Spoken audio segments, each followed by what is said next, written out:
Hello, everybody. Good to be back. It's been a few days. My schedule's been crazy with work and whatnot, and I know this is way earlier uh, in the day than when I usually stream. But the reason for that is because I really wanted to get playing through, uh, or making attempts, I should say, maybe might be a better word. We'll see how it goes. At doing an event at the very beginning of the game. Uh, Basically on a new player account shortly after starting. Um, and the reason I'm doing it right now is because if you check the event, it ends in a little over 10 hours, well, close 10 and a half hours. So I wanted to have enough time to get some runs in. And so that's why I started the stream this early, is just because I delayed on getting to this. And I really wanted to get it recorded on stream so it'd be in my Twitch library and more long term on my YouTube page for anybody that wants to see it. I still haven't uploaded onto YouTube my first day, my first stream of Idle Champions, playing on a new player account. Just because I just haven't had a chance to slice it up. I want to slice it up. It ran so long. I'm gonna break it up into like 2 or 3 videos, just because it was like a 12 and a half hour long stream or something, and I don't want to upload a 12 and a half hour long video to YouTube. Even just a regular stream, 4 to 6 hours is super long, in YouTube terms. And at some point, I'm also going to go back and I'm going to make a lot more just short little synopsis type videos for YouTube for these different games, so people can just I can just do my quick thoughts and just showcase a few things rather than where we currently are, where I'm just basically uploading the streams from Twitch. So yeah, we're gonna attempt the Fleets Week event. We're gonna at least unlock the 3 characters. Beyond that, we'll have to see how it goes, and I'll kind of give some advice on going through that. In the meantime, I have made a little bit of progress on the game, and I'll just go ahead and show that to you real quick now. I haven't unlocked anything special per se. Basically, what I've done is I've just I've finished these main quests, and in order to do that, I had to do some of these variants because it was locked behind that. Now, if you look, you can see which ones I did to meet the requirement of moving forward.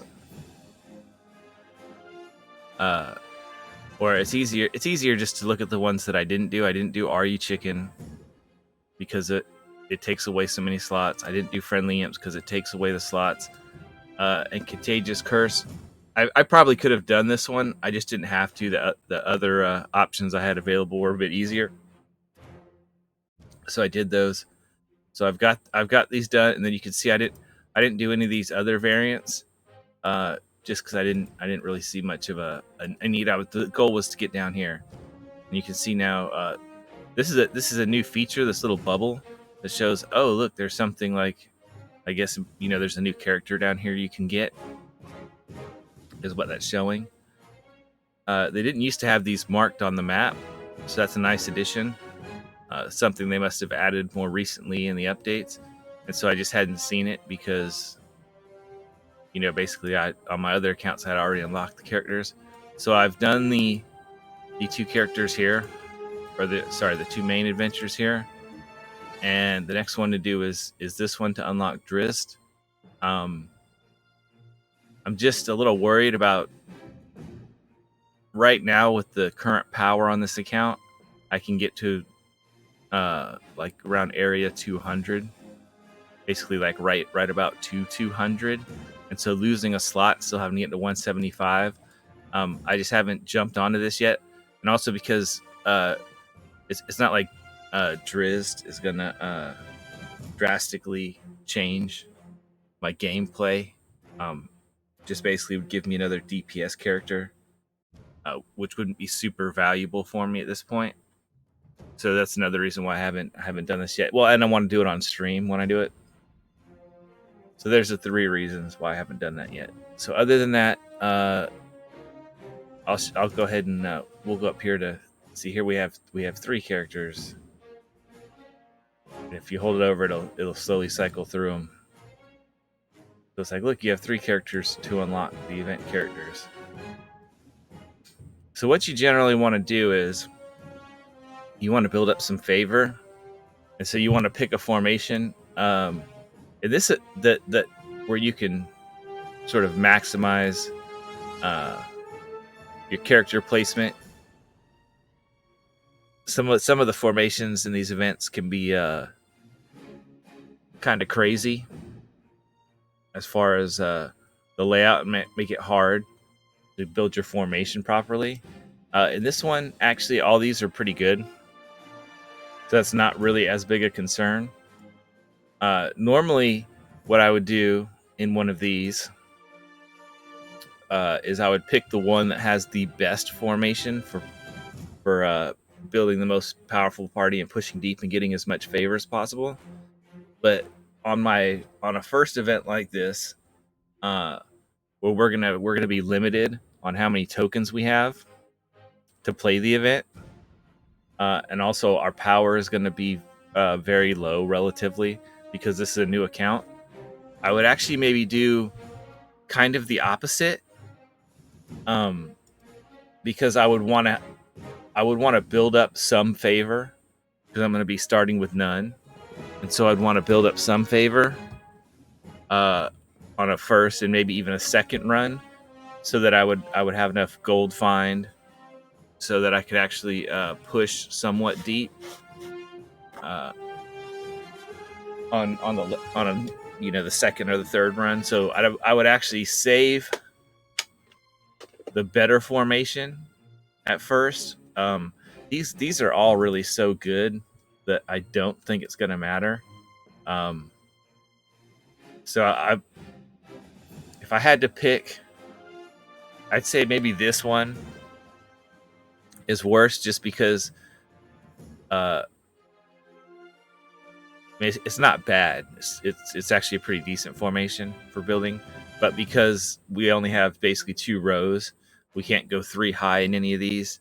That's a little bit restricting. Something like this, where you've got on Desmond's, where you have basically like a circle here, that gives you 3 high. It allows you to put somebody in the middle here if it's good to have them surrounded. And then you have these ones in the back. They're kind of better for the characters where it doesn't matter, where people like, say, Hitch or Makos or Tyrell, if you're using him in Moonbeam spec, where they're going to be buffed based on just not being adjacent, or based off of charisma or a stat. Shara I could put back here if she's just boosting Jarlaxle because he's an elf. Doesn't matter if she's next to him, you know what I mean? So having a few that are like isolated like this doesn't matter. And that's sort of the same thing we see here, except this one might even be better. We don't have one that's fully surrounded like we do on the other one, but assuming you don't have a character where putting them right in the middle and they get a huge bonus for having a bunch of people around them. Though, I mean, this would be good for like if we had human for speed, because his speed boost goes up based off of how many people are adjacent to him, as long as he's in the front column. And then this is a 5-column formation, so the front 2 columns would be considered the front. So I could put him here, and I could literally put 6 people around him. That would really boost his speed. But we're going to go ahead and start with Araja's formation. And so the other thing that I've done since we played last is I got up to the I guess it was like 5,000 gems or something like that, just through completing those additional missions, and also through Electrum chests. And so I've gotten the 3rd familiar out of the gem shop, and I also have one more familiar, which I got from up here from the Idle Champions Presents, the reward shop. I also got both of these 3 time gate pieces, so I have another time gate I can open. I've been waiting to do that to do it on stream. And then I noticed something that I hadn't noticed as a longtime player and having already had all these characters, is that on week 1, these first 3 chests for Merowyn, Rust, and Sentry, it's not just the gold chest. It unlocks the character and the gold chest. And so I got those. So I actually have these 3 characters now. I have Sentry, I have Rust, I have Merowyn. There's Merowyn. Sentry's over here, and Rust is further down over here. I'm going to go ahead and apply some potions real quick.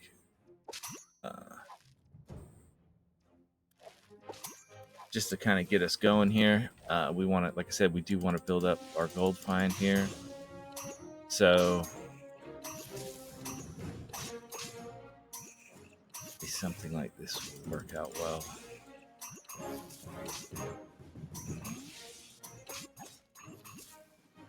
So yeah, you can see I've got Merowyn. I'm just not using it yet. I need some few more Electrum chests. And once again, those come out all the time. I'm going to right now. Actually, I'm going to put a couple of links here in the chat.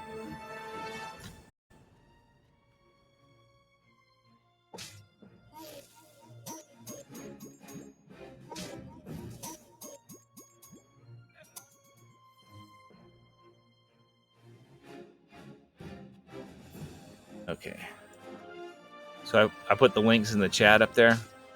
There's those 3 links. The first one is a link to a website that will have basically all the active codes that I recommend. I recommend you check that site out. You can get the most current codes. There's a combinations codes channel in the official Reddit, which if you're going to play this game, I recommend that you join the Reddit. It's really good for just getting help with your formations. There's a channel for that. There's a new player channel. There's lots of people online that are happy to help you there. You can talk to tech support. It's well moderated. It's a great Discord server, but they have a channel for the codes there. But the thing about it is coming in as a new player, is that the codes, they go in chronological order. And so there are some codes that have been active for, they're just forever codes, or they're good for, most codes are only good for a month or a couple of weeks or whatever it is. They say next to the code, usually on the Discord, how long they're good for. But because of that, you just would have a hard time finding that there's codes like the one that gave me this golden epic for Celeste, and then all blue equipment for her. I mean, that was a really good code. That's just like a long-term. I don't know if it's all the time or it's going to last for a few years or whatever, but that code, you wouldn't. It's in the Discord, but you wouldn't see it because you'd have to scroll back to whenever it was released. And how would you know? I mean, there's literally probably thousands of codes in there. And, usually what you would do is you would just start at the bottom and work your way up until you start hitting ones that are expired. Maybe don't stop on the first one that says that expired, because sometimes there's a fluke. But if you get 2 or 3 in a row that say that it's already expired, then it's a safe bet that you've gone back as far as you're going to be able to. So that's why I posted that website. The second website is Garwar's Guides to Everything for the game. He literally has a guide for basically everything in the game, every event, every single character in the game he has a guide for. I really recommend it. He's got a new player guide. Well, he's got several new player guides. He's got a milestone guide that basically walks you through the order, the optimal order to do things in, and what you should be shooting for. Split the party is one of the first things you're going to want to be working towards. To do that, you need at least 2 characters in each slot. So you have to have this little swippy swappy button. There's Sentry. So he's in the same slot as Jarlaxle. But you need to have that little swippy swappy button in every single slot. So you have 2 characters, and then a multi-party button will open up down here. I think it opens up actually before you get all the characters in every slot. I think when you get about half of them or something like that, and you'll click on that, and you can do split the party, which will allow you to run 2 parties at the same time. So you can run 2 different missions at the same time. That could be kind of useful when you're offline. I mean, like right now, is oddly enough, right now, like if I could run multiple parties at the same time, I would actually be doing that on stream right now, because I could be doing a time gate or something like that at the same time as I'm doing the event. A lot of the times, though, that's not the important thing. The more important thing is it'll give you the Modron core, which I've shown it in my other account last stream. It's basically like this pipe game where you start at the beginning and then you connect all these little nodes, and they boost your gold find, they boost your damage output, they lower the cost to level up characters, they increase their health, they do a lot of stuff. They basically make your whole party a lot stronger. They are at least as powerful as adding an additional slot into a formation. So the starting formation in Grand Tour of the Sword Coast is 9. That's the only one. I'm pretty sure that's the only one that's 9 by default. I mean, sometimes you have slots blocked in different variants, but that's the only one that's just normally 9. Basically, every other formation is going to have 10 characters in the formation. What shape it's going to be in is different for each campaign or each different thing in an event. And since the time gates are based off of that character's missions or quests or whatever in the event that they came from, each one of them basically has their own formation specific to them. So if adding an extra one, like if every time you lose a character, you can feel the amount of power you lose, which is why I haven't and wanting to do it on stream is why I haven't done the quest to get drizzed yet, is because of that. So adding another one is really going to be a big plus. And the other thing the Modron does for you is it allows you to automate, where I can save you save your formation. So I'll save this. I'm going to overwrite it as I add more characters in. So so if the formation shows 3 or 4 familiars assigned and where they're at, and then it also keeps track of the specializations that you choose. Once you get the Modron core up here, you can select a formation. You can switch the specializations if they're different from the one that you saved it, which ones you want to use. And then you can that's the first box, and then it will automatically, when you start any of the quests, in this campaign or in this character of the event that use that formation. Here, I'm going to go ahead and put my 4th familiar down on Jarlax to level him up, since he's the DPS. We want him to stay leveling. So it'll automatically level up your characters by putting out familiars. It'll automatically choose the specializations you saved, and then the next column in the Modron is area reset. So you can run multiple areas, like in a loop. That's how you gem farm. Basically, I'm going to move this over here because I want to get Freely out here as soon as possible, because he has a favor bonus for how many areas you clear. So I want to get him out here and get that going as soon as possible, so he starts clocking those areas, counting them up. So you can set an area. So basically, you'll start out with Mad Wizard, is where you're going to want to farm gems. So what you do is with the familiars that you have, you probably aren't going to put 3 out here, which just picks up the stuff. You're probably going to put 1 out here, and then your other ones you're going to put down here on however many characters you have familiars for that you're going to want to level up for that, right? So you're going to be leveling up your characters automatically, and then you see how far they can get. I mean, if they start slowing way down and it takes like forever for them to clear a zone, then you probably don't want to keep pushing past that. But how far they can get it at their basically normal rate of speed before they start to hit a wall or it slows down. And then you put that number in there that you want to reset at that number, and check the little box at the top that turns it on. And then you can just let it sit here and run on your screen as like a screensaver. Turn the sound off, and you can have it running in the behind your windows or while you're doing other things, whichever you want to do. But yeah, you can have it running it, or just even when you actually go up and actually just close the game out altogether, quit the game, it does make offline progress. So it will keep playing in the background.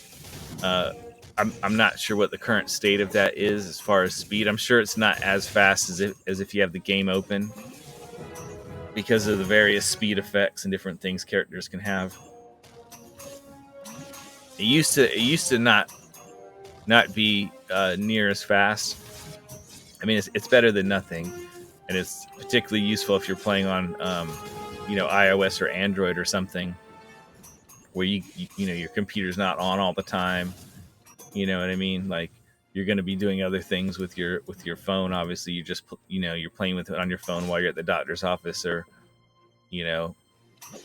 on the way to work, or whatever. If you ride share, carpool, or ride a train or public transport or something like that.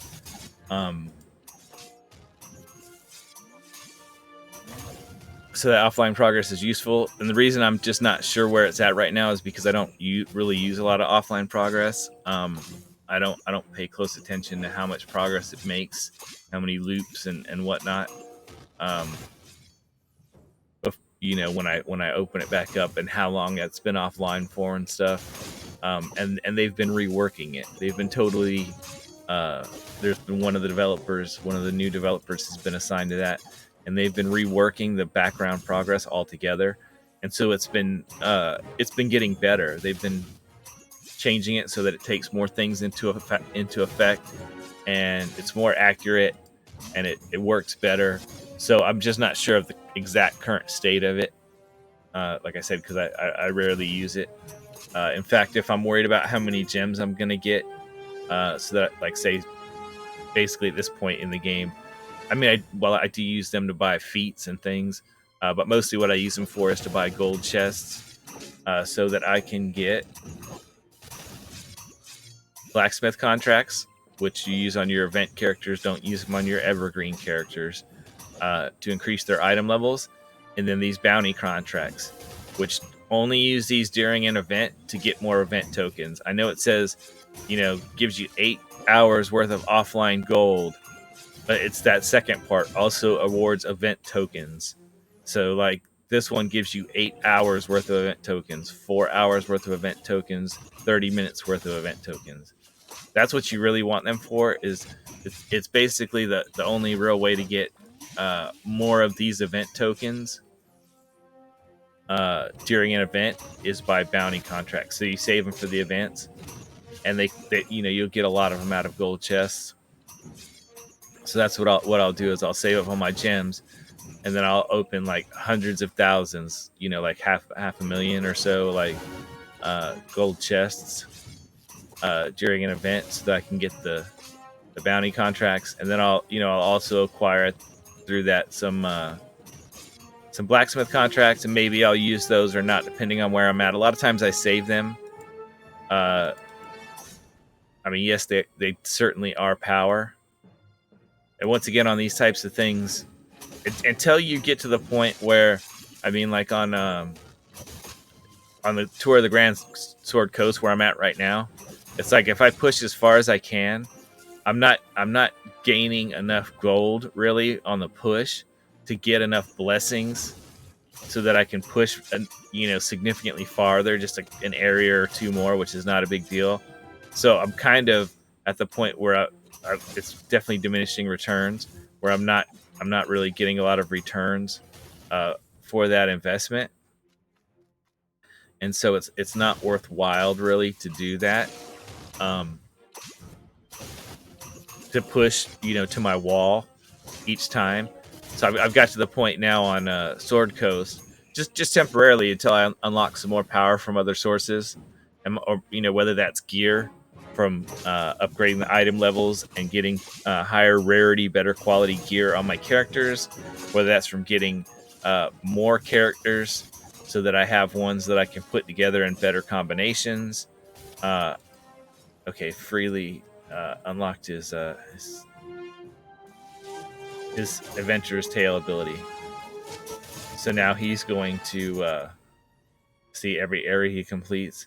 I'm going to get a little bit more, and the amount goes up as he gets to higher levels, and there's feats for that stuff that can make it better. But the point is, he is going to improve how much favor I get on the run. That's why I wanted to get him unlocked first, and now I put the familiar back on Jarlaxle because he's the DPS. He's the one doing the damage. I want to focus on him, and he also has the piracy skill, which is increasing my gold find. So I want to level him up faster. The faster I get the gold, the faster I can level everybody else up. And there's no point in me putting him on the field, okay? Because the first one you put on the field clicks on the enemies and does damage. Once you get 3, it picks up the gold as it drops. If you watched my last stream, you realize, or here I can even just take one off, and you'll see the gold will just pile up, and the items they drop will just pile up, and then I'll have to pick them up. Now the gold doesn't matter as much. I mean, it matters for when it goes up here, and then you can see that you can level up your character next or whatever. But the items can slow you down. So if you're not automatically picking them up, and you're not going over here with your mouse and just moving the cursor over them up so that it picks them up, you get to the ones that say collect so many items, which are dropped by the enemies that you kill. You can sit there and they may all be sitting on the field and you just haven't picked them up yet until they start to move closer to the party. And so having the 3 out there to pick up all the items is a bonus.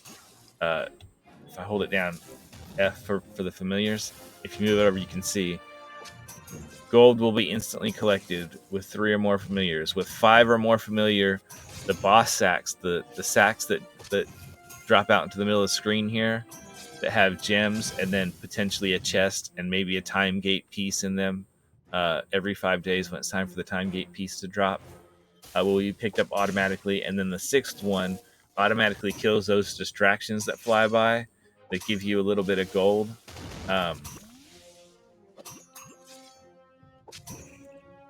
So there's no point in putting a 4th one out here. That doesn't improve the damage they deal or anything like that. So I've got 3 out here so that it picks up the stuff, so that our progress is decent speed. I thought I was using a speed potion. Did it wear off? I guess it wore off. I'll put that back on. And I'll put a fire breath one too. That'll just wipe these guys out faster. I want to move a little bit faster since this is on stream. And also, another thing to consider is when you're using other potions, often it's best to pair them with a speed potion so that you get the most use out of your potions. Because other than these ones, the huge ones that just last the entire adventure run, if you're not using a speed potion, you're not getting the most out of your fire breath and your gold find potions, because they're clicking down. If it's going to last 15 minutes or 20 minutes or an hour, well, if you're moving faster, you'll clear a lot more areas in that hour, and so you're getting basically more time out of the potion, is a way to look at it. Because the game is moving faster, more is going to happen in that 1 hour than if you don't use it. So for efficiency's sake, it's best to pair those together.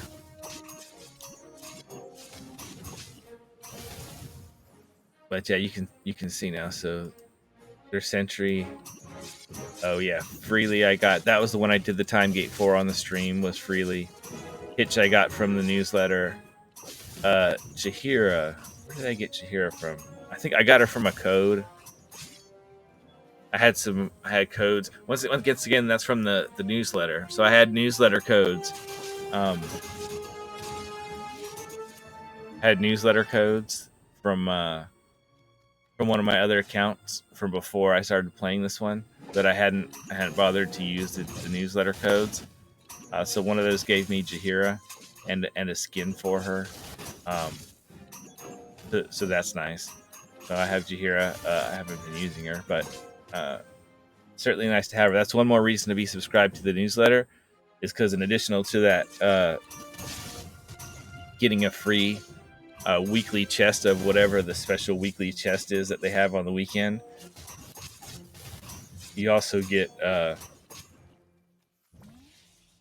it's not exactly random, but let's just say more infrequently, you will get codes. Like I'm sure the Jahira code came out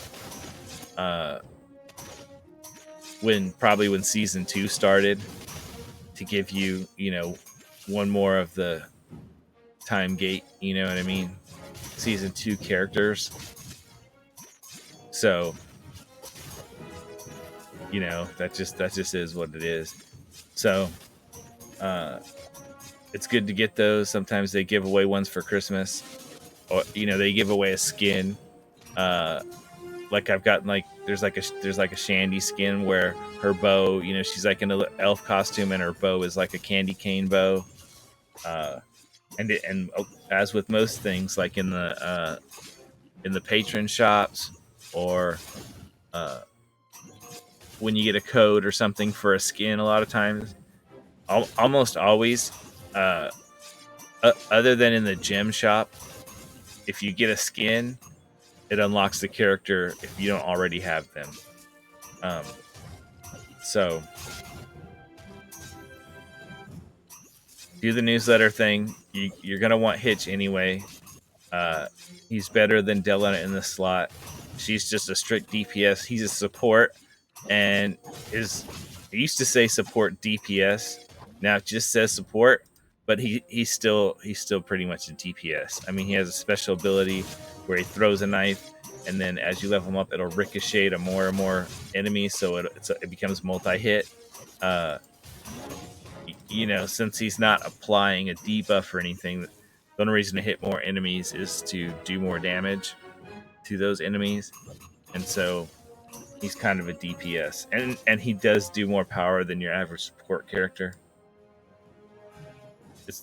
It's what they maybe sometimes he's referred to as like a secret DPS, because he's a DPS even though it doesn't say he's a DPS.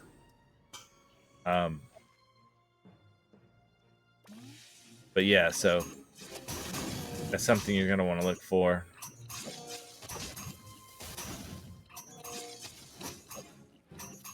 He's a great character, especially early in the game when you don't have anybody, and he gives you a second person in that slot.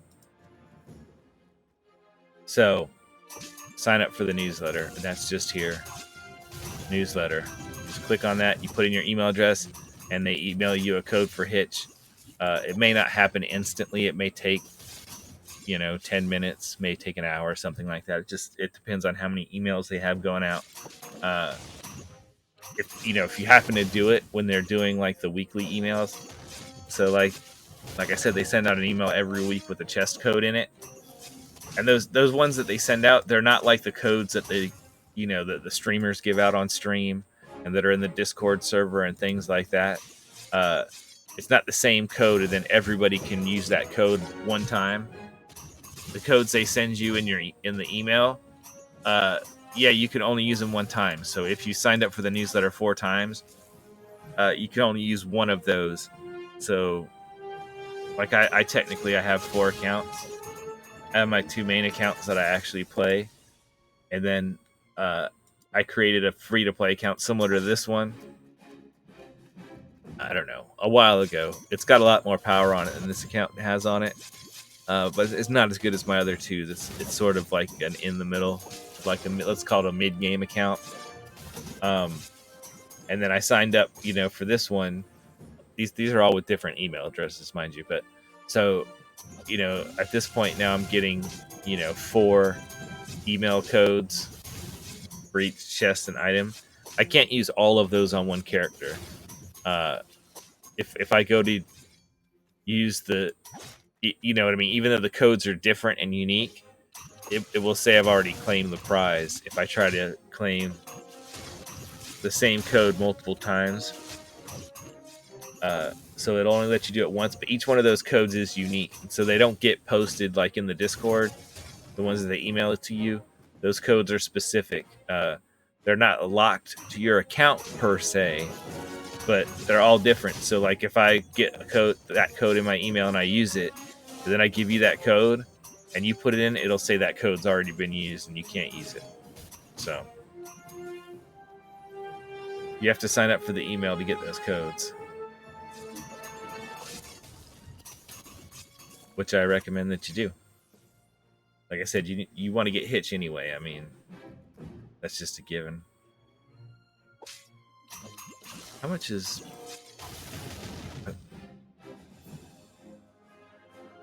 I'm looking at the gem shop. Nerds should be in the gem shop. That's the only character you can unlock with gems. Okay, 100,000 gems for nerds. So yeah, see, this is an actual character. And it's Nerds Like the Candy. And the reason it's in the gem shop is because otherwise there wouldn't be any way to get it. It was a free promotional thing with Nerds, where you would go buy a box of Nerd candy or Nerds ropes or gummies or any kind of Nerds candy, and you go to the Nerds had set up an Idle Champions Nerds promotion website, and basically you would just take a picture of your receipt and send it to them, and then they would send you an email with a code, kind of like Hitch, and then you would just put that code in and you'd get Nerds. And Nerds is a slot 1 character. They don't qualify for any patrons. They didn't want to make them any kind of OP or meta or anything like that, because they were a promo character. And so, there was, maybe you couldn't get them in your region, like, if you couldn't buy any Nerds or whatever, like if you live somewhere where Nerds weren't sold, the game's international, so there was that potential, or maybe you couldn't get any Nerds. And then also, like, once there was a period of time there where, in between where the promotion ended for the Nerds before it went into the gem shop. It wasn't a long period of time, but there was a period of time where you couldn't get them at all. So they wanted to make them kind of an extra character, but not. They didn't want them to be like powerful. That something like that you would miss out on this powerful character. You know what I mean? And not have a way to get them until they were available in the gem shop. But the way they work is their ultimate attack. It's called Shake the Box, and there's like 5 Nerds, and they're all a different class. Like one's a cleric, one's a thief, one's a fighter, etc., with different abilities. And whichever one is you get 3 of them they ride around in a little mining cart, and whichever one is in the front does the attack, and then all 3 of them do their abilities, and whichever one in the front is the one that does the attack. And so you can shake them up until you get the combination that you want, basically.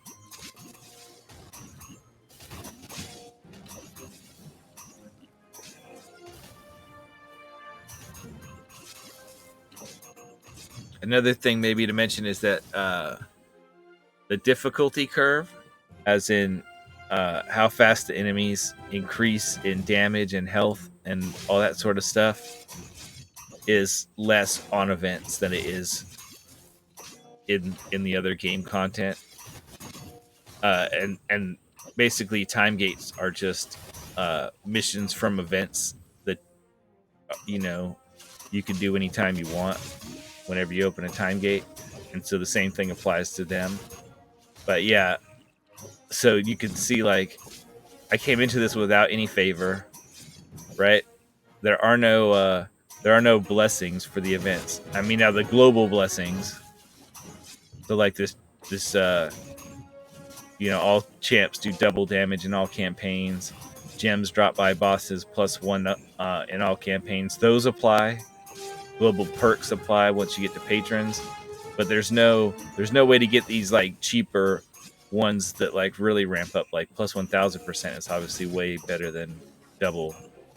So here's the one for the event. This is the Umberlee's Favor, and you can see it doesn't have any blessings in here to get, and so that's part of why the scaling is turned down on these, is because there's not really a way to uh, ramp up your power other than just getting more gold or getting power from other events, Modron cores, gear, etc. And so that's why you can see, like, even though I'm using these characters, okay, they have maybe a little better gear than when I was playing with no favor in the Sword Coast. You can see I've already gotten past level 100. I mean, like, the first couple of levels I did in the Sword Coast, I got my favor up to like 100 or like 200 or something ridiculous. Like the first time I got like 15, and the next time I got like 100 or something. You can see our favor right now is already up to 3,000, which for me still feels like super low, because I'm used to getting it like E34 or whatever type of favors. You know what I mean? In a first run on my more current accounts, because of all the power I've acquired from globals for multiple campaigns, global perks for multiple patrons, the Modron core especially. My characters are more or less full epic, all purple gear. I mean, there's some that still have some blues, but they're ones that I don't use as frequently, and so it doesn't make as big a difference. And I could get them to purple. I do have time gates. I have enough time gate pieces I could open. I don't know, a bunch of time gates. I mean, I've got well over 100 time gate pieces at least on each of my accounts. But it just takes time to run through all those time gates, and you don't necessarily want to just run through the time gate.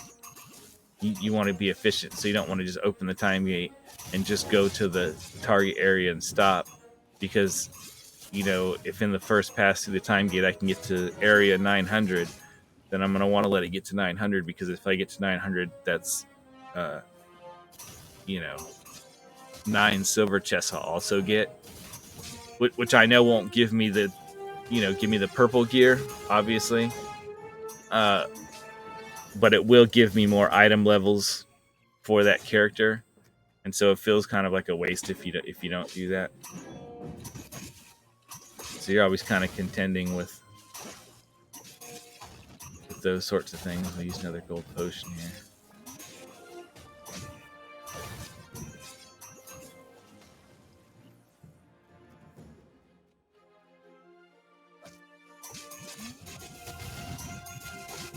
Okay. So we're going to push as deep as we can on this run, and then definitely same thing on the next run. Let's go ahead and update our save formation here. We still have one more slot we can fill. Since I need a tank, actually Nova would be good.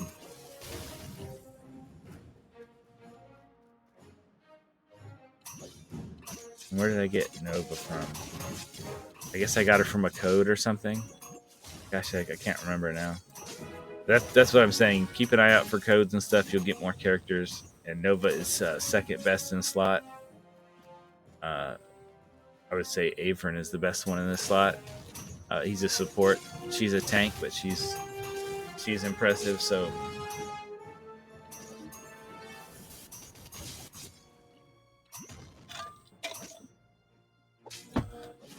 and you'll notice, like, so look, I've got 3 characters in this slot. That'll help me split the party too, but with the first split the party, I just need 2 in each. So I wouldn't have. If I had to get one of these characters out of a time gate, I probably wouldn't have, because I would have wanted to. If I'm picking and choosing, I'm gonna want to pick characters that are going to be in slots that I don't already have characters in those slots, extra characters. Get towards split the party, but like I said, I got Nova from a code. I think I got Nova and Jaheira both from codes, and then Rust I got from up here. So right now is actually a really great time to be starting a new account, because of the voting we've got going on. So 6 weeks. The first 3 are done, but you can see that you can buy stuff. I mean, I didn't vote on any of these other weeks. I started this one at the beginning of week 3, and I've been logging in each day to which the day resets at 3 p.m. Eastern time, noon Pacific time.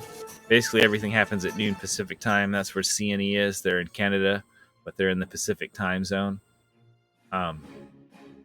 So I've got, these 6, and you can see where I've spent them. I've got the time pieces here, time gate pieces here, and then I wanted to get. You see how these work. If you get the 3 for the thing, you get the thing at the bottom. So right here, the first week, you can see, look, there's a familiar. Familiar is super, super valuable. Like I said, that's the one thing I would encourage if you want to spend some real money in this game, is get the cheapest familiars, the ones that are $5 that come in the $5 packs, because they really just help you with automation to where you can set the game up to play itself, level up the characters yourself, pick up the things off the screen. They're a huge quality of life. You can't really do automation without them. Well, there actually is a way you can do automation without them. You can do what's called scripting. There are scripts that you can get that will they'll hit the buttons to level up your characters and stuff. And what they do is they actually read data out of the current game state. And so they can see like when your character's leveled up, and you can program them to do all kinds of things.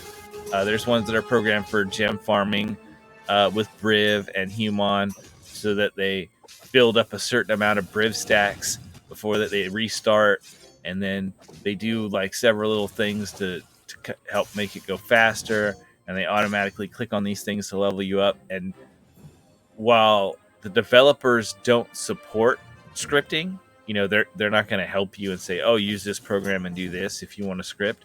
They also have said that they don't care if you script, so long as you don't do something with your scripting that makes a ton of server calls and basically puts undue load on the server.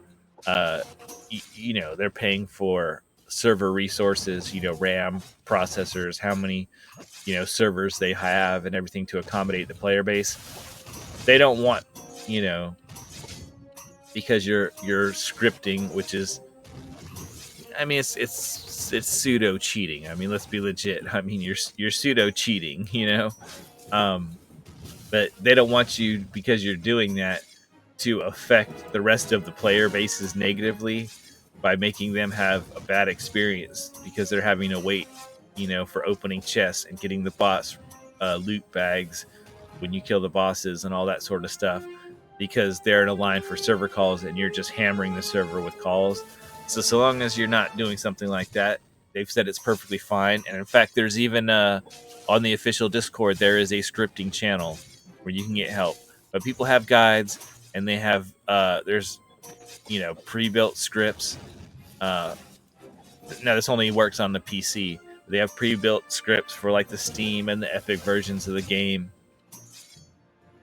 I haven't really played with it, to be honest with you, but yeah, you can open up the script, and it will do the things that the familiars, and I mean, it doesn't give you the power boost, obviously, at the Modron core, but it can automatically do the things where it's like, oh, it will automatically level up your characters, and it will automatically, do ultimates and things if you need it to, and it will automatically restart the area, when you get to a certain number count, automatically use potions. That's the third column for the Modron thing, is you can tell it to automatically activate potions, and you can give it an area number, so you can say, like, at area 25 use this gold potion or whatever.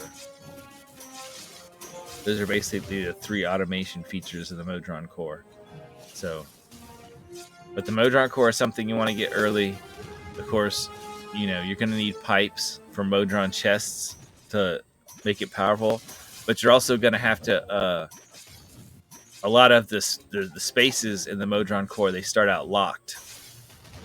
The spaces on the grids, they don't open up until you get the Modron core to a certain level. So it starts out at level 1, obviously, and they all go up to level 15. And the way they get experience points is every area that you clear with that Modron core equipped gives them 1 experience point. So if you go to level 200, that's 200 experience points. And it takes thousands. I mean, I think to go up a level takes like, at first it takes probably like 1,000, and then 2,000 and 4,000 and 8,000 and 12. You know what I mean? It scales up just like, every kind of leveling in Dungeons and Dragons or anything like that. And every time you go up a level, you get a Modron chest, and each one of those chests will have 5. I think they have 5 pieces, five pipe pieces. But I mean, you have 4 different kinds of angles. Like down to the right, down to the left. Up to the. You get what I'm saying? Like up to the right, up to the left. And then you have the T pieces. They could be. You have actually more than 5. Well, not only do you, and same thing with the pipes. You have more than 5 because you have just a pipe, and then you have ones that have arrows so that you can only the it's not water, I guess it's like spirit power or whatever it is, the colored liquid or whatever for the pipe game. Some of them have pipes that will only let you flow in a certain direction. And there's T's, like cross pieces. There's 3 ways, there's 4 ways. There's 90s, there's straight pieces, and so you're going to need a bunch of pieces to optimize your flow. And not only that, but all the good pieces have boosts, so they'll be like 5%, 10%, 20%, 40% boost. They actually increase the flow rate, whatever the number is going in. So if you have a 40%, it comes in at 1, it'll leave at like 1.4. So it'll 40% stronger when it leaves. And so you're going to want ones that are higher flow rate. And there's a lot of places to get Modron chests. They give them away at different times. They don't usually give out a whole lot of them in streams. They do once in a while. Once in a while in streams, they'll give something other than an Electrum chest. But that's the default. But, I mean, we may see some, in week 4, 5, and 6, we may see some Modron chests. I know if you look in the FAQ here, one of the prizes for getting the three items in the week down at the bottom is Modron pieces, and pieces you use to upgrade pipes. So you can and when you upgrade a pipe, what you do is you increase the percentage on it. So if you upgrade a pipe and it's already at 20, and you can't upgrade it because they're colored too. They're like green. White is normal. Those have no bonus. Then there's green. They tend to be 5 or 10%. Then there's blue. Then there's purple. But they can have different percentages. So if you have a blue that's 20%, you can still upgrade it to a purple. And if you upgrade to a purple, you upgrade it to a 40%. 40% are kind of rare, and obviously that's a much bigger bonus. So pieces, and you can get pieces from breaking up pipes, but it's not a great return on investment. You have to break up a bunch of pipes to upgrade a piece, and you're getting there's a lot of Modron cores you can get in the game. Just normally there's I guess there's just the three normal ones, 4 normal ones, just 3 or 4 normal ones you can get. Well, you get the first one, that's the modest core. Then you get the second one, that's the fast core. That's the one that has the speed bonuses. Then you can, for 500,000 gems, which I haven't got this core on any of my accounts, just because it's only good for, you want to boost your DPS. So unless you're using Artemis or Krond as your DPS, the modest core is actually better because it boosts melee and it boosts high strength characters. So if you're not using Artemis or Krond, who tick those 2 boxes, the modest core is actually the stronger core to use.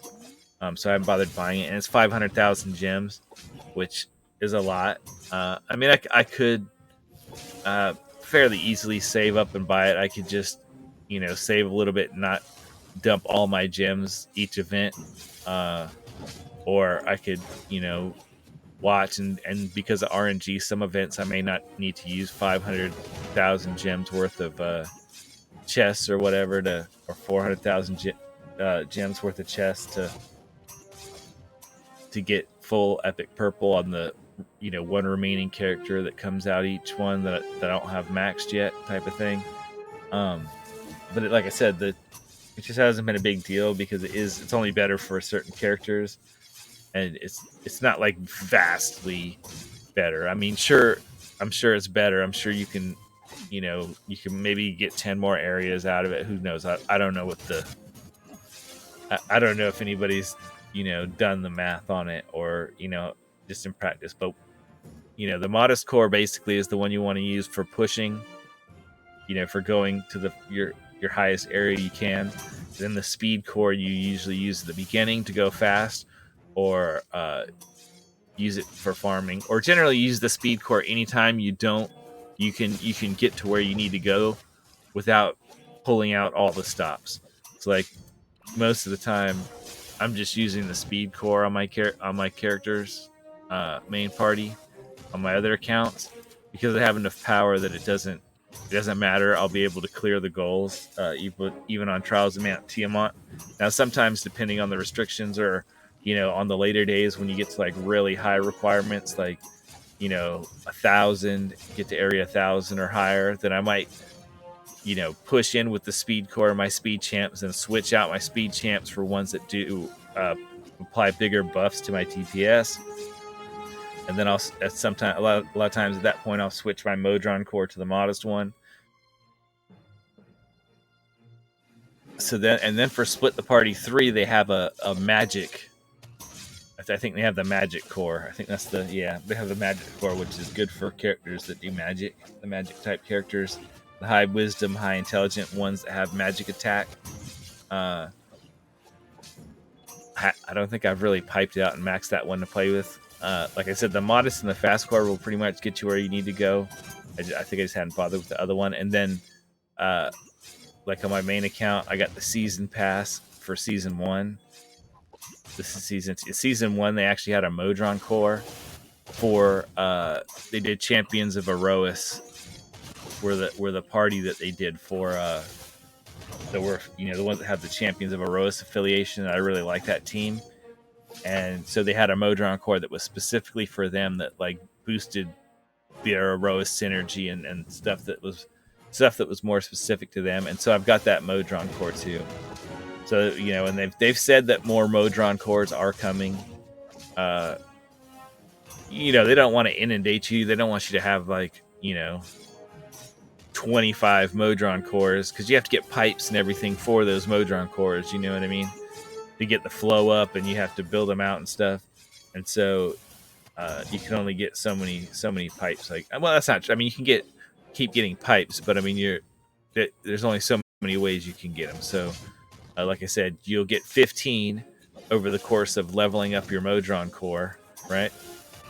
Yeah. Well, actually, and when you do split the party, I think you usually get I think it's 3. So you get the Modron core and 3 chests. So you do start out with a handful of pipes, because they give you 3 chests. Whether that's enough to really do anything with is debatable. But so you get Modron chests there. When you complete all the variants in Tomb of Annihilation, the second campaign, which you may not do until you're way far into the game. I mean, you'll complete the campaign, potentially. You complete the variants that unlock more characters and things of that nature. But whether you do every single variant, which is not required, except that once you do every single variant, it unlocks the very final variant, the last one. And when you do that one, you get some Modron chests. I think you get like 5 or something like that. Maybe it was 10 even.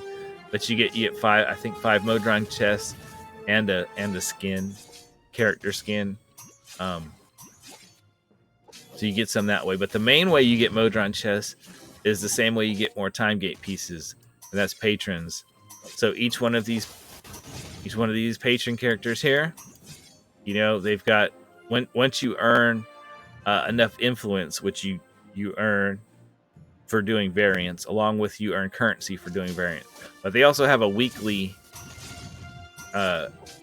they call them patron challenges. Most people in the community call them patron chores.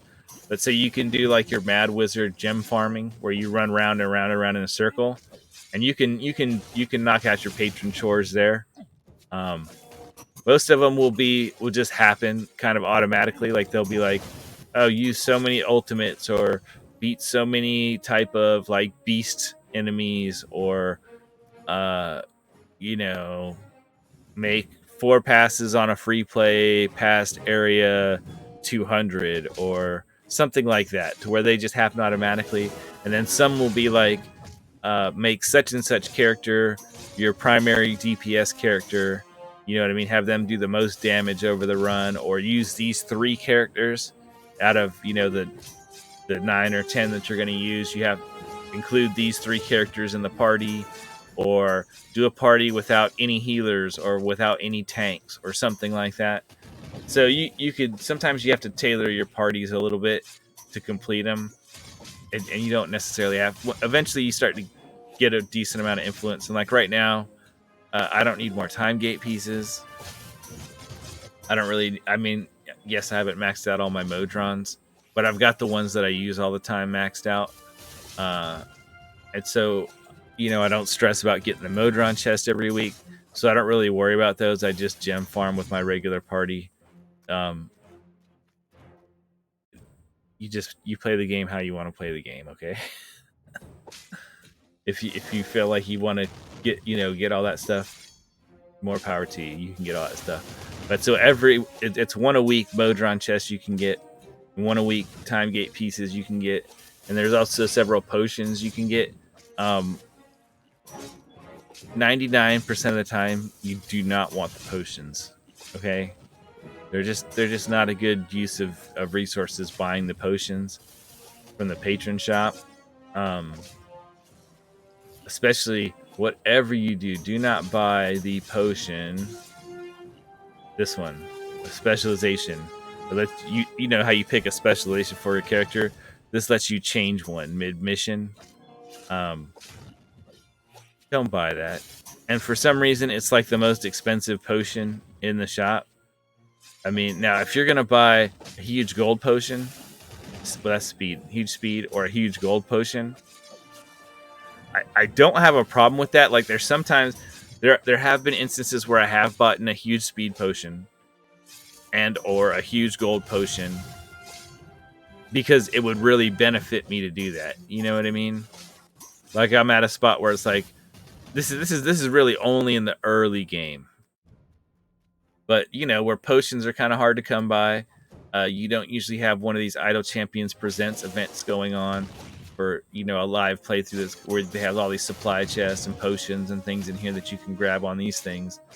And so you're basically only getting your potions out of gold chests. Well, they're 500 gems. Early on gems are, they take effort to collect those gems. They're not just.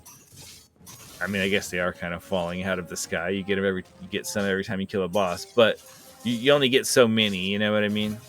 So I mean, like right now, oh, actually, I have just enough to get another gold, so I'm gonna go ahead and get one.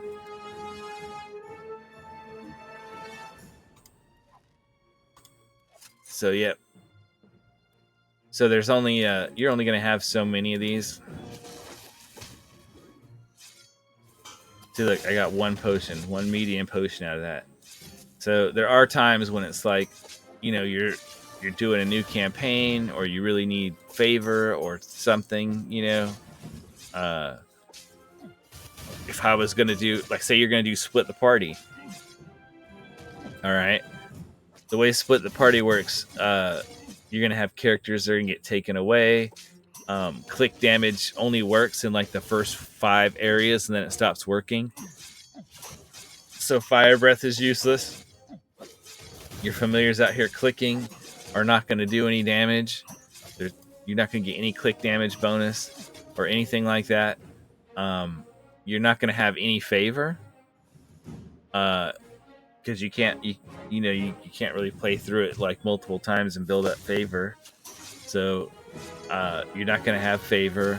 You're not going to have blessings or any of that sort of stuff when you split the party. It's its own separate thing, just like an event or a time gate is. So, you know, when you're doing that, hey, yeah, might it be worth spending some patron currency to get a gold fine potion so that you can actually like level up your characters enough that you can complete the mission and get a Modron core? Yeah, I would say it is worth it at that point. If you need that gold potion, you can just buy one from the patron shop. Then it's totally worth it. You know what I mean? But in general, you're not gonna don't buy potions from the patron shop. You're gonna want, like I said, the time gate piece each week, the Modron chest each week, and that's from each patron. So you're gonna want the four time gate pieces, and then you know the four Modron chests or what, or Modron component piece chests or whatever. I mean, pipe piece deals or whatever. You're gonna want those, right? And then other than that, you're gonna want the things down below that, which include character skins, which if you get those, also unlock the characters. There's special feats. There's some golden epic items like this. There's a few GEs for some of the evergreen characters. There's some each one has a familiar.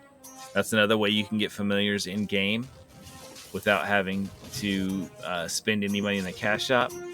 There's basically in general, there's three ways that you're going to get familiars in game.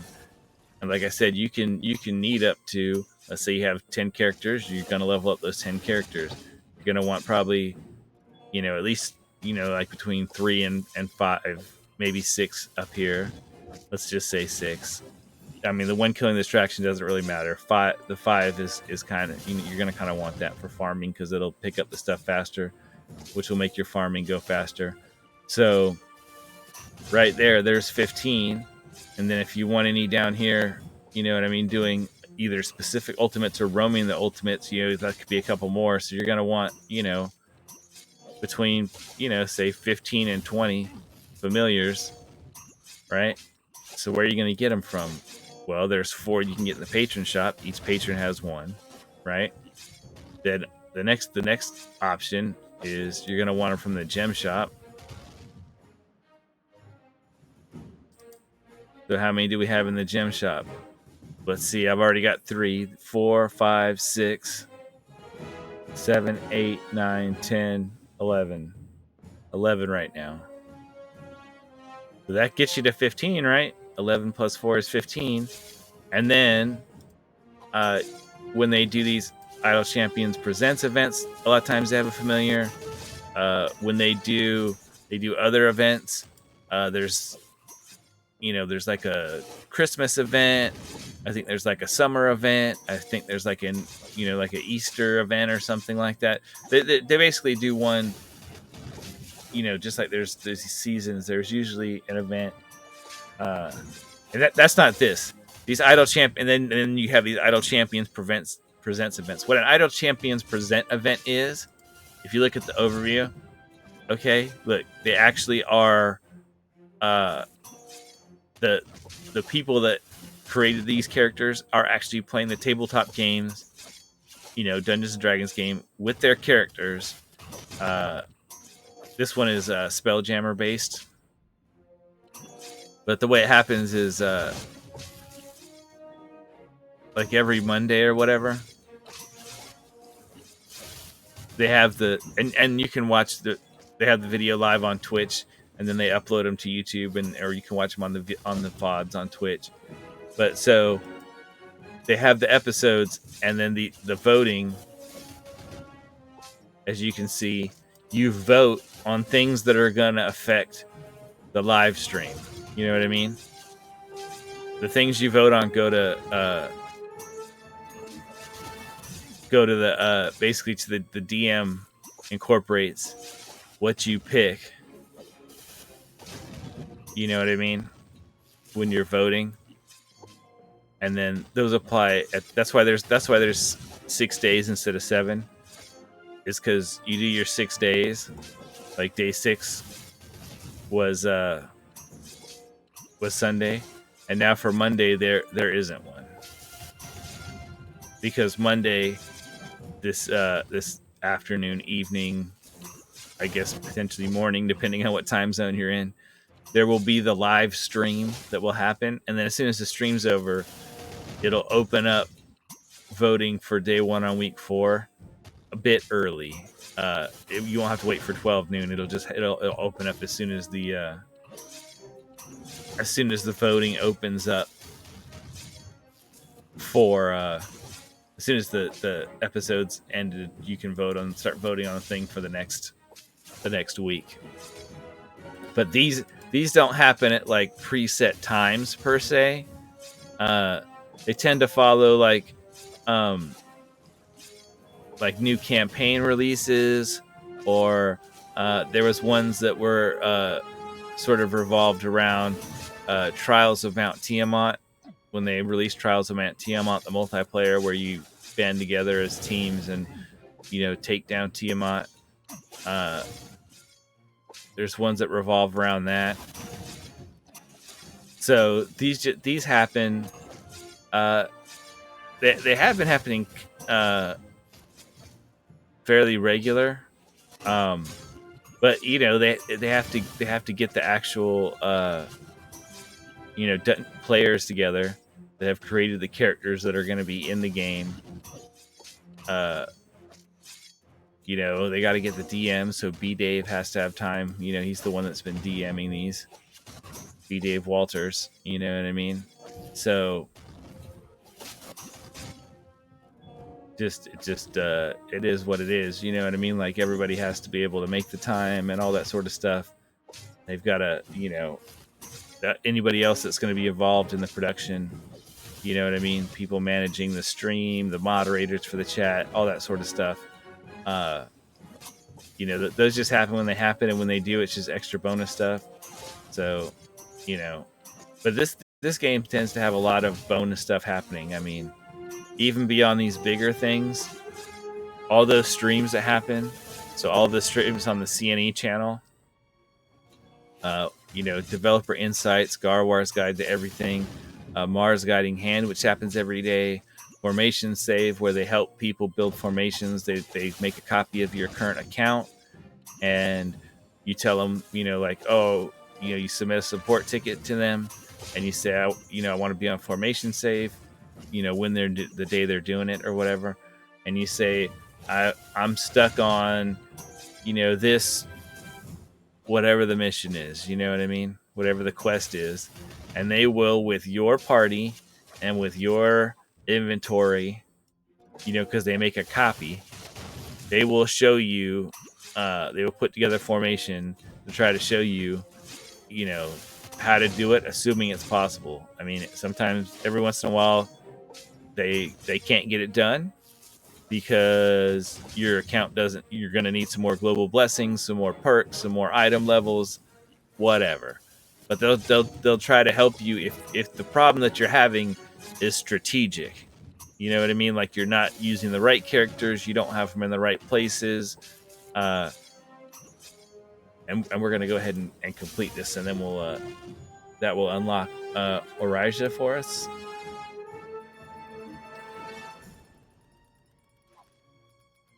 All right, since we did that, you can see it's unlocked the variants for her.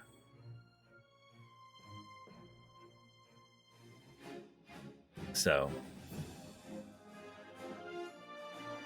but we're gonna keep doing, either free plays, or actually we're gonna unlock all the characters first. But we're gonna keep doing this to push our favorite before we even attempt to do any of these. On a more advanced account, like I said, if you can push really deep and get a lot of favor in your first run, then you can do these first if you want. It's up to you. In fact, and what I usually do actually is, it's just changed a little bit, like with the newer ones. So, like, if I look at these are kind of generic, okay? Abyssal crabs appear in each area. They do not drop gold, nor do they count towards quest project. Enemies deal 200% additional damage. Only champions with the support tag can be used. Now, there are several characters that have support and DPS tags, like Ashara, Zorbu. There's a bunch. Okay, so there are ones. It says, champions with the support tag can be used. So there are DPSs that I have even now starting out the game, like Ashara. She's a DPS. She's not a top. She is a top tier DPS, but not early in the game because you need to match her bonds. Each one of them with 4 races that match whatever races you pick for her bonds for her to get the bonus to herself, so that she's actually a really powerful DPS. But she can be a decent DPS. But say this said, no champions with the DPS tag can be used. Okay, well then I would have to pick somebody else to be my DPS. That's where Hitch, and there are other characters too. But that's where one of the support characters that can be used as DPS would come into play. But you notice these don't really have anything. This doesn't have anything to do with Orija. Okay, Volo joins the formation. He takes up that one spot. Only champions adjacent to Volo deal damage. Champions not adjacent to Volo do not deal damage, but their formation abilities are still alive. So you have to put your DPS in one of these next to Volo, where the slot's filled. All right, then we have Siren Soundcheck. Bars that were rejected, blah, blah, blah. Back for each area, 3 bars appear. Each one has a unique effect, which is active while they are alive. So there's going to be 3 extra enemies in every area. There's one guy, he's going to cause enemies to do extra 300% damage. One's going to make the enemies move 200% faster. And the other one's going to make champions normal attack cooldown 5 take half a second longer, right? And each until you kill each one of those, and then those will go away, but they're going to keep popping up again every area, right? It says non-bard champions have their damage reduced by 99%. So that means a bard, if you use a bard character as your DPS, which Orija might be a support DPS bard, and I don't remember now. I have to check when we load back in. But yeah, so she this one may play to her strengths a little bit, but you'll see when we get Desmond and Solox unlocked with the newer characters, they've actually made the variants kind of like a training tutorial for that character. So they'll be like the Desmond ones, they'll say like, Desmond's in your party, he can't be removed, or he can't be moved or removed. He might be like stuck in a specific slot. Or sometimes they say he can be, moved around but not removed. And then whatever the other restriction will be will play into Desmond's abilities. So they'll be like, Desmond gets a boost when this happens. So, you can only use like say he gets a boost for something like he gets a boost when there's evil champions or heroes of Baldur's Gate or something like that so it might be restricted to like, oh well, you can only use evil or heroes of Baldur's Gate's champions because they'll support Desmond. So each one of them kind of trains Desmond, and so in these instances, when you have more tokens, and like I said, just a little later in the game and stuff, what I'll do a lot of times is I'll unlock the character, and then I'll do a few run-throughs as on the free plays, because you see the free play gives you a random chest. It can be silver or gold. There's a 33% chance of it being gold, and if you get 3 silvers in a row, the 4th one will be a gold. Okay? But I will do a few of these to get them some chests, to get them some gear, because in the variants, it's going to force me to use that character, and I want them to have a little bit of gear on them before I have them in my party and I have to use them. So that's just something to consider. Like I said, that's how I tend to typically play it. So my favor is 1.48 EO4. Not horrible starting out, honestly. I'm going to be able to level these guys up and get them out on the field a lot quicker than I was before.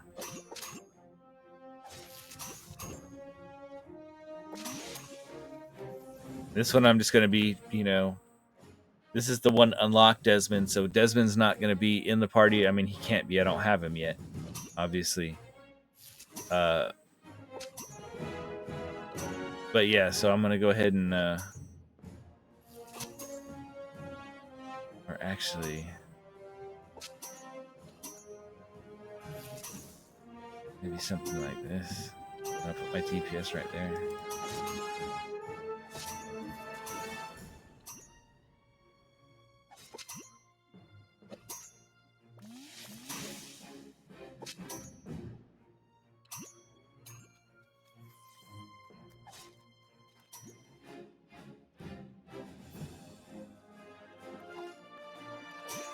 Move this along a little bit.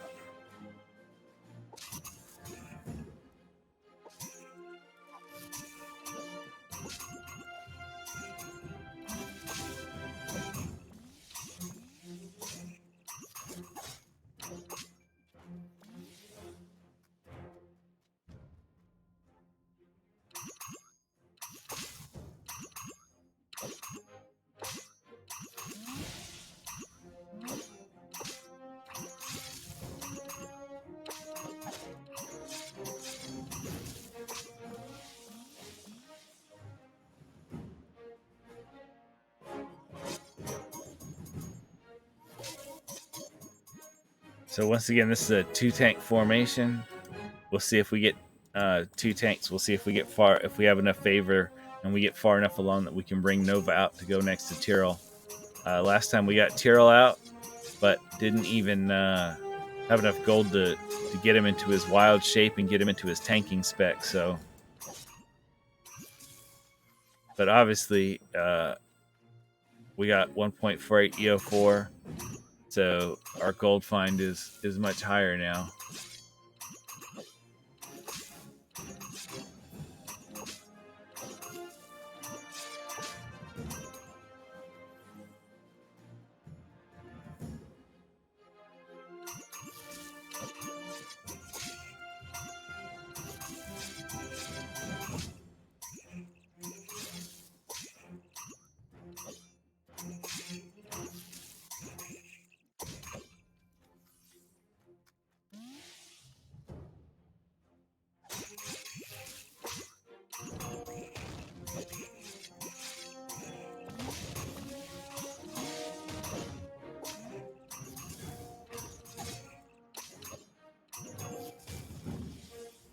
I haven't even unlocked Jarlaxle's piracy or anything yet, so it should go up from there too. And you can see we got a 4.47 EO4 gold boost.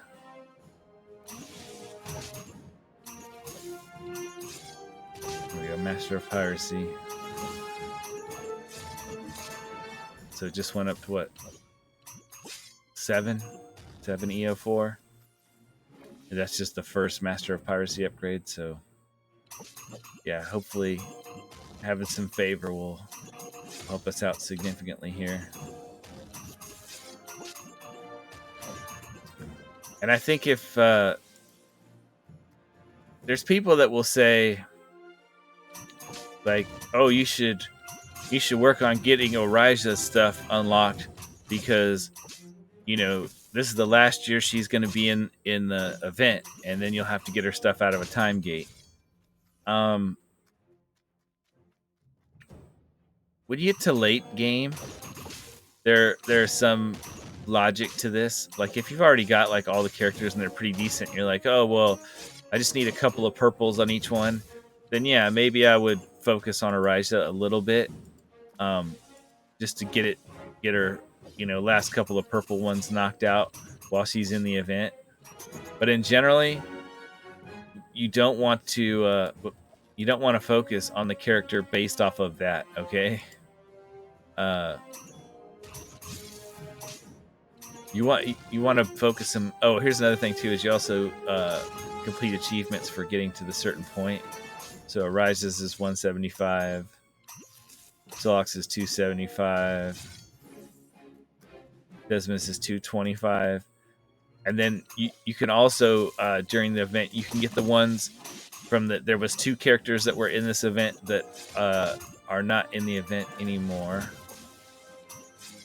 And in this event, that would be, I can tell you, or 3 characters.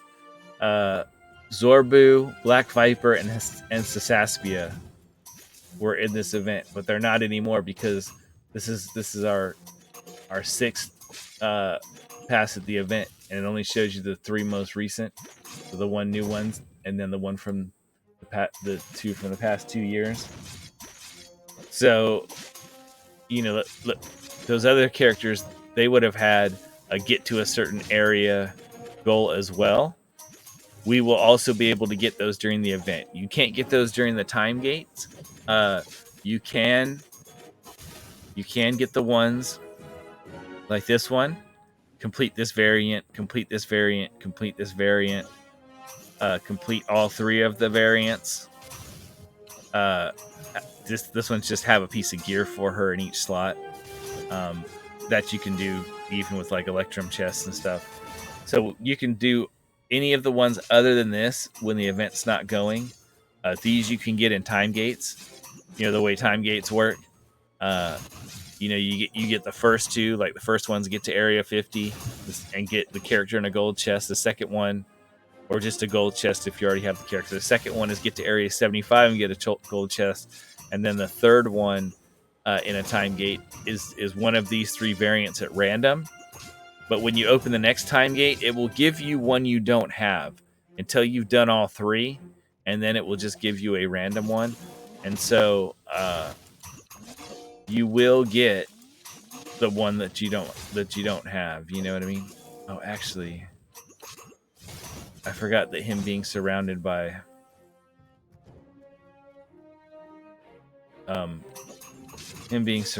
characters gives him a damage boost. Right? Yeah, good or neutral characters. Those are all. These are all good or neutral. Yeah, neutral, good, neutral, good. Okay. So yeah, him being in the middle there, he's gonna get a big boost. So he's already at 5 stacks. And then the multiplier will go up as he goes up levels too.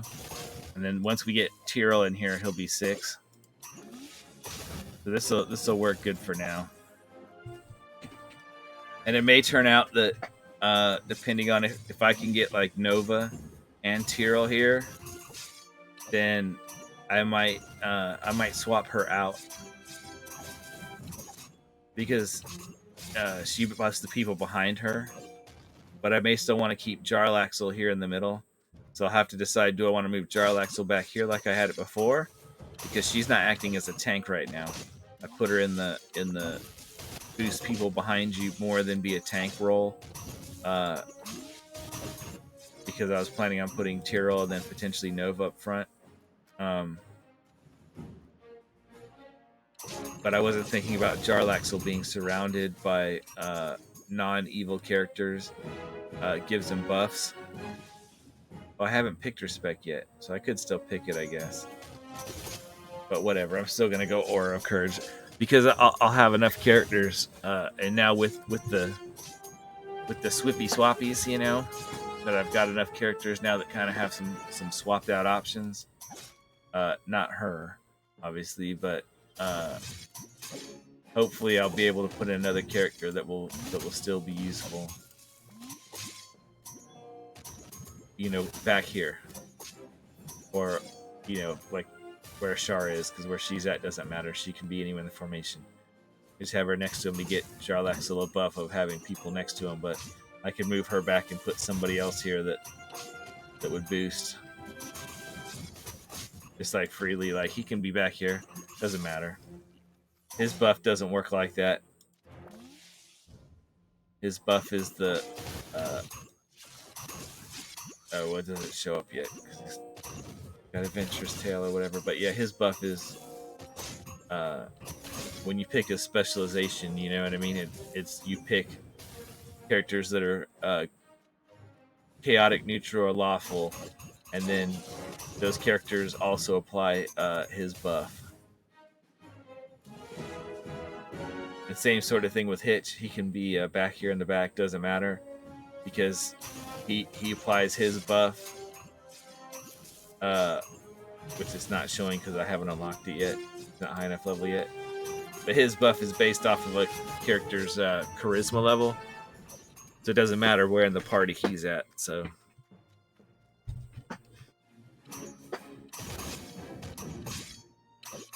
But I've got Makos and Jaheira that I could put back here, and I could still get their buffs. I would probably, in this instance, I'd probably go with Makos because his bonus is based off of just not being adjacent to your DPS character. So any character that's not adjacent to him gets the buff. So that would work.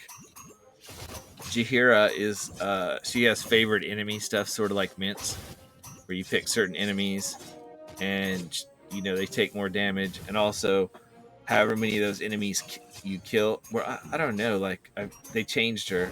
She used to just be a support. Now she's a support and a DPS. So, and her abilities have changed. So actually what I'm saying there probably is wrong.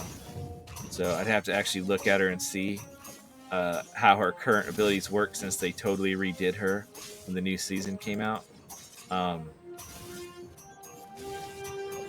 And they also moved her slot. I think she used to be like over here somewhere. Now they moved her over here. But that's part of what they're doing with these seasons. When they do these seasons, is it gives them a chance. So like they changed her around. They changed Shandy a little bit.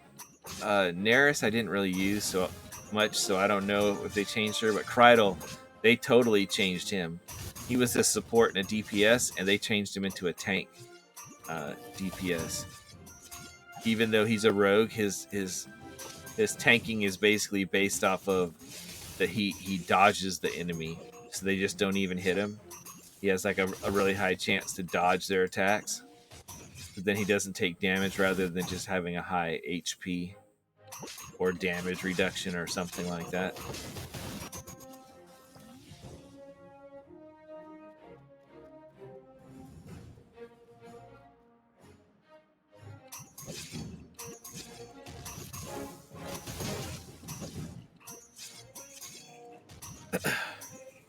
But you can see this account's not very powerful. Like I said, I can just barely get past area 200 on Sword Coast, and that's even like with potions and stuff. So I mean, it's not terribly powerful, but you can see like I haven't wasted any of these runs so far. I mean, I got I don't remember what it was, but to 100 and whatever. You know what I mean? In my first one. So I got way past the 50 I needed to unlock Orija. She's over here. But and I'll get past 50 again for Desmond, you know what I mean, to unlock Desmond. So at the bare minimum, I will get these characters unlocked. And that is what's going to help you towards getting to split the party. And keep in mind, even if you can't, even if I don't have tokens enough, and even if I can't do their variants, it won't matter if I can't get gear for them, because it'll just be a little matter of time. And I won't even have to open time gates, because Electrum chests can get you up to blue gear, and they give out like, I don't know, it becomes a lot. I think it may even be like 25 or 30 a week some weeks. You know what I mean? So that is a lot of Electrum chests, and you're definitely going to want to cash those codes in. You don't have to watch the streams, but you have all the CNE streams that give away codes. Then you have a bunch of, we'll call them sort of like affiliates, but they're Dungeons and Dragons streams. People streaming Dungeons and Dragons games, and not even just streams, but also there's some like from podcasts. There's codes that they put on YouTube videos that have to do with Dungeons and Dragons and stuff. Basically, ones where they're like their characters are in the game, or they play they play in these. We have like this Idle Champions Presents.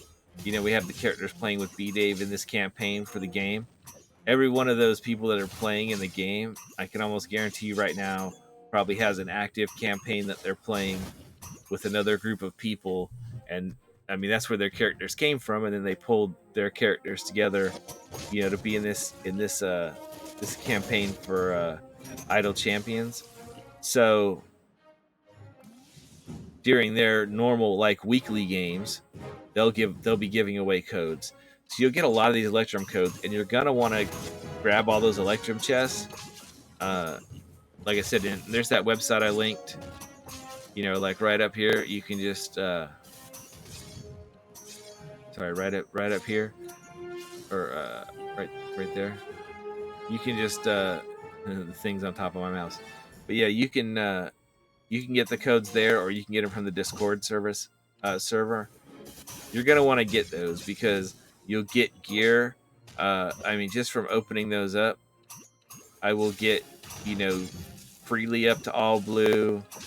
Even the evergreens, if they don't get up to all blue from the gold chests and stuff that I'm opening, silver, gold chests. Blues are kind of rare in silver chests, but the gold chests and stuff that I'm opening, if they don't get them from those, most of my cords are already all blue. But I mean, you can see Delena still has 2 greens. Mako's has 2 greens.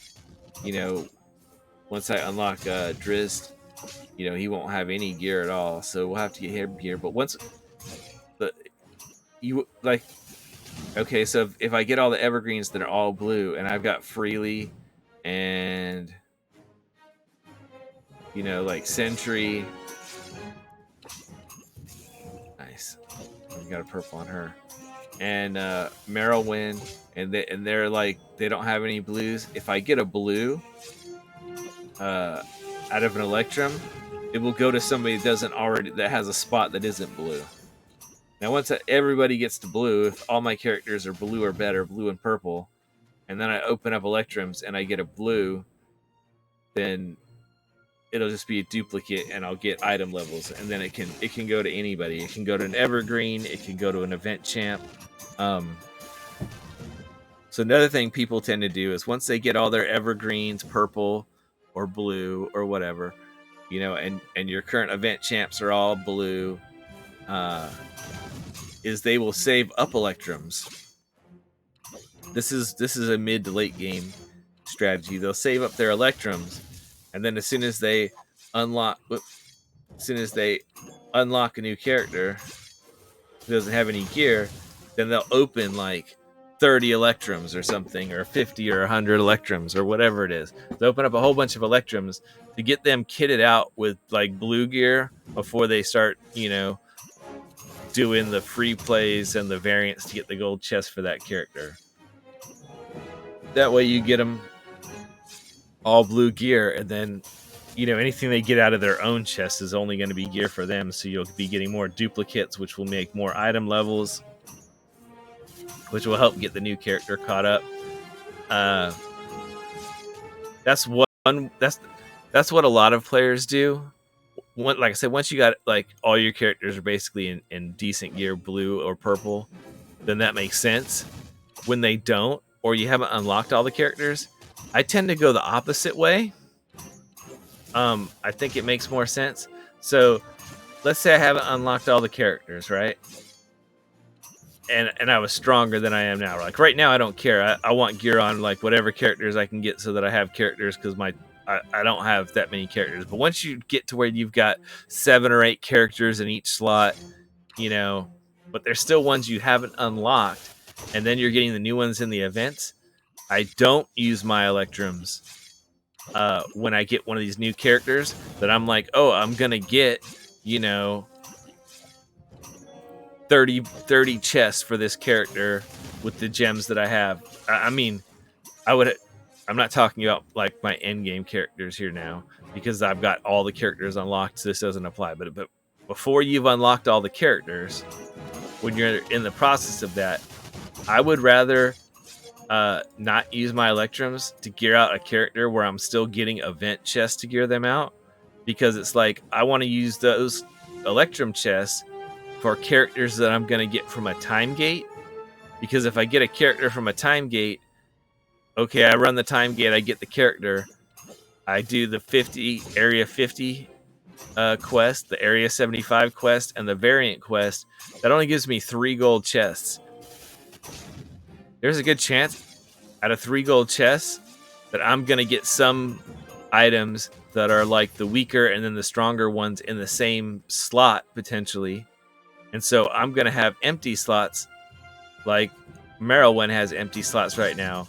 And I would rather use Electrums to try to fill in the gear and increase the gear for the champs I got out of Time Gate, especially if the only way for me to get more, they're retired. They say retired. It's kind of a lot of people, that's what they commonly call the characters that won't come up in the future events because they're older. They're not really retired. It's better to say they're Time Gate champions. You can only get their stuff out of Time Gates. That means for me to get chests for them, I'm going to have to run more Time Gates, duplicate Time Gates of that character, rather than using a Time Gate to get another character that I don't have. Which, you know, you want to get all the characters, and you want to get them all to at least a decent level because of the variants and the patrons and stuff. You know, once you start having restrictions and you can't use all of your champions, you can't just pick like, oh, well, I'm just going to pick this group that I like, that's my favorite group, or the ones that, like, on my account, like, I put these guys together and they do the most damage and can push the farthest. You can't always rely on that, right? And so once you get to that point, then gosh, we need more speed.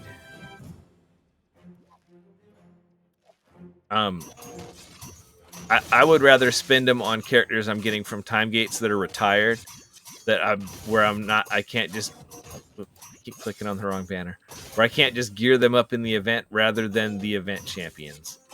But once you get to the late game and your characters have gear on them, you can use those Electrums to dump a bunch of gear onto your champions.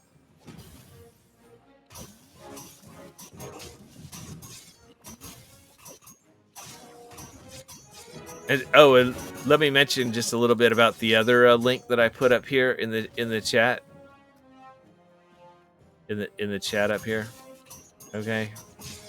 That icy bite glow. Use this at your own discretion, okay?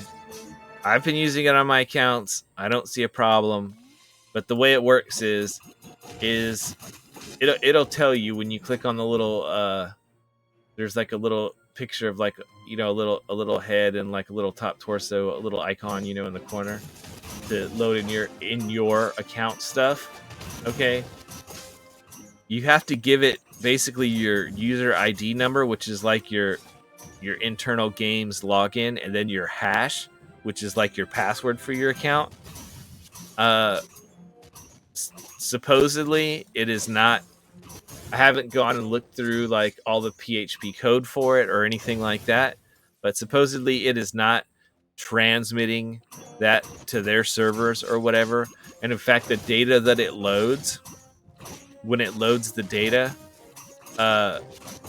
it's only loading that data into like your cookies and your cache area on your computer on that browser. So say I have 2 computers, and I open up the Icy Bite Glow page on both of them, and I've already done the steps to connect it. I've got the number and the hash number, which it tells you how to do it based off of what platform you're doing. Sometimes you just open a support ticket and then you copy the URL and you paste it in there, and it pulls it out of that. But it has some instructions basically for most of the different clients. But so you put that in there, if you're worried about them stealing your password and stuff, first off, there's not really any advantage to that. Like, I can't give items from one account to another, or anything of the sort. You know, you can't delete items from a character. I mean, the most you could do is maybe use your potions and things, you know what I mean, or spend your gems on stuff you didn't want to. So there's not much damage somebody could do to your account, assuming they did get control of it. And supposedly, I haven't verified this, use it at your own discretion, but I've been using it for years and I do recommend it. It does it keeps all that data local. So like on my laptop, if I connect it on my laptop and I connect it on my desktop, right, and then it has a little sync button, you know, like a little rotating arrows button that you click on that refreshes the data from your current data in the game, because it loads all the characters you've unlocked, your item levels, what items you have, when your next time gate pieces are going to drop. It loads everything out of the game, right? It loads all the data for your account. If I refresh on my desktop, right, the little circle thing that tells it to reload the data, and then I go to my laptop. Even if I like refresh the page in the web browser, if I don't click the refresh thing for it to re-download the data from Idle Champions, it will still just show the data from however old it is, and it tells you next to it that, you know, it last did it, you know, X number of days ago or X number of hours ago or whatever it is. But that is a really great tool because it will show you. Now, it can do some things even if you don't fill in your stuff. Like if you just go open it up and you don't fill up anything, you can click on like the events tab, and it will show you all the champions coming up in the next event and which ones were in the event prior. If you click on the champions page, it'll show you all the champions in the game, slots left to right, and it has filters. So you can say, I only want to see the core and evergreen champions, or I only want to see event champions, ones that are going to be in current events. I want to see the time gate only champions, the ones that I can only get out of time gates now. I want to see patron shop ones.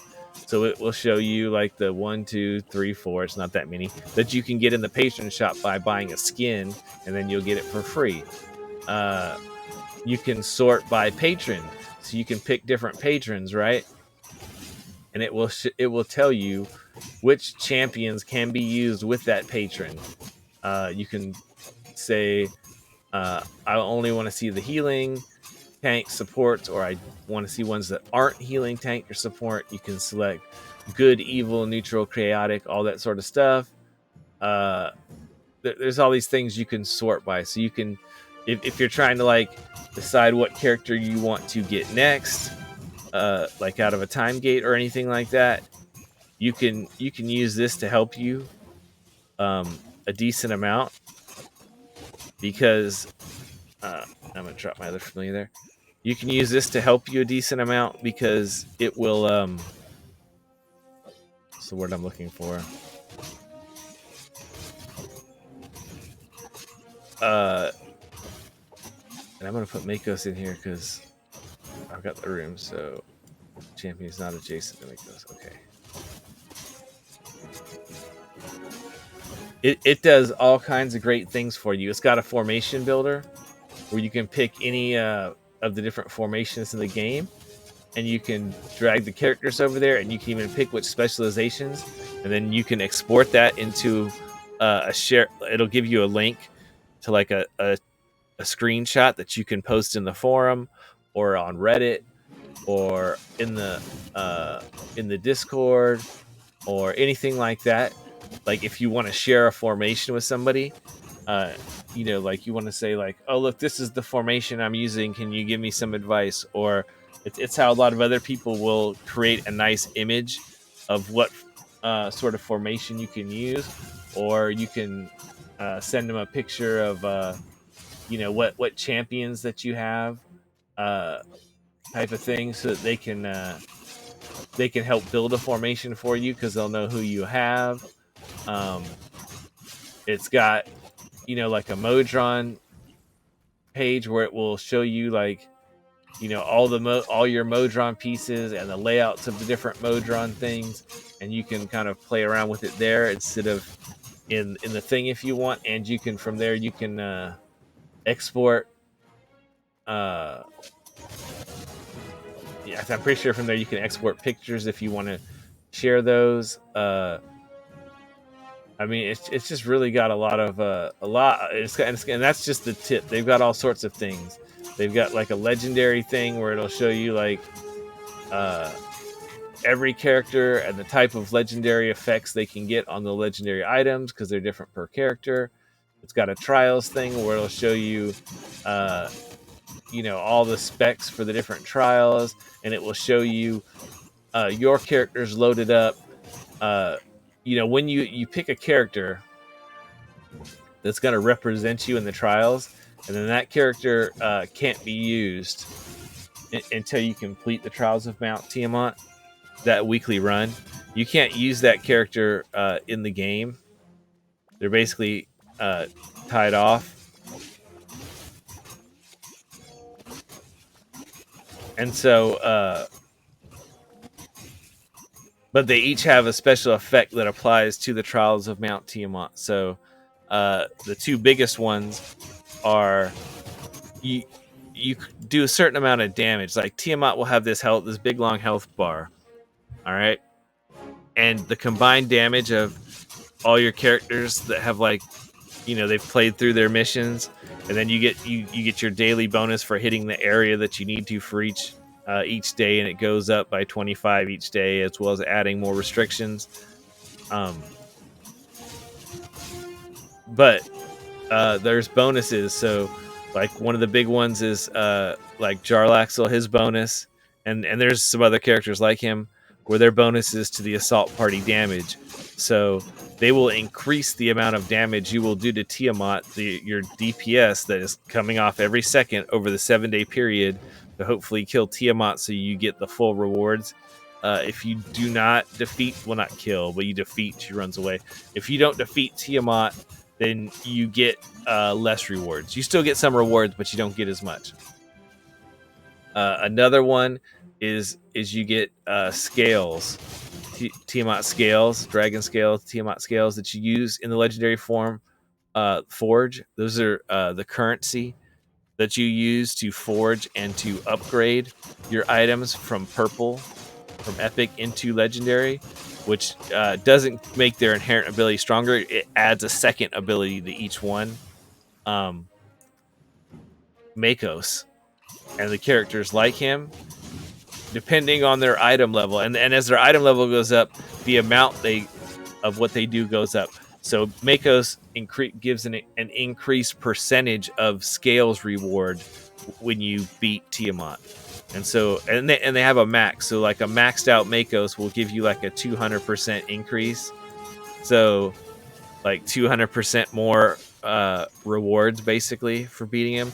And then there's ones that, do basic things like increase the amount of damage that everybody going against Tiamat gets, decrease their attack cooldown and stuff. And then there's scrolls that you can use that do these things. They don't increase the amount of scales, but there are ones that increase the assault party and increase the gold find and increase the damage that everybody, all as up to 5 players that are participating with you in that trial of Mount Tiamat to complete it, will all get those bonuses.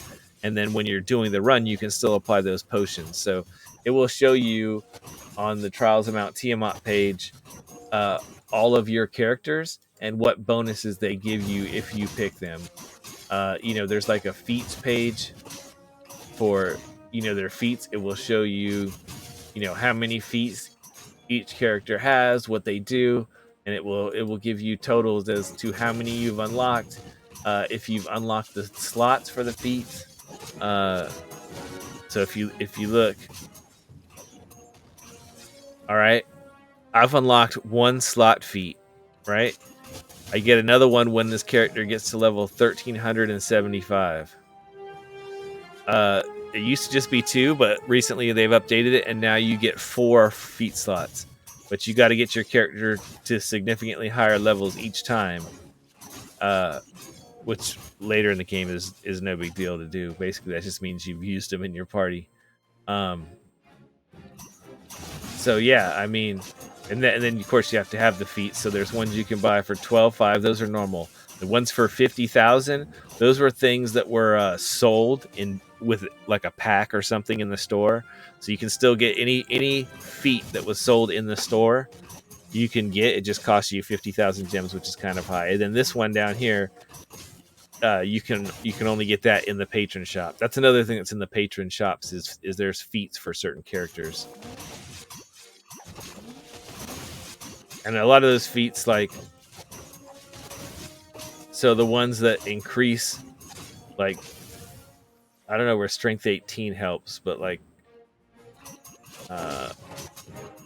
charisma 13, that would get you maybe some bonuses. Wisdom, I don't know, his are kind of weird, like his boosts, but usually the stat boost, what the point of the stat boost is they let you, if you use the feat for that stat boost, it lets you do patrons, because a lot of the patrons have stat requirements that you have to have a stat above X, you know. So like one of the main ones, the biggest ones I can think of right off the top of my head are Human, who's like in this slot. That sounds right. Human, he has his intelligence is 12. Well, you got to be 13 for Strahd to do Strahd. He's got a feat that's +1 intelligence, and then he can do Strahd's patron challenges. And same thing with Zorbu. Like I said early on, I would say he's going to be your best DPS in the game if you can get him. He has an intelligence of 12, so +1 makes it 13, which means then you can use him for Strahd. So something to think about. But yeah. All right, we're pushing 587% increase, and we don't even have anybody on us yet, man. I'm gonna put a few levels in. Let's see, curiosity.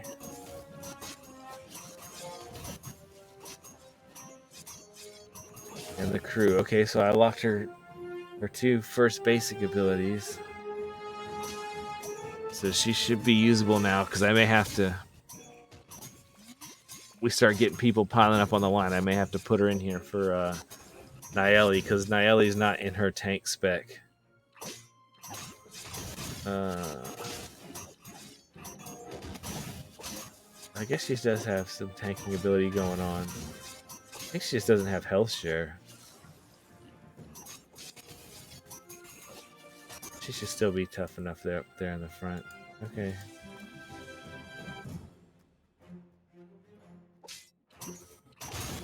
We'll see. Nova could... I mean, in general, Nova is definitely a way better tank than Nayeli. She's not really geared out very good right now. I mean, I have 2 missing gear slots. And then, 3 greens and 1 blue. So there is that. Sentry is a decent tank, and she's got a good speed ability.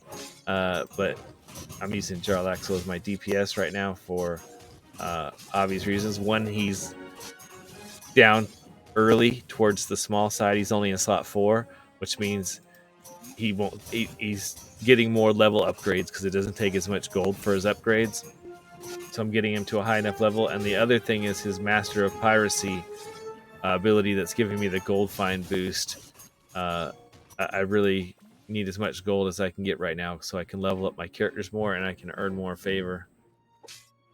All right, so I went from 1.48 EO4 to EO5. I'm almost up to a 1,000% increase. I'm going from the EO4 to the EO5 there, so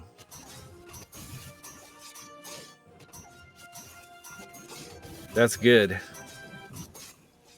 And I'm pushing right along. I mean, I'm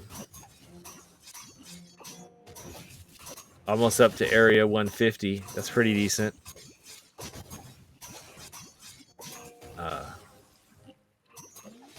So I may be able to get some of these variants done. I'll have to pick and choose. Oh, let's see. There's a Ryza. She's in the same slot with Nova. And Rust. Rust is a pretty good champion. He's a gold find champion. He boosts gold find. I mean, he does other stuff.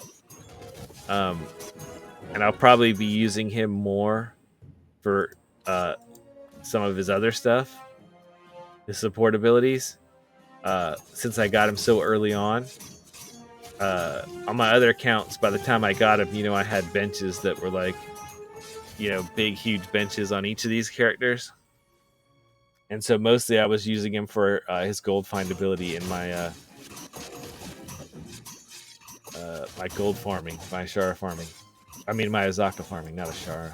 Sorry, Azaka farming with gold.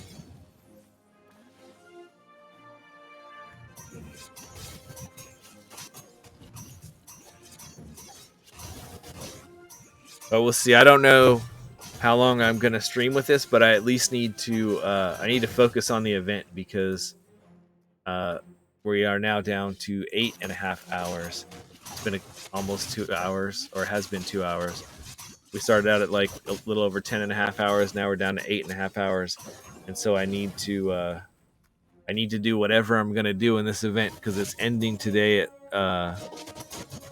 noon Pacific time. I'm actually in Eastern time, so that's 3 o'clock for me. But it ends at noon Pacific time.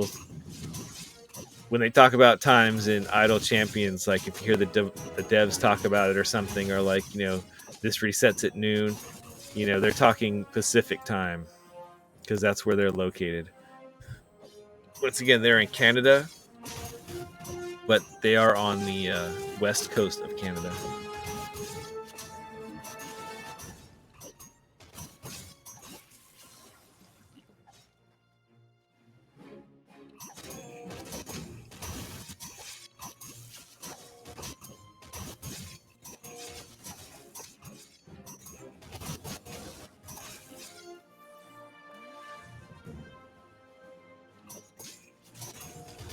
Still doing pretty good.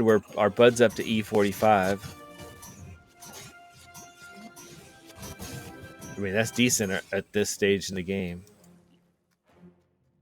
Like I said, I mean, on my main account, I routinely have buds over 300. E300. We're at E45.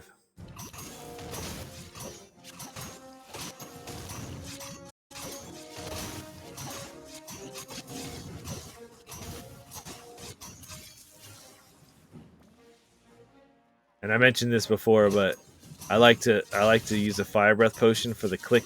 This basically makes your click damage do bud damage. I like to use that when I'm using a speed potion because once again it's good efficiency. If they're dying on my clickers up here at the front, rather than having to wait for my DPS to hit, my DPS hits and he sets what the bud is. He sets the basically like the highest damage hit. He sets that bud, and then my clickers will basically do that, or an amount of that to everybody as they come in and click. And so they come in and they die right away because they're being killed by the clickers as soon as they enter the field, rather than having to wait the 4.5 seconds or something. 5 seconds is how often he attacks, every 5 seconds. So something to keep in mind. It helps optimize your speed potion because it kills the enemies faster right there at the front.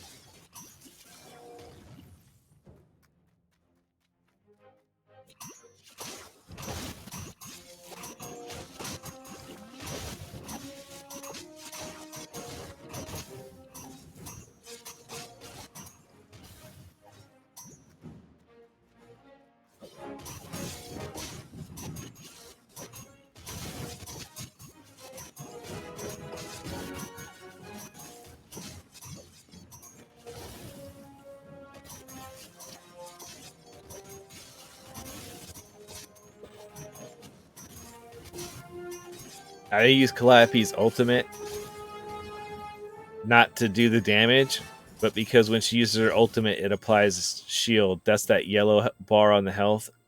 In front of the red bar is their health. The yellow bar is shields. So if you look at one of these characters, see he has 333 health, and then he's got 438 shield.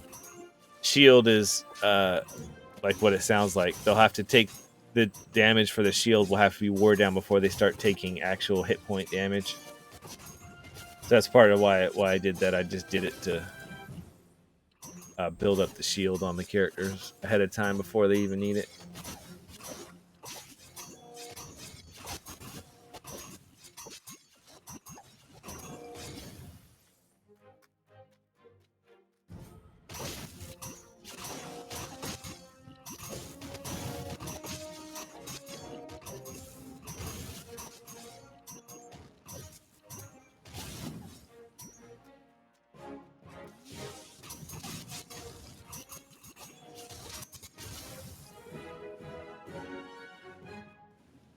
All right, we just cleared 175. I feel like I should have gotten an achievement for that. Oh, 275, 225, 175. What's up with that? Where's my achievement for clearing 175? Sounds like a bug.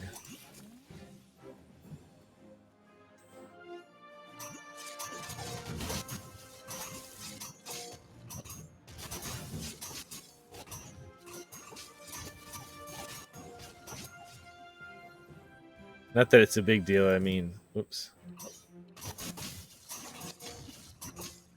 I mean, achievements only add like 1%, most of them. Some are 5.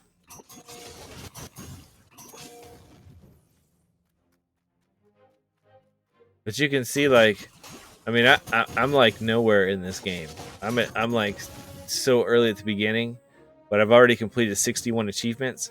It's giving me 113.3% increased bonus damage all the time, just from those achievements.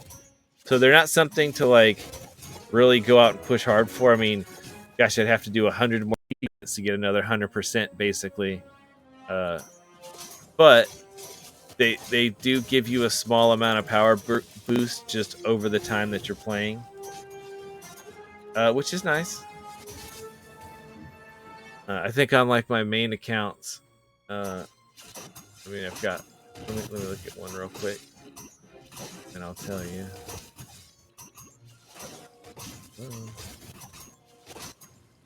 I don't have it running right now. I was gonna say I'll tell you, but I think it's something like 2 something EO4. So not, I mean, that's 2,000 to something percent, which in this game isn't a huge amount. I mean, let's see what's Calliope giving me 1.2 EO4, and like she's not even close to like her level cap. You know what I mean?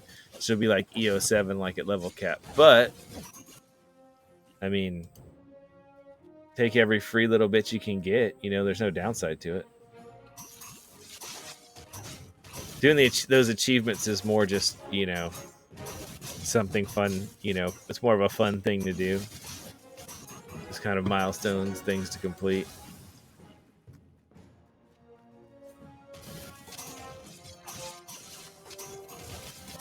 And all of these in-game achievements, they don't all correlate to achievements in, say, Steam or Epic or Xbox or PlayStation or whatever. Most achievements you get on the platforms, Steam or the console platforms, tend to be for completing new missions. When you complete the base missions, I don't think you get them for the variants. Pretty sure you don't get them for the variants, but when you complete the main missions the first time, a lot of those will give you an achievement or something, I think. So, and when you complete them, you get an in-game achievement. But I'm saying, like, all the in-game achievements don't correlate to Steam achievements. I mean, you saw how many there were, right? What did it say? 679 achievements. I mean, yeah, you don't want to.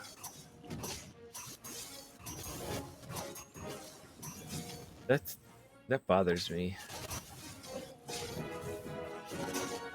should have got that. Maybe it'll give it to me when I can. Maybe it'll catch itself when I see. And actually, I should get it twice because I should get it for this one too, and this one. Or no, wait. Sorry, those are different events. Please wait. Huh? Why is it only showing the? Whatever, doesn't matter. But yeah, so maybe it'll give it to me when I complete the adventure. Maybe it'll catch it. Doesn't matter. I'll clear 175 again anyway, like on my next pass, because I'm gonna on my next pass I'll do the mission to unlock Solok.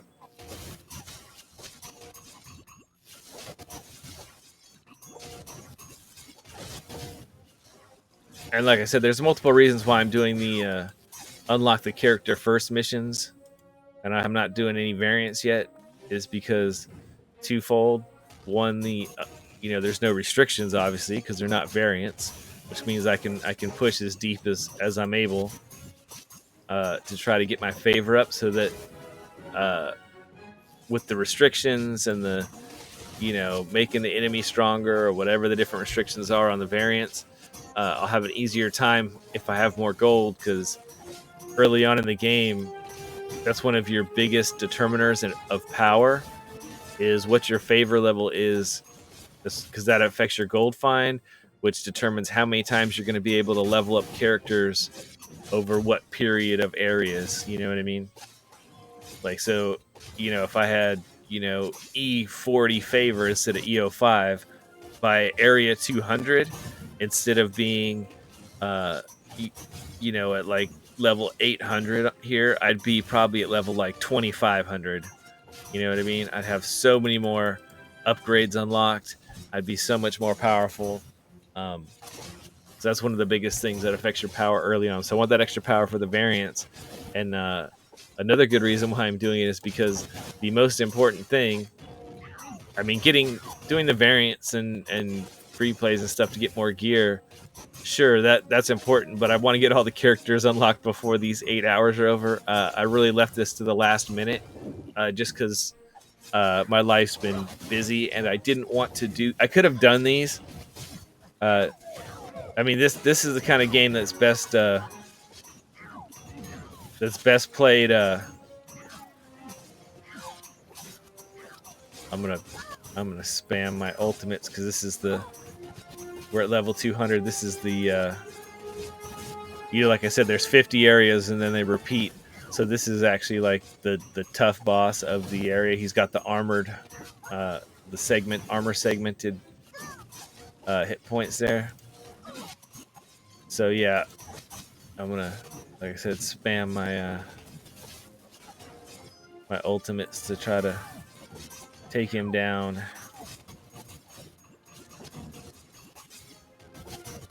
So yeah, but the other reason is, I waited till the last minute, so I want to make sure I get all the characters unlocked.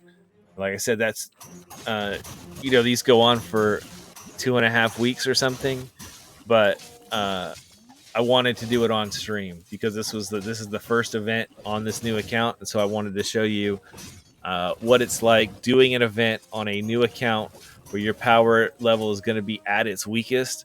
Basically, so there'll be this event, and then this next week will be what they call a free time gate event, and it's also a content drop event. So on Wednesday, they'll drop some sort of content, new missions in the new campaign or new variants for existing campaigns. So basically, they'll drop more missions and stuff in the middle of the week, and then on Friday, you'll have Friday, Saturday, and Sunday to open your free time gate, which is where you go to this time gate and you'll go to view the free time gates. All right. And when you do that, and I'll probably do that on stream. See up here how we have most popular. Right now, they're just, it's because they're being sorted by popularity of which time gates are being opened the most. And these all make sense because these 5 are the ones that were in the current season, so it makes sense. Oh, and you see it is like I said. So these characters, they only cost 3 time gate pieces to open. So gosh, I really should look at before that goes away. If instead of spending 7 to get one character,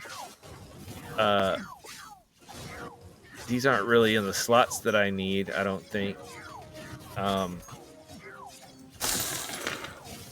These aren't really in the slots that I need right now. But gosh, 3 time gate pieces I could. Oh, I do need Viconia. So yeah, or I was gonna get Viconia or Briv in that slot. So I can get Viconia for 3 time gate pieces instead of 6, and then I could also get Shandy. Okay, so I might get those 2 time gates while they're cheap because they're half price because they are in the season and they want you to have the characters for the season because you need them to do some of that season content. Okay, now I'm getting my butt kicked here. Let me try swapping out Nayeli for Nova and see if she does better as a tank to get me past this. I'm not for sure that she will because it's harder to level up these characters on the right because they cost more gold to level them up than the ones on the left. But in general, like if I had all these characters maxed out to soft cap, Nova would be much better tank than Nayeli. Like I said, she's the second best character in the slot. She's pretty super awesome, and she has a good damage boost.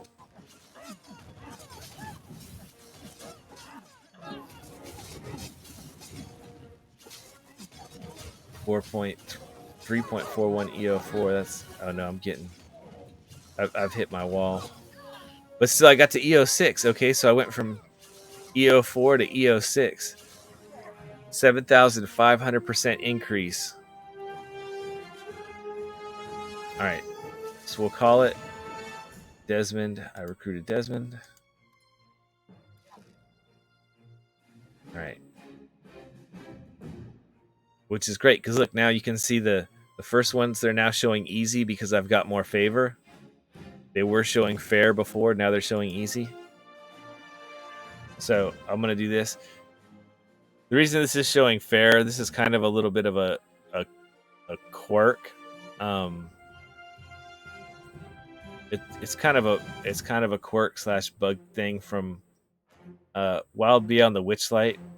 Takes place at a carnival, and so they set all the difficulties on those to say fair because a fair is another name for like a carnival, more or less, and so that's why it says fair. Really, like honestly, with my favor that I have, this should say easy. I mean, if this was working like it does like in the normal campaign, that would just say easy because getting to level 50 is gonna be easy, and let's just be real about it.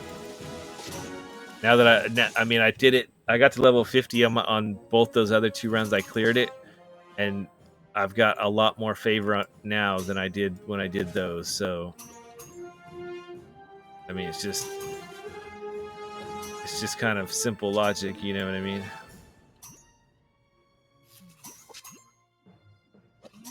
Okay.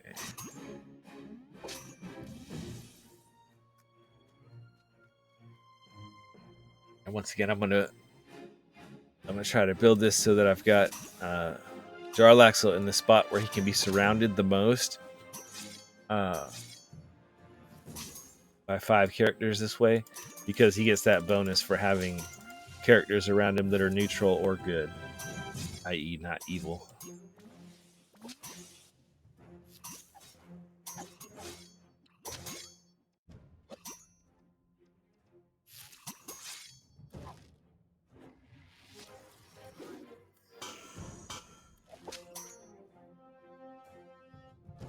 There's Desmond.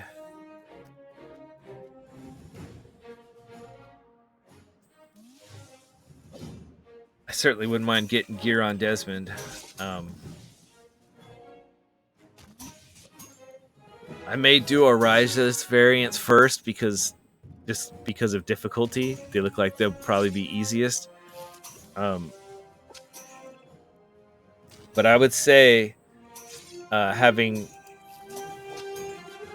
not really used Solak yet, or looking at his kit, I'm not sure how good he is. But Desmond, I feel like, is a good character, especially early on to have, because one of his abilities is that whenever you have a slot that is tied up by, one of those escort ones or something like that, where it puts another character in one of these slots, like it blocks a slot with basically somebody that's just like you're escorting or that's walking along with you, that you can't actually, put an actual hero in, champion hero, whatever, in that slot. He gets a boost for slots that either have a dead character in them or that have, a non-player character, a character you can't control in them. And so that's going to work out well. And so I did you see the link up there to Icy Bite Glow. If you look at that, right, and then you look at the events tab, and it shows you which events are coming up, right? So like in this event, we get a slot 11, a slot 4, and a slot 2 character. Okay.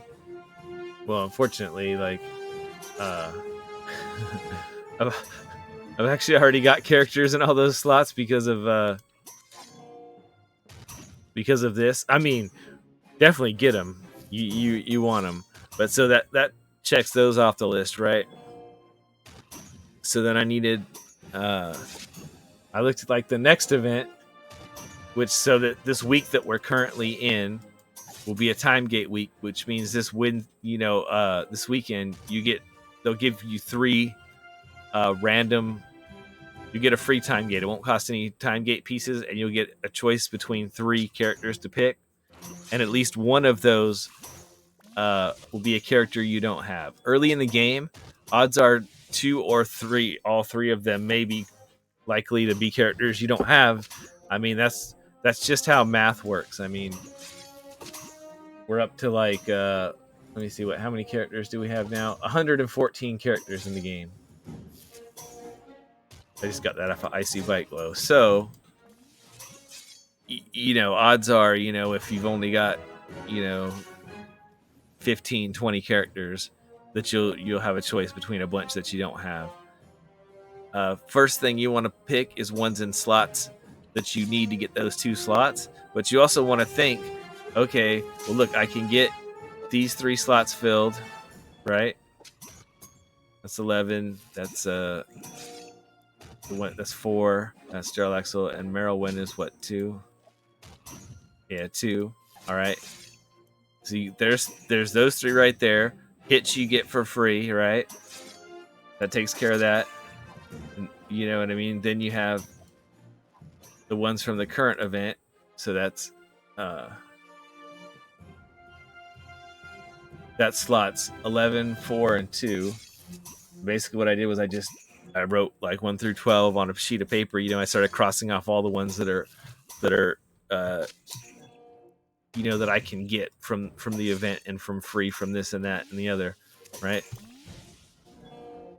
My 4th familiar right there on freely, because I want him as soon as possible to get me that extra favor boost. Then I looked at the next event. Okay, so we'll have this week will be a time gate event.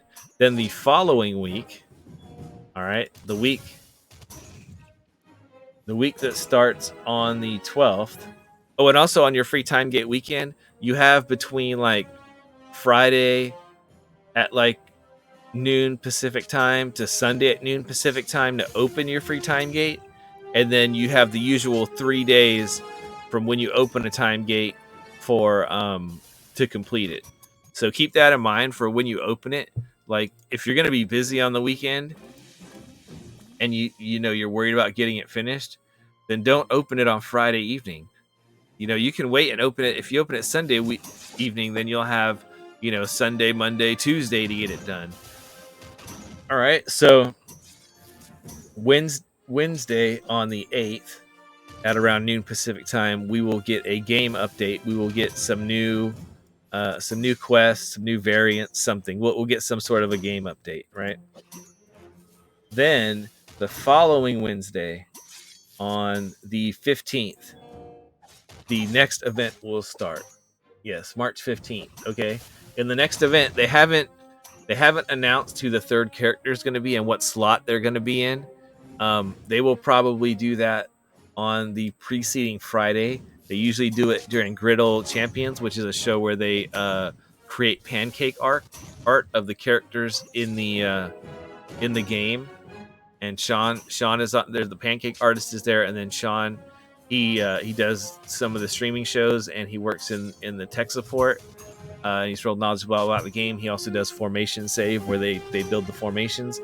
So on the 10th, they will probably post the update to their website. They will announce the character and Griddle Champions. Shortly after that, they'll tell a little blurb about it, probably what slot he's going to be in and that sort of thing, or she or they, whatever it is, whether it's a him or a her or a non-binary character like Warden, somebody that's like, basically a Dungeons and Dragons robot or something that's genderless, a Warforged.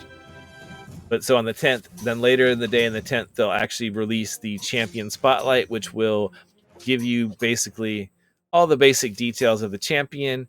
You won't really know about like what their skills are going to do at top level, or that sort of stuff, so you won't know exactly how good they are, but you will know what their abilities are. You will know what slot they are in. You will know if they have any affiliation.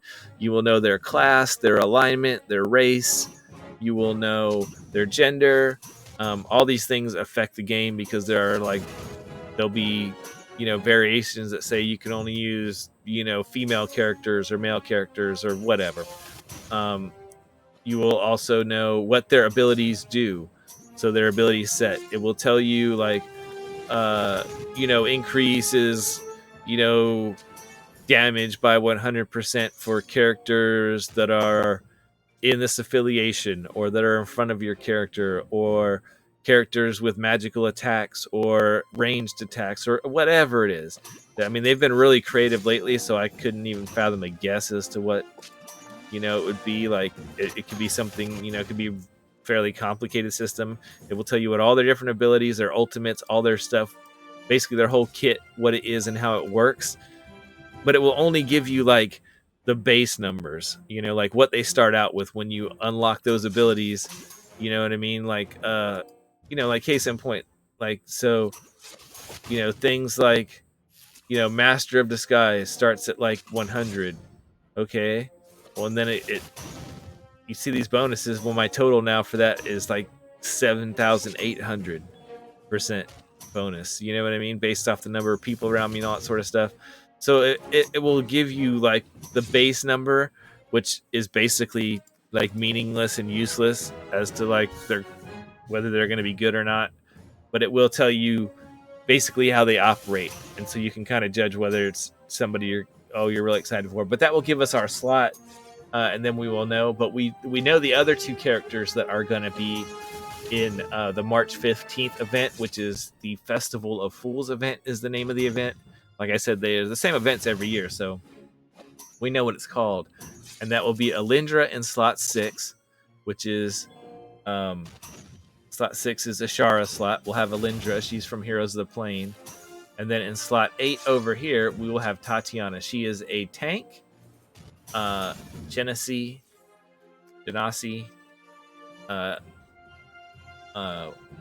warrior, barbarian, or something, whatever. And then we will have Alindra in here. She is a support. She is a Heroes of the Plains character. Unfortunately, she's in this slot. This slot is like packed full of like really good characters like Kroll and Ashara, so it's hard to bring them out. But if you were playing a Heroes of the Plains team, her abilities, she's a support, but one of her probably most significant unique abilities is that she boosts the effects of all the other Heroes of the Plains characters. So Freely is a Heroes of the Plains. See, Heroes of the Plains affiliation. So you have Freely, best in slot. Orkira, best in slot. Penelope, best in slot. Whittle, I I don't know if she's best in slot, but she's the one I use the most in her slot. She's in slot 2. And then you have Briv. I don't know if I would say he's best in slot because Calliope's in that slot. And Calliope is a powerhouse support, but he is a mid to top tier tank. So he's also really good. Alindra basically boosts all of their abilities, all of the characters in this affiliation. Oh, and Penelope, she's in slot 12. She's a support. She's probably the best support in that slot. Zorbu's in that slot, so that's usually I pull out Zorbu for my DPS. That's the one thing the Heroes of the Plains do not have is a DPS. So you would find a DPS to add in there that isn't in one of these slots with these other Heroes of the Plains if you wanted to use all of them. But that's not hard. Like I said, there's plenty of DPS characters in this game. In fact, way more than you need because unless they're DPS and support, like Ashara, I keep putting her in here, even though Jarlaxle is my DPS because she does DPS and support. Her support ability isn't near as good as if you can get her supports to apply to herself and use her as a DPS, then she's a powerhouse. But it takes a lot of characters to do that. So she's more a mid to late game top tier DPS. But she's gonna boost dwarves and elves, and Jarlaxle is an elf. He's a drow. He's a dark elf. So we got that going on. So she's still useful as a support. But yeah, there are plenty of DPSs that are not supports. They're just pure DPSs. And we kind of have too many. And even, especially like in the starting bench, I mean, we have way too many like DPSs. So we have Jarlaxle. He is just a DPS. I mean, he's got Gold Find, which is useful. But as far as like getting you further in content, Gold Find by itself is not going to help you. And none of his boosts, like this one, increase the damage of all champions by 200%. Jarlaxle has none of those at all. He doesn't have any of the even basic like boost everybody in your party's damage ones. He only boosts his own damage. So you will get no damage improvement from having Jarlaxle in your party. You just get the Gold Find and then him as a DPS. Ashara, on the other hand, she is a DPS support, and if I do that, will it show me more?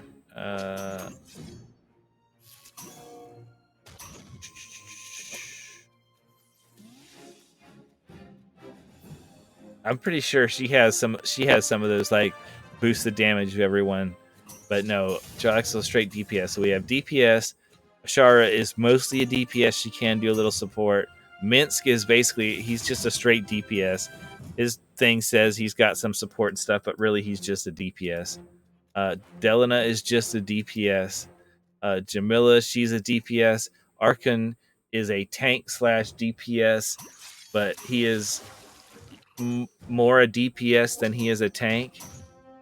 And Arkan works in like a very weird way where if how like we try to get these formation abilities, like Nayeli buffs the people behind her, Calliope, the one row in front of her gets damage boost, Celeste boosts the people adjacent to her.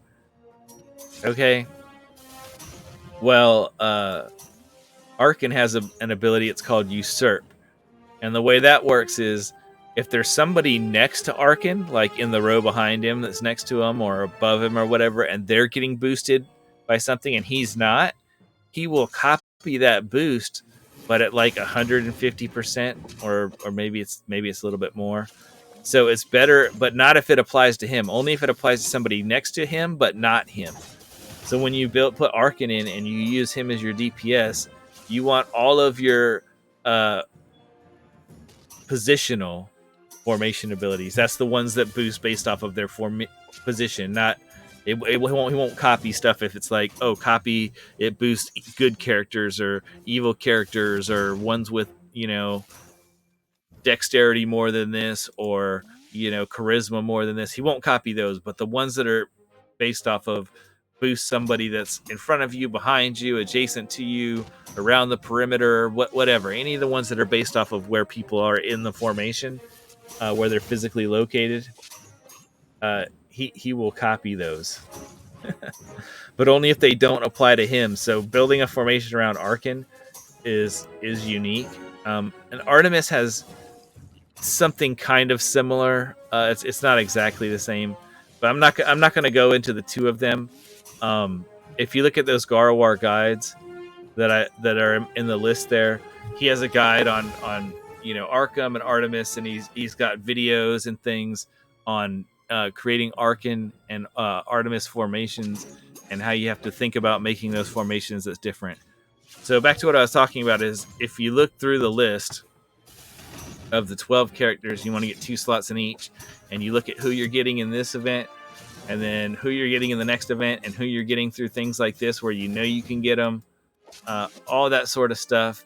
We will also probably have the new season. I don't know when season 3 starts, but I would guess that probably within the next week or two, season 3 will start.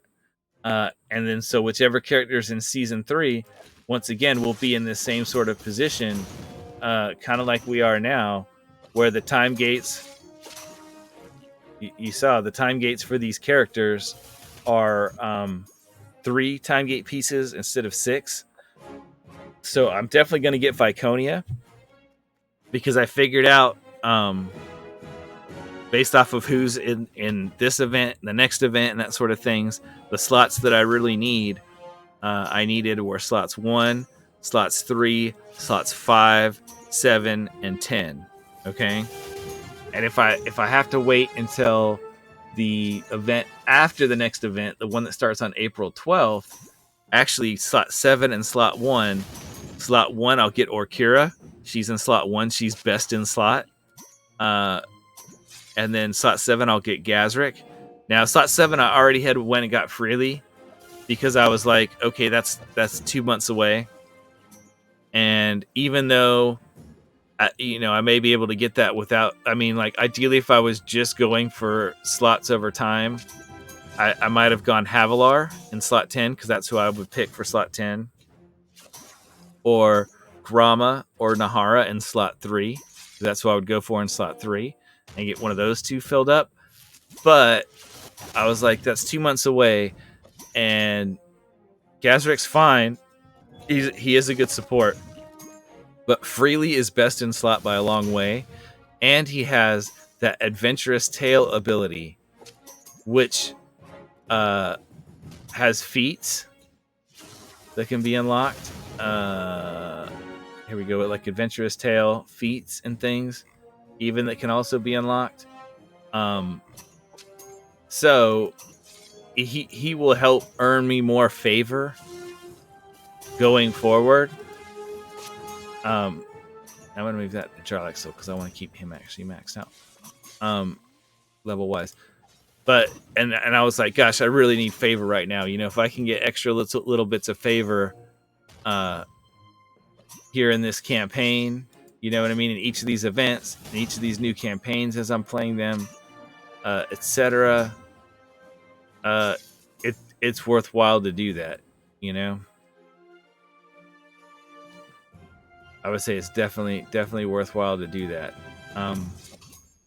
And so I went ahead and got him unlocked because, and I'm hoping to get to split the party too and get my Modron core. I'm hoping that will happen before April 12th, when this event currently is over today, and then the next event in a week starts, and then the week after that, and so it's actually April 12th is the date that it's showing on Icy Bike Club for when that's going to start, assuming that they don't, until you get close, the events, that's when they're supposed to start, if the regular cycle follows and based off of when they started last year and all that sort of stuff. But every once in a while they'll come in and they will like maybe delay an event for like a week and do like one of those other little events, like I said, that are like the Christmas event or something. which are not the same as the Idol Champions Presents, where you're voting every day for weeks, and then there's one show every week. The like the Christmas type event, what they do is they have like 7 or 10 days worth of prizes. I think it's 7, and so you log in every day and you click one of the things, and once you get any one of those 3, then you usually get like a skin that will also unlock that character if you don't have it. Like if it's Christmas, you'll get a Christmassy Santa Clausy elf type skin type of thing. You know, or you'll get a familiar. A lot of times it's familiar, but each day you'll get a chest is what you'll get. You'll get a day 1 chest, a day 2 chest, and you open the chest, and the chest will be full of like a lot of good things. So like in a chest, you open a chest and it may give you like a Modron chest, 2 gold potions, maybe there's a time gate piece in there, or it'll be 5 things, and they'll usually all be like good things. You know what I mean? Maybe there'll be some of these potions, these ones, like Potion of the Hunter, Gold Hunter, Gem Hunter, Psychomorphic Energy. These ones that are 7-day potions that are pretty significant. The kind of things that are up here that are like the 3-day rewards. So like Potion of the Gem Hunter, you know, Potion of Psychomorphic Energy. But we'll see tonight when this is you know, the show's coming on tonight, the third episode of Fury of the Black Rose. And then right after that happens this evening, I can't click on week 4 because it's locked, but the day 1 for week 4 will unlock. I'll be able to grab that reward token. I'll look and see what's in week 4. If there's time gate pieces, I may grab those first. If not, man, that Psychomorphic Energy, man, that potion is good. That's the one. It basically doubles your Modron core nodes. So if you have a node and it adds 1600% damage, this will make it 3200% damage for that node. And that's for all 15, or there's 30 nodes generally. There's like 2 for each level. So there's like 30 nodes in a Modron core. That'll double the boost of the gold find, everything for those 30 nodes. So, but there's still plenty of weeks that I can get all the 3, get 3 things rewards here. You know, I want the Solok chest, and then I'll probably get the supply chest here because more potions and contracts is better to me than just a single potion. Even though these 2 are good, these 2 are not good. I mean, Fire Breath potions are fine, but a huge one's not really much better than like one of the other ones. And the giant strength ones, the ones that boost your strength or your health, they can help you get like a few more areas, but not enough to matter so much. The gold and the speed, those are where it's at. Those make a big difference. So I won't probably get anything else off of week 1 because I started with the supply chest because I didn't realize that these were included the champion along with the gear, and I thought, what's the point in getting the gear without the champion right away? But so then I got all 3 of these, so I got the familiar. I still want this. I won't use it for a long time until I have a Modron core that's actually like built up. So I'll get a Solok and a supply chest from here, and then over here I'm gonna probably want to get.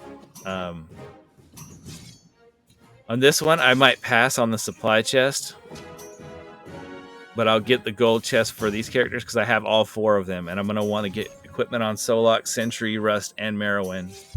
That'll get me the Gem Hunter. And we'll see week 4. Let's see. It should say in here.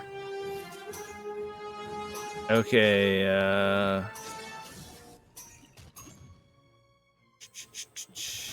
Here's the rewards. Let's see. Week 1 is the familiar. Week 2, Psychomorphic Energy Potion. 3 is Gem Hunter. Okay, week 4 is 1,000 Modron pieces. I'm definitely going to want 1,000 Modron pieces. I don't ever break down my Modron pipes into pieces because I feel like that's a bad investment. But I will use the pieces that I get from things like this. Week 5 is Gold Hunter. That's double gold for a week. That will be good on an early account. And week 6 is Potion of Polish. That is Potions of Polish are great.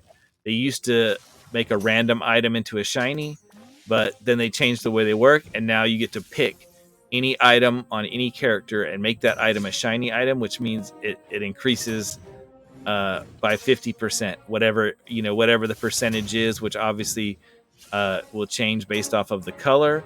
But like here, like I mean, I happen to just randomly get a shiny on Jarlaxle for Master a Tuner. So like it's level 6, it's blue. The percentage it says here, this 229, that's 50% higher than it would be if it was just blue and it wasn't shiny. So yeah, like for the items that are like really important on the characters that you like to use that are important, having a shiny item versus a non-shiny item is not insignificant. I mean, that's a decent boost. So whenever you get a chance to get a free potion of polish, you should take him. I think that's another thing that's on the patrons. I think each patron has one potion of polish. Those don't reset every week. You can only buy them once, but those are good to get. There's a few things, like I said, that are the same for every patron, and then there's the stuff below that which are like the skins, the feats. There's some golden epics for evergreen champions that you get. Some of the evergreens, they have some of these golden epics like this one. And something to know is to keep in mind is getting full shinies on your core characters is pretty easy, because anytime you open a chest, there's a 1 in 1,000 chance of getting a shiny. Which I know sounds insignificant, but you're going to end up getting so many silver chests and gold chests from the drops, and then the gold chests you're going to buy so that you have the contracts for getting the additional tokens and all that sort of thing. With those, like I said, you're gonna have so many of them.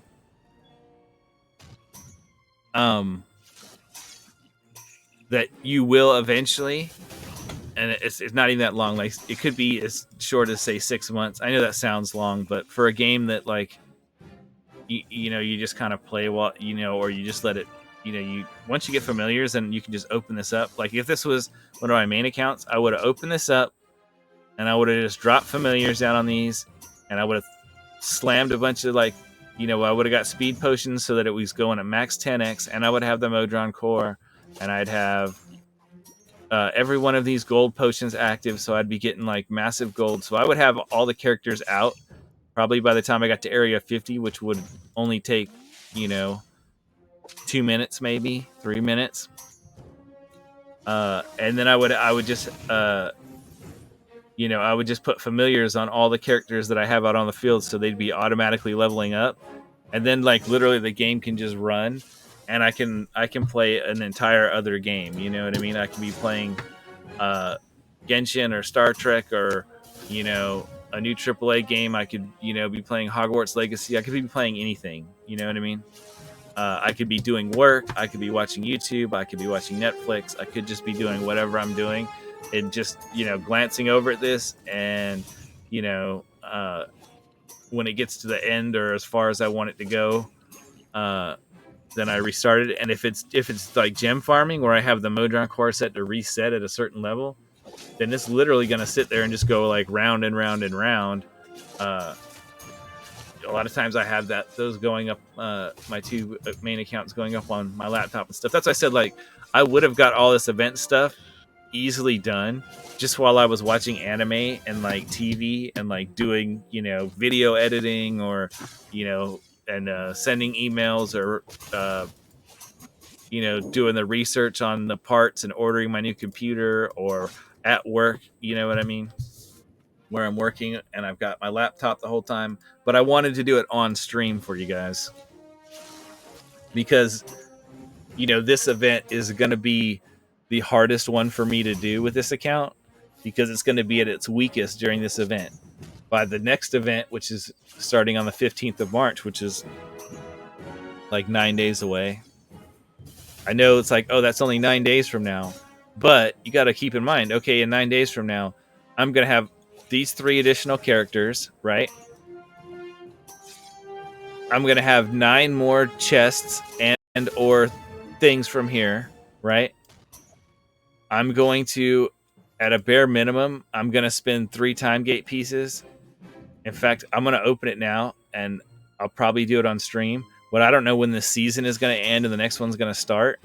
That could be this Wednesday. But I'm gonna go ahead and open Viconia for 3 because she's in that slot 5, which I don't have any knowledge of it. I mean, the only chance for me to get a slot 5 character other than a time gate coming up is if the event starting on the 15th, if the new character happens to be in slot 5, that's kind of like a 1 in 12 chance, right? So, I mean, I could look and see which slots have more characters in them and stuff, and maybe I could make a little more educated guess, but odds are it won't be slot 5 because that just happens to be the slot that I need. Or if they happen to drop some kind of a code for like another one of the characters in slot 5, that's not super likely over the next week. You know what I mean? Or whatever. So yeah, I'm gonna go ahead and get Viconia in slot 5 because I need a slot 5 at 3, and I'm kind of tempted to get Shandy because she's a speed champion and probably arguably a better support than Ashara at this stage in the game. And she'll make the game go faster, so I may get her too. My reluctance on that is almost entirely up to the fact that like this season's about to end, right? And then we're gonna have another season with 5 new characters in here, and they are then also going to be at 3 time gate pieces apiece. So that means I can probably get my 10 or my 3, hopefully my slot 3 or my slot 10, which aren't coming up soon, or maybe my slots 1 and 7. So after I get Viconia, right? Then I'm only gonna need. Already got Freely in 7, so I get Viconia. That's only gonna. I'm gonna need slots 1, slots 3, and slots 10. Okay. So my hopes are, well, I'll get a random time gate. This Friday. So if somebody from slot 1, 3, or 10 is in that time gate, I'm grabbing them, even if they suck, because it'll get me to split the party. Then my next hope is hopefully the character from the Festival of Fools starting on March 15th is in slots 1, 3, or 10. 1, 3, and 10. Those are the ones I need. And if not, then I'm hoping that season 3 will be starting here shortly, like in a week. And I'm hoping out of the 5 characters in here that I will have slots 1, 3, or 10 available. My thoughts on Shandy is, man, she's a good character to get. Her speed effect is cool because it works like a speed potion. It just makes the whole game faster. It increases the game speed by a certain percent. I think it's 50%. Starting out, she has some feats and things that boost that and change that. But I mean, until I can have the spare gems to afford those kinds of feats, and right now, honestly, if I had the gems, I don't think I'm buying any $12,500 feats, because for 10,000 I can get another familiar. I would spend 10,000 on another familiar before I spent 12,500 on a feat. And those feats might actually be the 50,000 gem feats. I'm not going to have 50,000 gems to spend on a feat for a while. I mean, like I said, eventually that's like a nothing. That's like a nothing burger. I mean, it's not nothing. Okay, it's still like 100 chests gold chests I could get instead. But I mean, it's easy to rationalize spending 50,000 on a feat that for a character you use a lot, that you're going to get use out of. But yeah, Shandy will get me speed, and speed in this game makes a big difference. It will make me get through the content faster, and so I think I'm probably going to go ahead and get Shandy, because I assume, honestly, after this evening, I mean, we got 3 time gate pieces here. 3 time gate pieces here. We didn't have one here, but we did have 3 character unlocks here, so that's not terribly surprising. You know what I mean? I'm assuming that in week 4, we're going to have some more time gate pieces, and if not in week 4, certainly in week 5 and 6, we'll probably have some more time gate pieces. So, I'm probably going to go ahead and I'm going to get Viconia, and then I'm going to go ahead and get Shandy, even though on the 15th I'll get Alindra in this slot. Alindra is not as useful as a support. Ashara, I'm using her as a decent support right now, but to be honest, she's not super great as a support, especially at this low level either. Shandy would be a better support, and she would pair well with Jarlaxle because her support is based off dexterity, and he's got an 18, so he will invariably qualify for her support ability. So I will get a support. So I'll be trading a character who has DPS and is giving me a support boost, which is like, let's say, middle of the road, for a character that will give me a not top tier, but a better probably boost. And on top of the better boost, now gearing her will be a little bit more trouble because I'll have to wait till I get some Electrums and stuff, and the golds, just the 3 gold chests I start with. So Ashara will probably have better gear than her.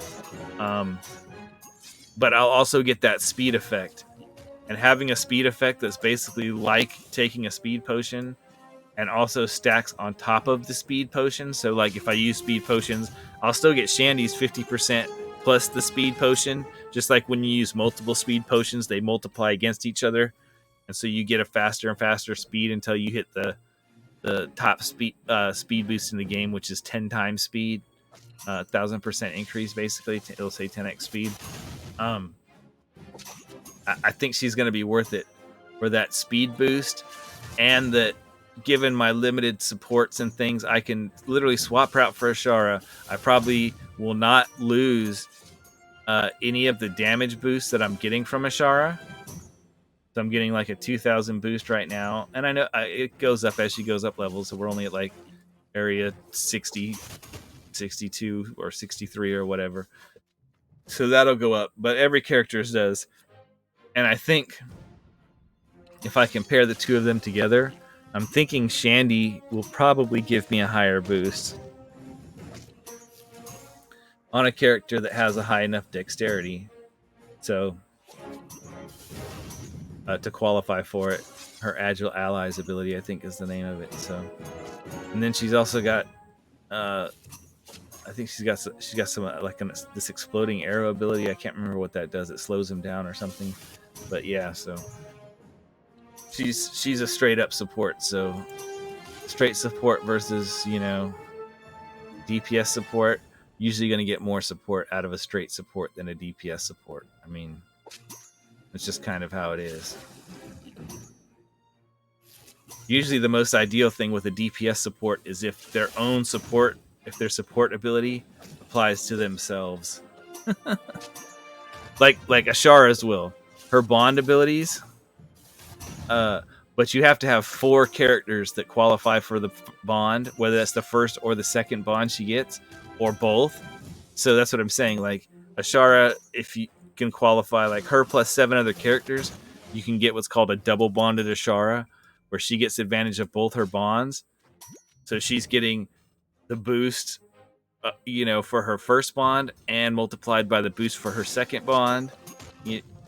So on top of all her DPS boosts, that's what makes her like a powerhouse. She used to only need 3 bonds, and she used to get used basically all the time. Even though that 3 bond can be somewhat restrictive, it's not as restrictive as needing 4 bonds. You would need 5 characters with her. So her plus 5, that's 6 characters. That means you still have 4 extra slots that you can put anybody you want in. Now it takes, her plus 7 characters, so that's 8 characters, gives you only 2 extra slots to play with. And it doesn't take that big of a restriction whether it's based off of stats or races or classes or genders or anything like that, before you lose too many characters that you can't double bond her anymore. And that's why a character like Zorbu, I'd say, is a better, much easier to use DPS, and usually just my first choice and go to, because the damage that a double bonded Ashara does over Zorbu is only a little bit more. It's not that much more. And Zorbu, it's usually not enough more, that the fact that by the time you can use, in basically any other 9 supports you want, more or less, and tanks with Zorbu that you want, they usually end up being pretty even, and then you can use Zorbu basically almost everywhere. So if Zorbu comes up for your slot 12, I mean, prioritize getting your 2 for each one, so that you can get your split the party. But once you get that, or if you need somebody for slot 12, and it's going to be a while before you can unlock Azaka and Tomb of Annihilation, because you do have to do a significant number of missions and variants to unlock the variants to get her, and you have to have enough power to do those variants, and whichever ones you do before that, you know what I mean, to get her unlocked. To get your slot, another person for slot 12 there. If you're like, oh, like it could take me, a couple of weeks, and I've got the time gate pieces, or Zorbu comes up and, you want him for your slot 12, yeah, grab him. He's a beast. He's awesome.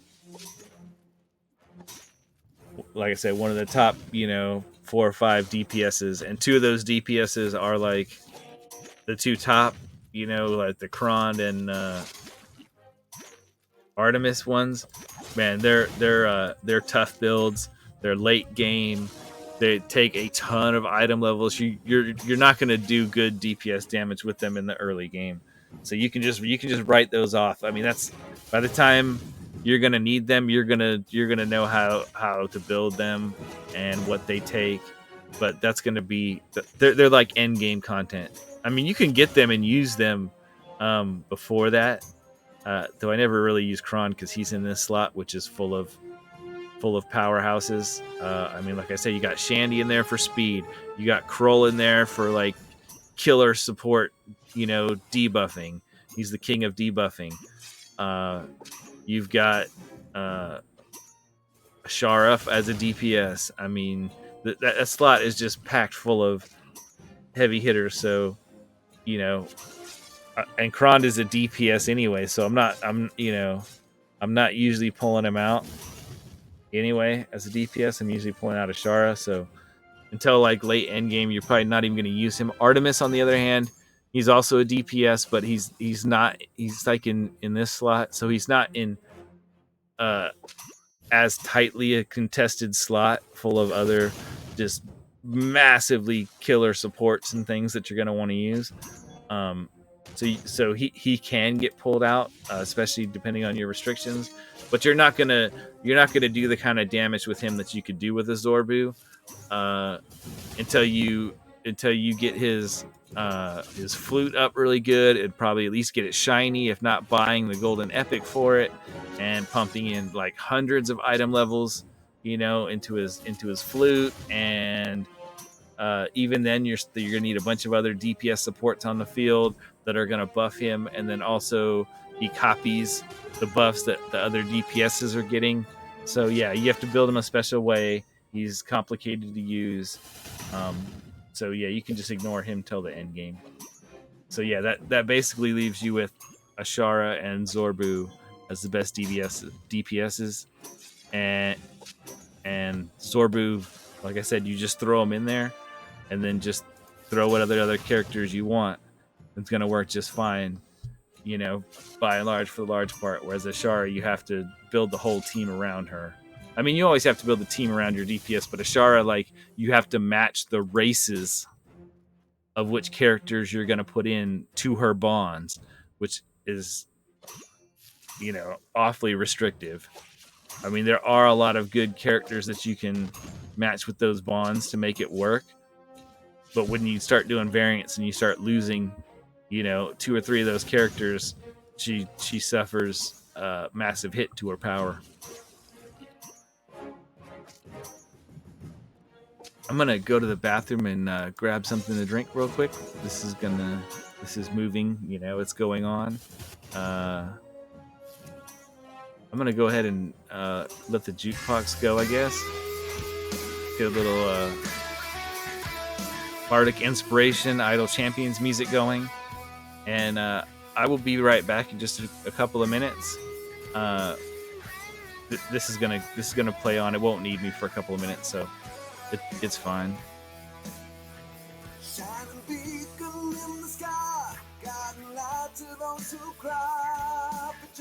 Okay, I'm getting close to getting another gold chest. All right, I'll be back in a little bit.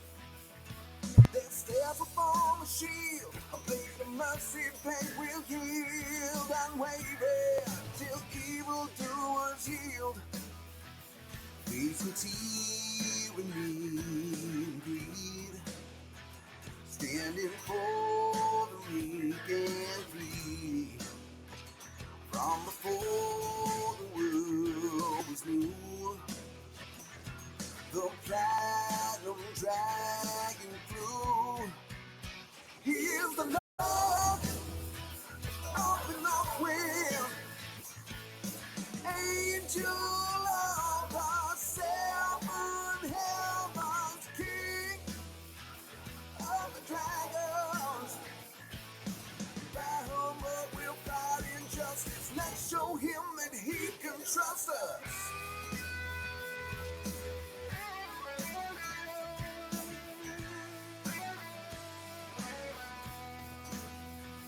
Values knowledge over gold, takes joy in stories told, grants his wisdom and blessings to the bold. Takes no pleasure in the fight, uses words to make things right. Through the darkness they carry brilliant light. Raise your hands up to the sky. 7 songbirds with him fly. Platinum wings we shelter all. If you just answer the call. He is the Lord of the North Wind, angel of the 7 heavens, king of the dragons. Bahamut will fight injustice. Let's show him that he can trust us.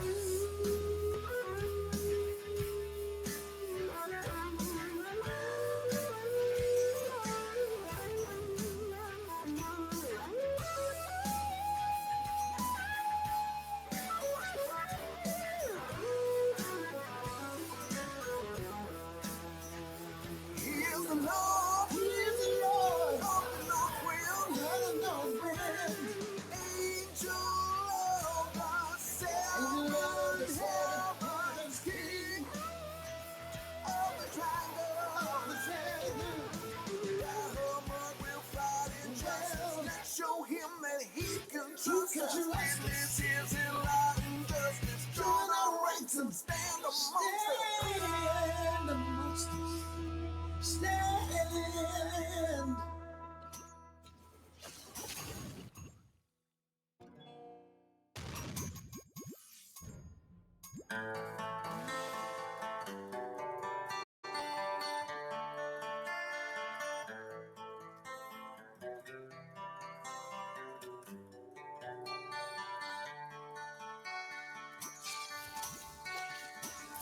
Displaced and dispossessed, forever on the run, we never rest. It's here we put our skills to the test.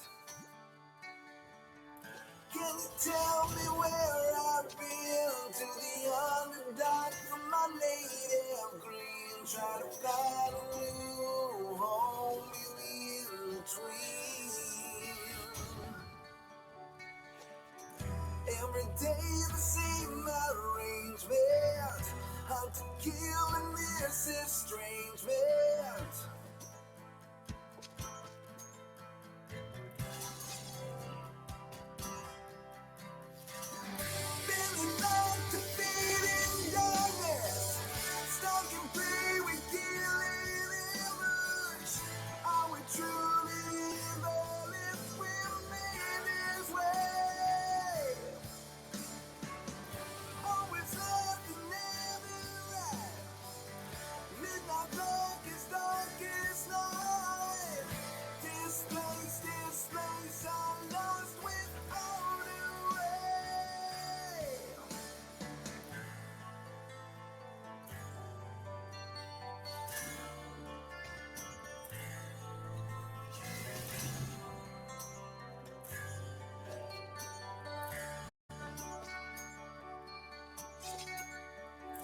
Okay, I'm back.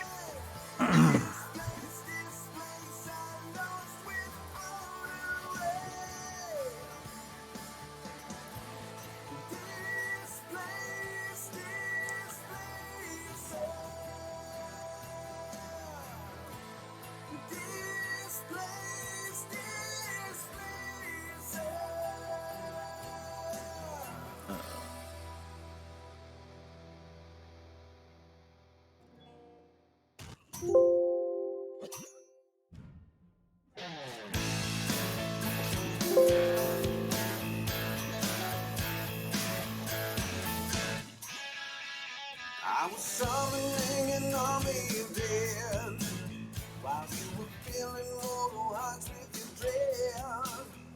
Then I looked into your eyes and I knew we had to be together. Is our hatred just mistaken love? I'm fighting really passion and lust. Then you gazed into my soul and we knew that we could roll forever. Secret lovers under cover of the layers of hell. You know I miss your sweet kiss when I'm in the abyss. Why don't you come out? I'll tell you what, if I've got extra weekend chest emails that I didn't bother cashing in on some of my other accounts.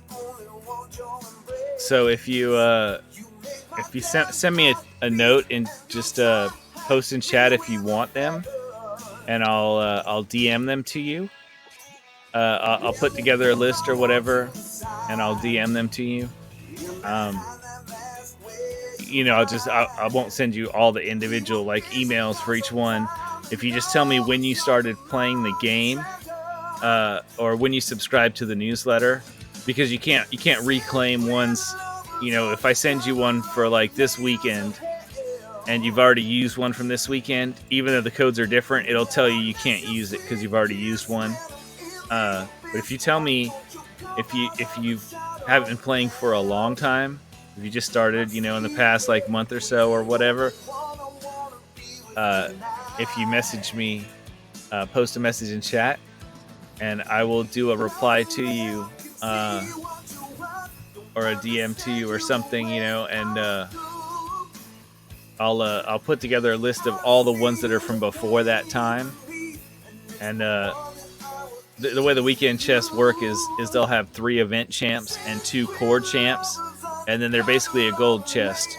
So it'll help you gear out all those core champs, and if you happen to have one of those event champs, maybe they'll get something out of it. But you also get all the potions and scrolls and stuff like you would out of a gold chest. So if you want that, those extra chests, you can just post in chat, and I'll be happy to send them to you, because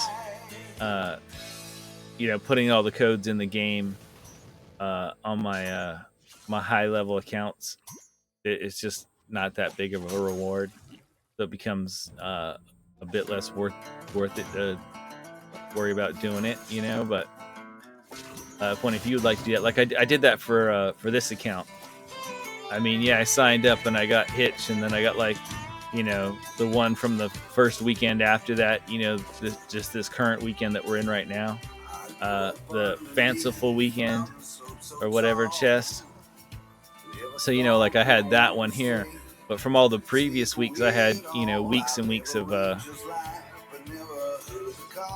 email chests that I hadn't, I had deleted the emails. And so I went back and took all those codes and applied them, and it helped get my core characters. That's why most of them are, most of my core characters are all blue or better, and I've even got like a few purples, I mean, 1 or 2 of those came out of the gold chests that I was opening, but the other ones came out of those weekend chests. And that's why I have the potions that I have, which is still meager, a meager potion stash.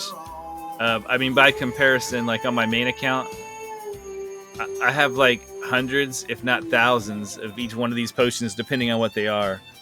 Like the huge and the large ones, I probably have over 500 of each and every one of those. And then in these ones, I usually have like thousands. So it's like I can just pretty much use potions whenever I want. I don't. Now I do use them when I'm doing the get to 50 areas and then restart in the event to get a chest. I will use like these two, like the 2 small speed potions at the start of each one of those, to make that go a bit quicker. But other than that, I only use potions when I'm actually doing content. I don't use them for like gem farming or anything like that when it's just running automated. I mean, I've got so many, maybe I should consider it potentially, because I would certainly, that would be a way to get more gems. But mostly I just but whenever I'm doing something like I'm doing a Trials of Mount Tiamat, or I'm running an adventure, a new adventure or something, I always just plop down and I'm like, okay, these 2 speed potions, once you have the global perk that increases potion effectiveness, and then also with the speed core and whatnot, these 2 will get you to 10x. So I just use like these 2, and then I'll use all 4 gold ones, and I'll use like a large or a huge fire breath potion, so I'm getting the fire breath effect. And then maybe I'll use blue and whites if I'm getting towards my goal at the very end, and I'm close to it but just not getting it. I'll throw them on there and see if it can get me over the hump. But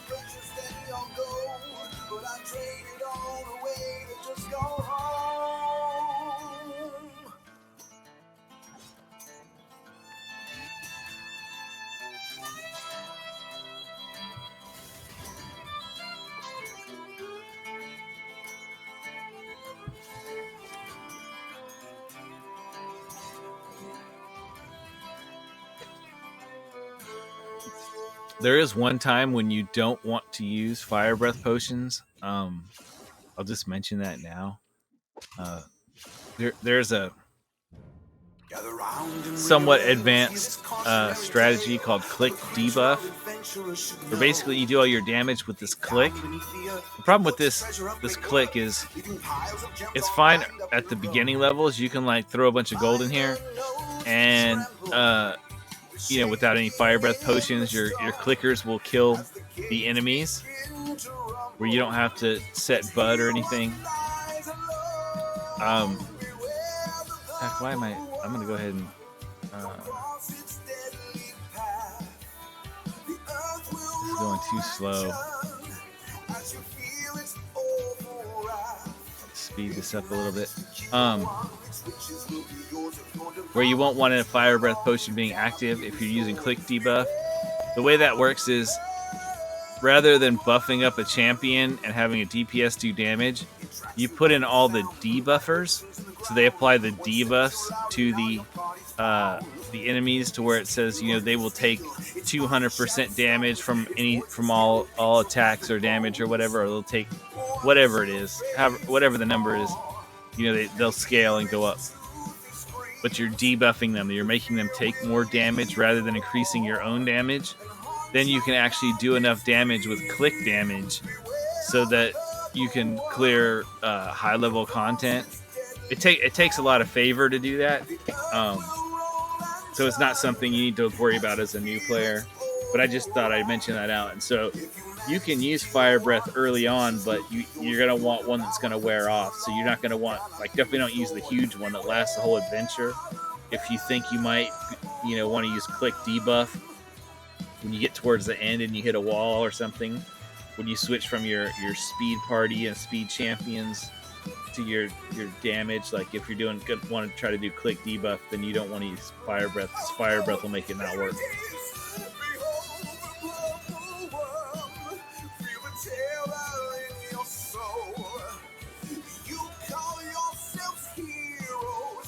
It's a fringe case. It's a emergent gameplay strategy that the community came up with, but I don't really use it. I think I've maybe tried it once or twice, but I just haven't found it necessary to clear the content in the game. I just build conventional formations. I mean, I do some meta stuff like Orkira stacking or Baloth Jin stacking, things like that, but or Azaka farming. Those are all kind of meta, you know, like emergent gameplay type things. But I don't know. I feel like they're less trouble than click debuff. You're still basically playing the game the same way. This is not the end for you. Death is for the door. Now that chapter's ended, let me tell you what's in store. Your gods have set a path for you, but I'm the final test. And by your deeds, I'll keep you cursed or blessed. Faithless or false, praised or lost, you'll get what you deserve and nothing more. When judged by hell and more. Welcome to the great beyond. Where would you like to go? We have hereafters hot and cold, from grassy fields to snow. I'll weigh your heart, I'll judge your soul, don't worry, I'm fair. But if you're a necromancer, then beware. Death or life means naught to me, but undeath is a scourge. A pestilence upon the living, that should all be purged. No zombie shall avoid my wrath, no wraith my rage escape. On that my clerics pledge from me their faith. Faithless or false, praised or lost, you'll get what you deserve and nothing more. When judged by hell and more. Death is but a part of life, not to fear or to evade. Now it's time to show your cards. See the hand you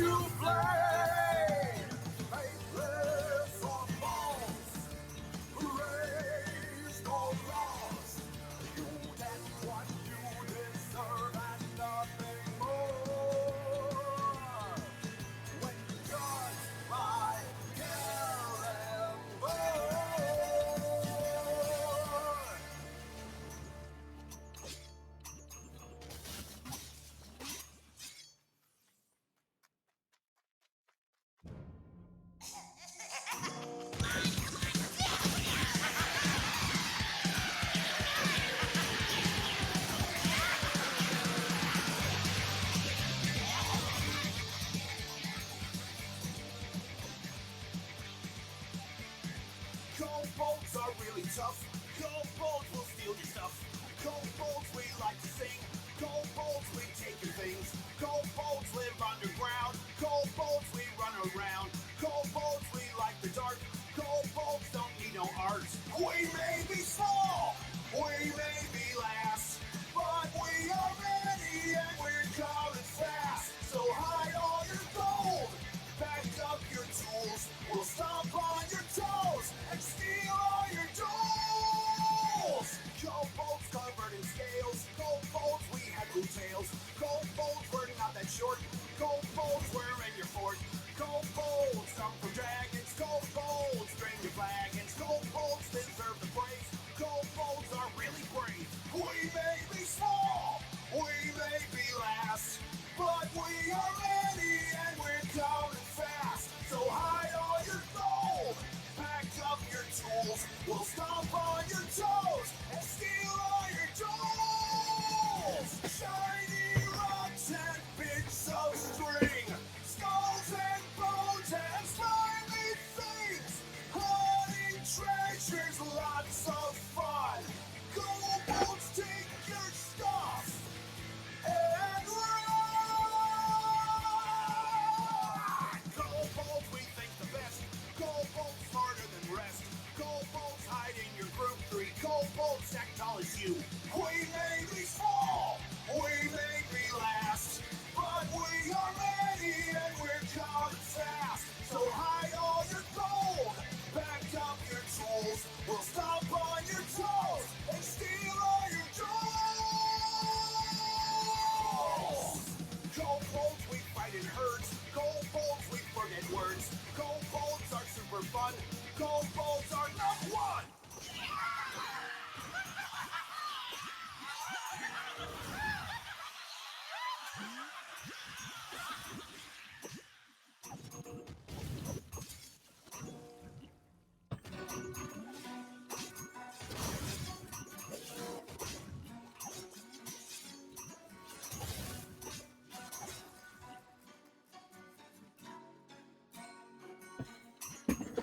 At the edge of thought, where screams fade to whispers,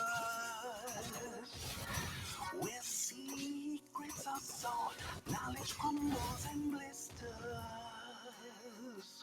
where the undying king sees time drifting by. Don't let your mind wander into his eye. What is your truth? What brings your corruption? What will you find that ensures your destruction?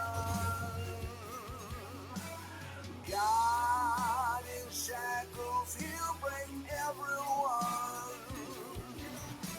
Seeking power till death is undone. He's the Lord of secrets, the whispered one. He will bring about the setting sun, spreading light of darkness for all to know. The shadow of the iron hand only grows. Embrace the Lord and spur the light. Walk with him in the darkness of night. You will feel his icy touch of death. He will steal your final breath. He's the Lord of secrets, the whispered one. He will bring about the setting sun, spreading light of darkness for all to know. The shadow of the iron hand only grows.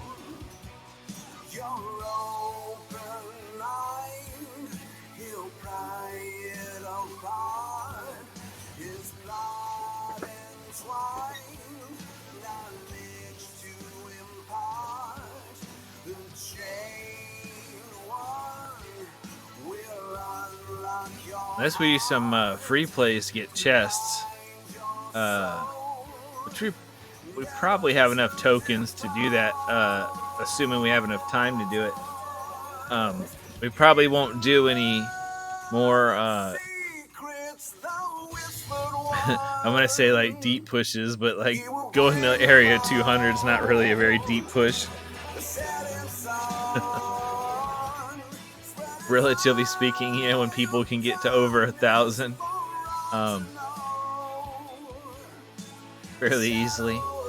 But yeah, I mean, on the certainly on the variants, we do some of the variants.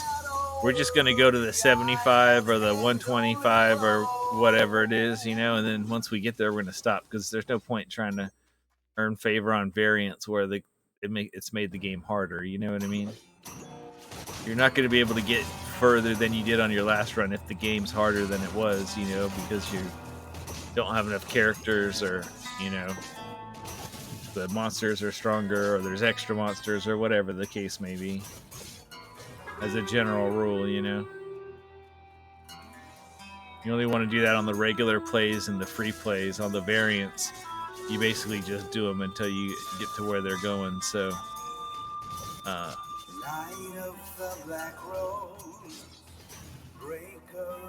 we should be able to get through those a bit quicker.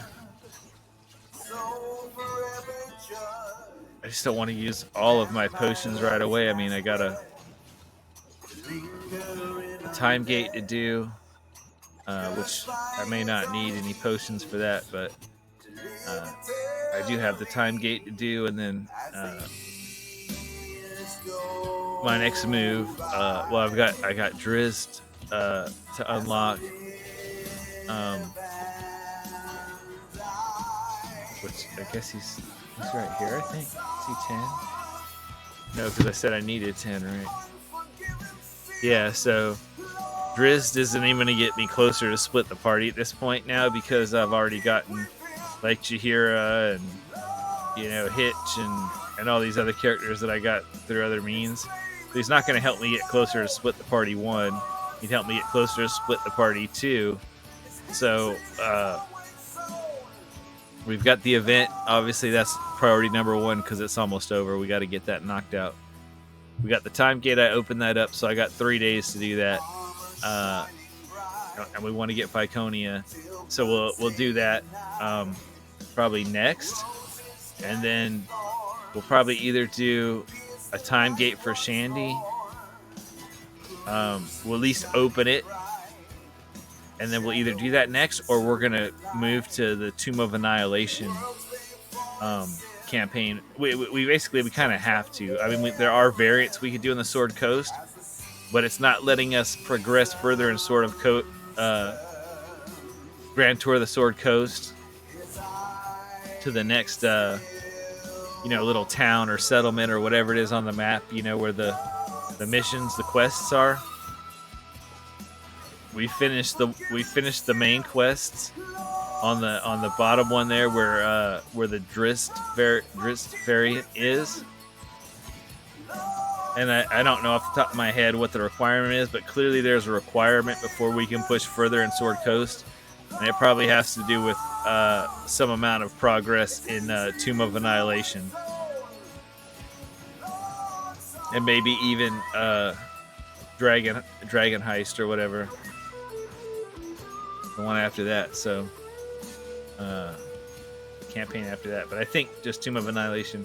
Besides, we were going to want to switch to Tomb of Annihilation anyway, because after that blocked out, you know, that town settlement or whatever is out the bottom where Drizzt is, the unlock for Drizzt. The missions after that get harder, and there's not really anything else in the near future at all that we really need to worry about unlocking in the Sword Coast. We were going to switch to Tomb of Annihilation anyway, where we would have had a 10 person formation instead of 9, and what's just generally easier content. I mean, the blessings and versus the enemies you go up against and stuff tend to be better.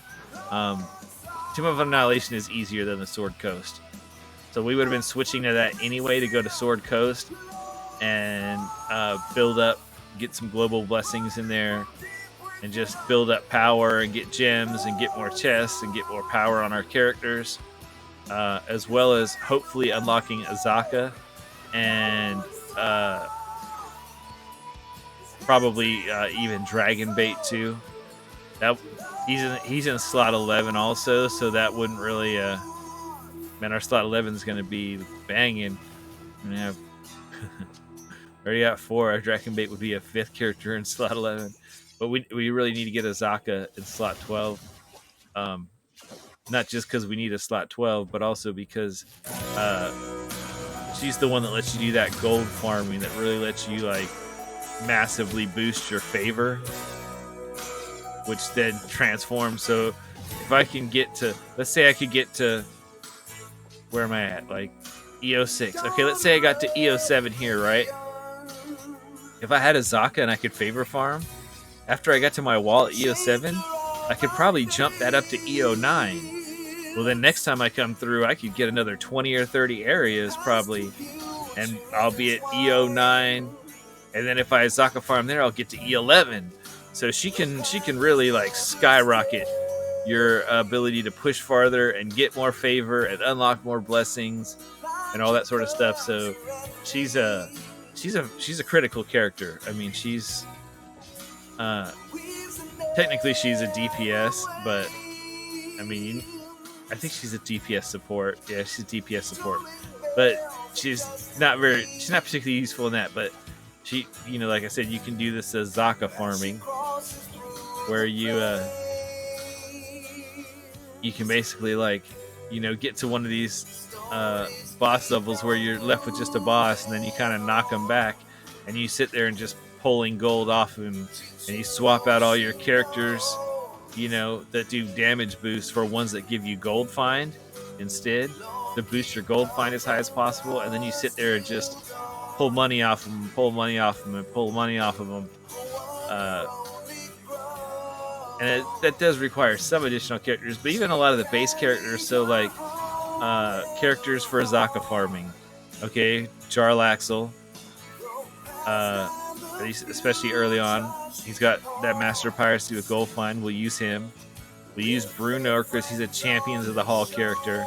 We use Drizzt because Drizzt will give us a Gold Find bonus for every Champions of the Hall character in, and he's also a Drow, which will boost Jarlaxle's Gold Find is boost for every Drow and Rogue in your party. So that will boost that. And then we'd swap in Rust because he's a Gold Find champion. You know what I mean? So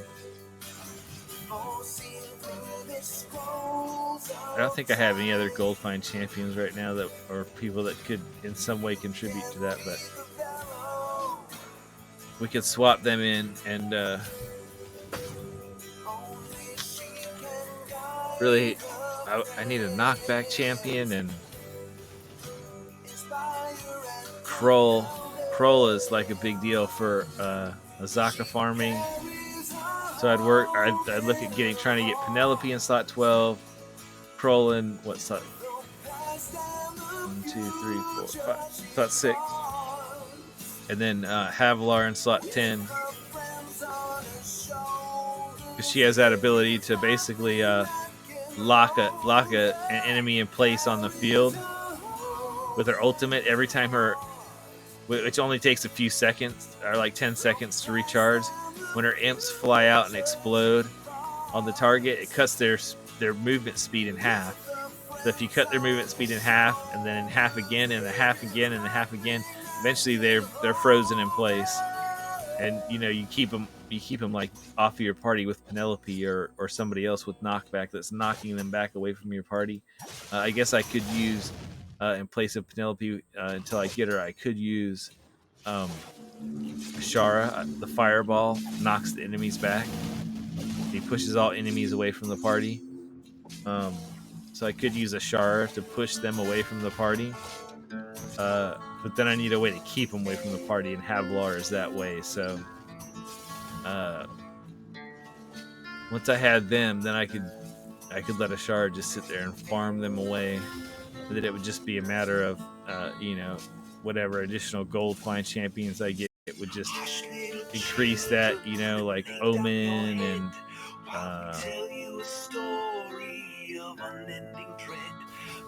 I'm trying to think of which all gold champions I used.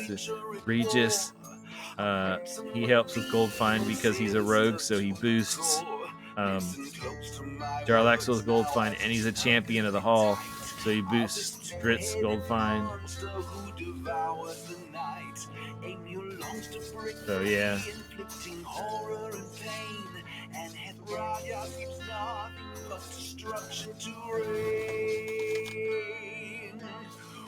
But yeah, it's amazing.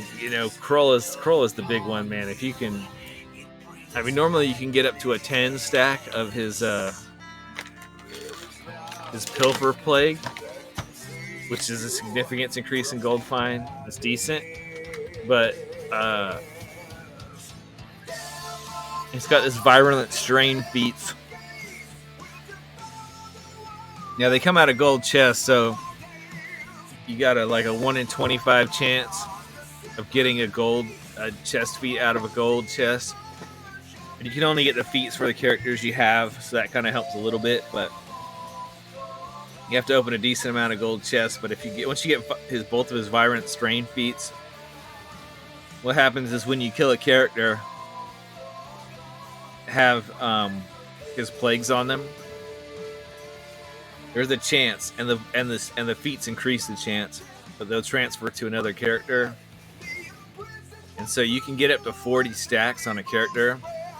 So they're normally limited at 10. So if they have 10, and then you transfer stacks from another enemy you kill onto them, say it takes them to 14, then each time you hit them, they'll go up until they get to 20.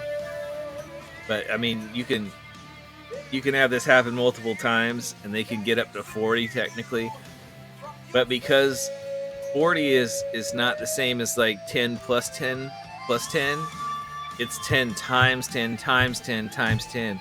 So the bonus you get from 10 stacks is multiplied across. So instead of it being whatever the percentage is times 40 boost, it's times a million boost. You know what I mean? So it's super significant.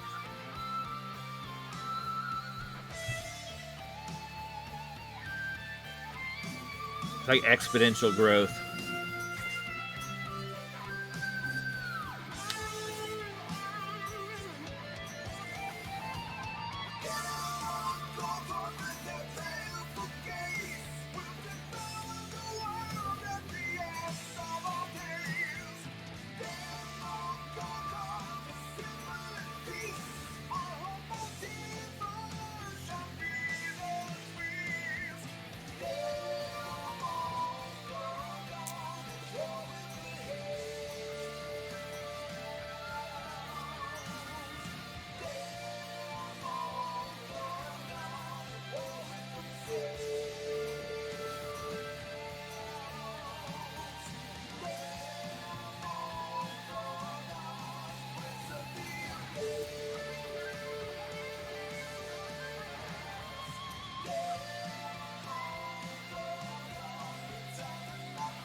Tell you a story of unending dread.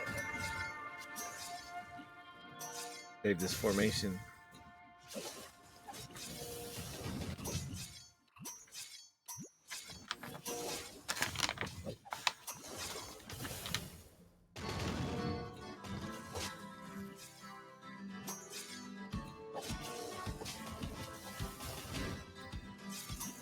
Got it on the wrong foot, on the wrong side of the wagon track.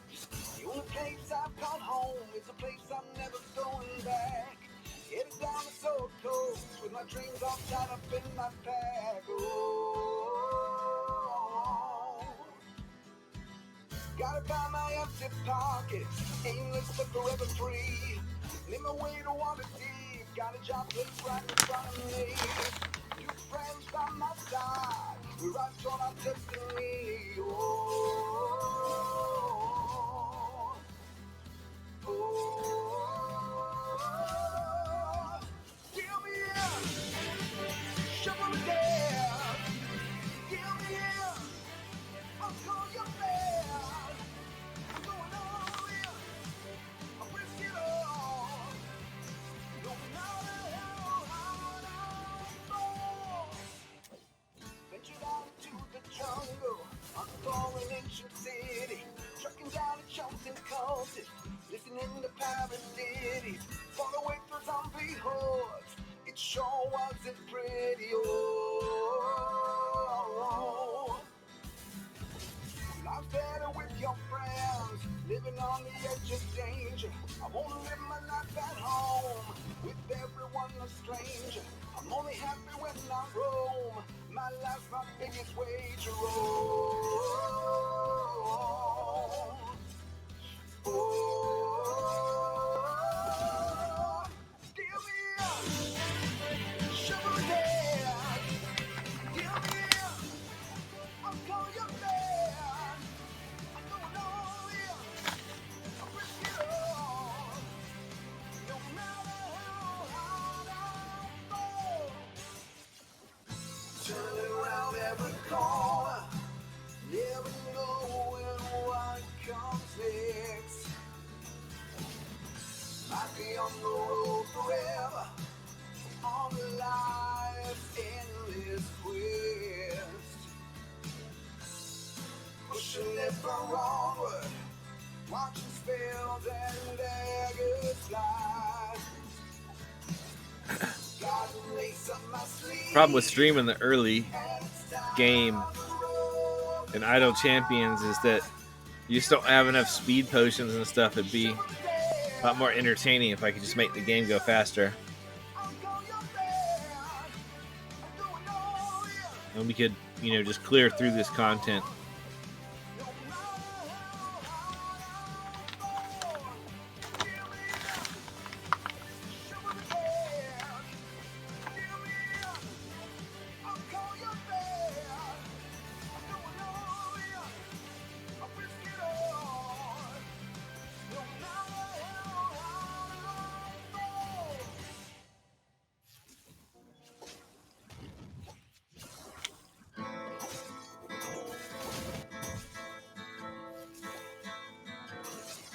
Do you ever wonder why this dungeon floor is so clean?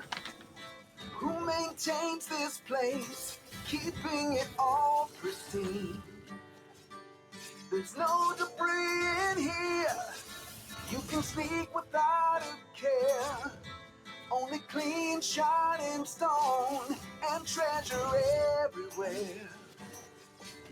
The rope sees something shiny, he takes off down the hall, and suddenly he stops like he's running to a wall. Gelatinous cube, gelatinous cube, unsung hero of the dungeon, an exterminator of the noobs. Gelatinous cube.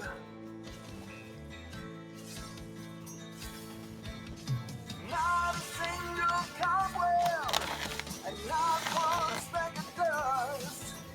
The silver all looks polished, and the iron is free of rust. The corridor is 10 feet tall, a strangely 10 feet wide. There's no place for you to go, there's no place left to hide. If you stumble in the path of that not so friendly jail, unless you want to face its wrath, But like hell, gelatinous cube. Gelatinous cube. Unsung hero of the dungeon. An exterminator of the noobs. Gelatinous cube.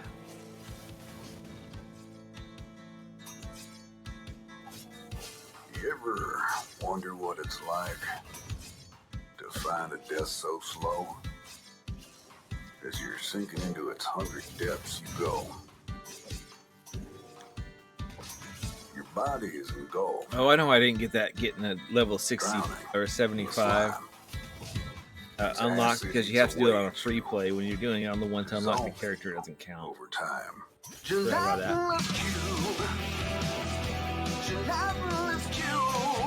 So if I want to get those achievements, I'll have to do a deep push while on a free play. This doesn't count as a free play because this is the unlock soul lock mission. When you play it a second time, then it's a free play.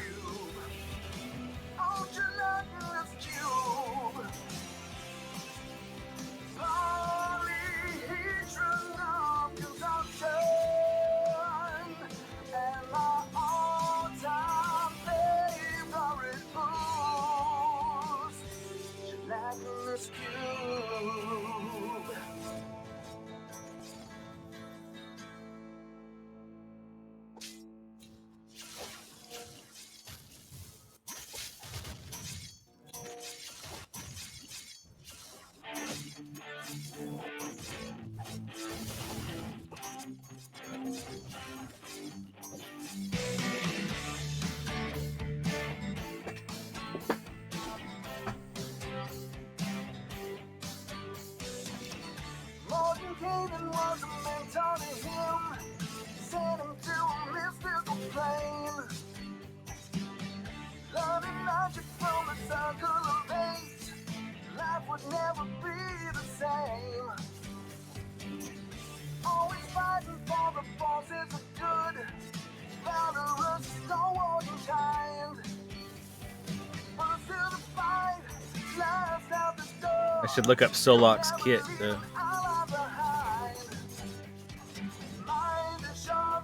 See how useful he is, because maybe I want to focus on him more than Desmond potentially.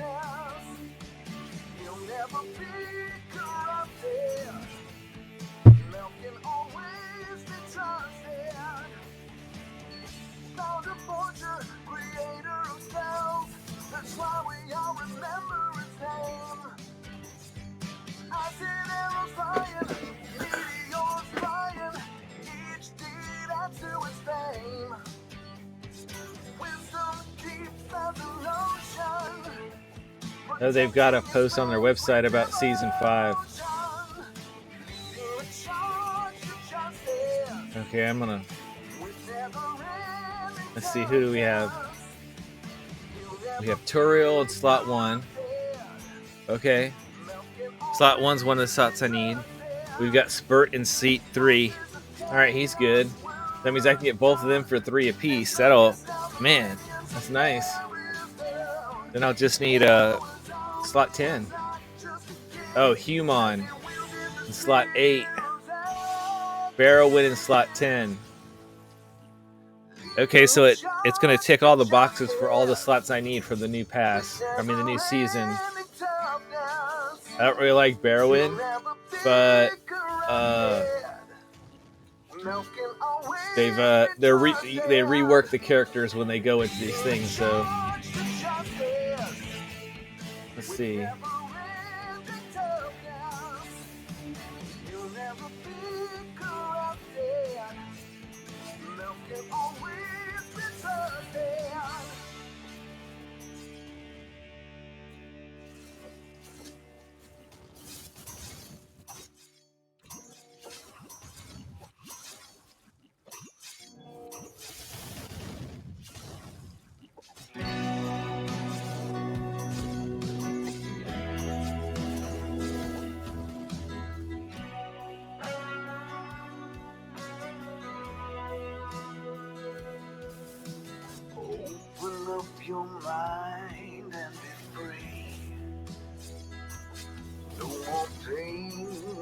So it's Turiel in slot 1, Spurt in slot 3, Human in slot 8, Birdsong in slot 9, Barrowwind in slot 10.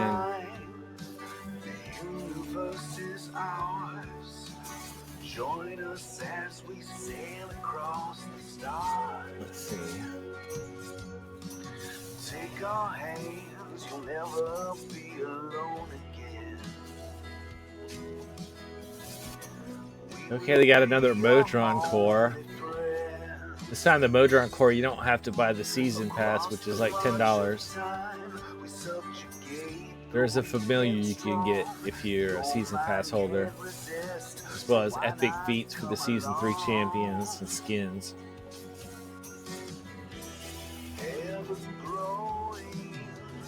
And the Modron core isn't like an affiliation one like the Erois one.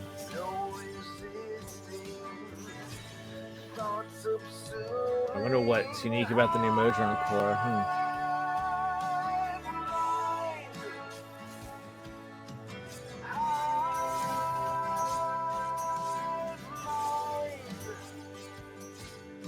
Does it say when the season starts?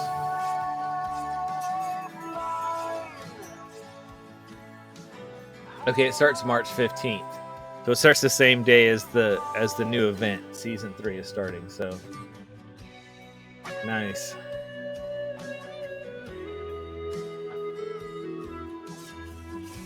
So with just 9 time gate pieces, I could get Barrowwind, Spurt, and Turiel. And then I would have enough. I could do my split the party.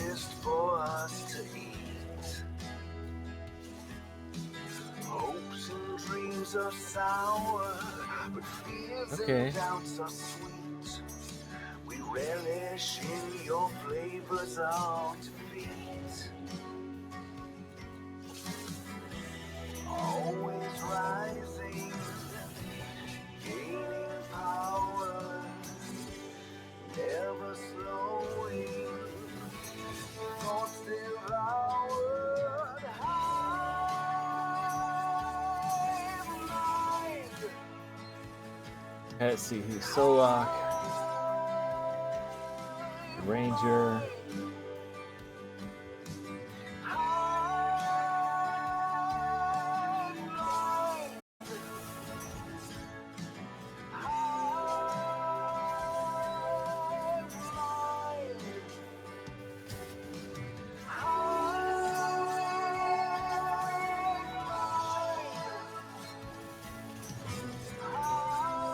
We boost ranged attack champions.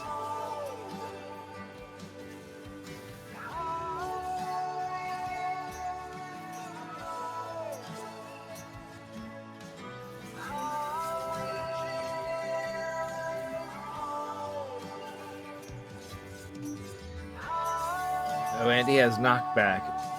Okay, so that he's got knockback, so that'll work for Azaka farming. So that gives me a knockback champion.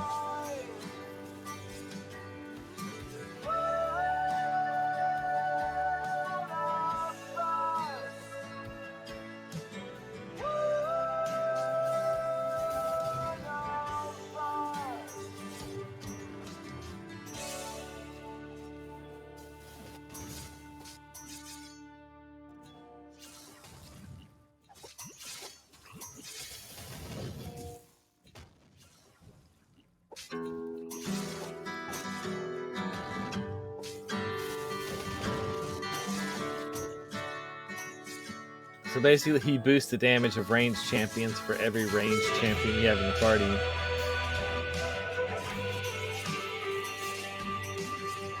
And whenever he knocks, whenever an enemy gets knocked back, it gets stronger.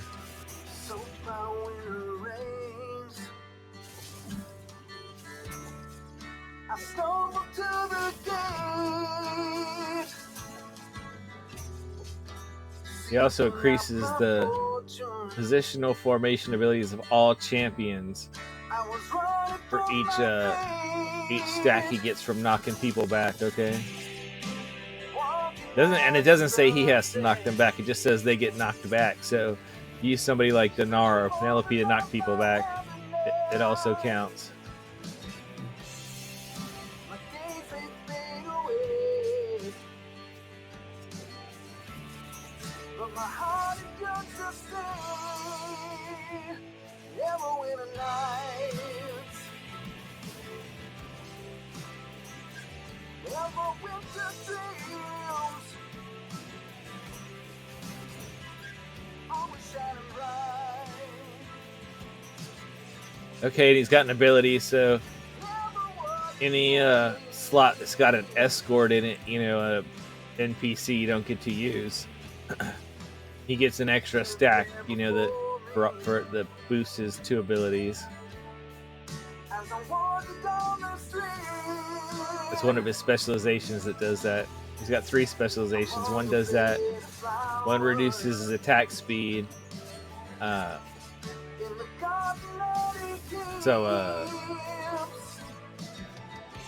increases his formation ability, like boost things. So he's going to get more stacks because he's going to be attacking more often. And he also increases the amount of the bonus. And then his other one turns his attack into a small AoE that has a debuff attached to it. Okay, so he's actually pretty cool.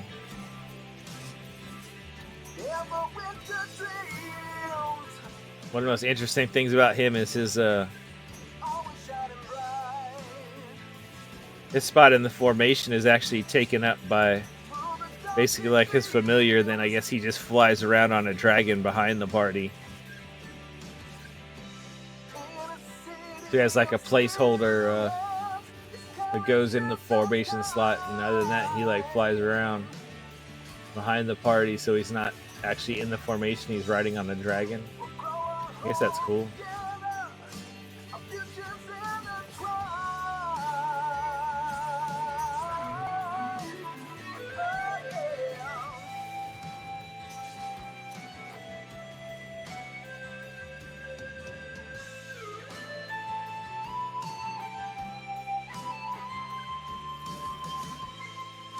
So yeah, it's a good time to be playing Idle Champions because you can grab all the bonuses from Fury of the Black Rose.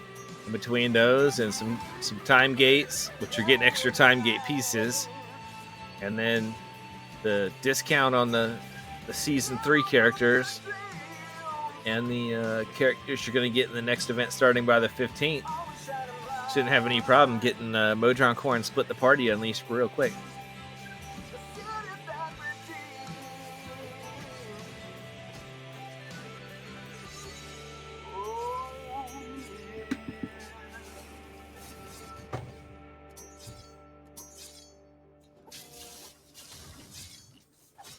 Basically, you can get to that point in just a couple of weeks. That's pretty good to get your Modron Core. I want you to be safe, and if we can't be either, then I'll toast you in the grave. I'm hanging with the Phoenix. Modron Core makes such a big difference. Swatting on some evil with the cast of burning hands.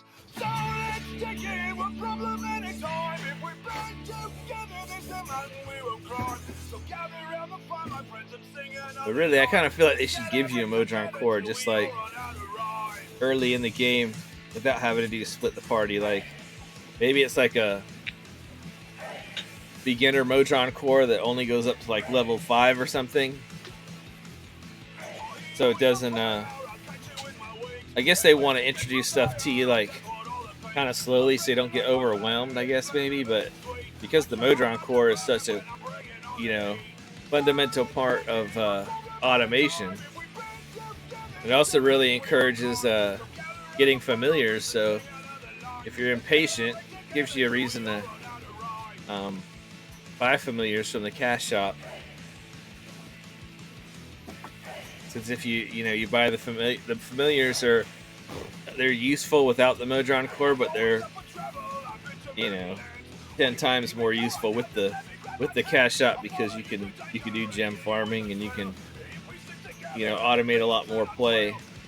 You really need both of those things to do automation. So it wouldn't hurt if they gave you a Modron Core, like a starter Modron Core, like after you finish the tutorial, or maybe like maybe like one of the first variants in Tomb of Annihilation or something. But just make it like a beginner one that starts, you know, that only goes to like level 5 or something instead of like level 15 like the others. So it's really just to give you some automation and teach you about Modron cores in the early game. And as soon as you can do split the party and get a real Modron core, you know, you'll never use that beginner one again. But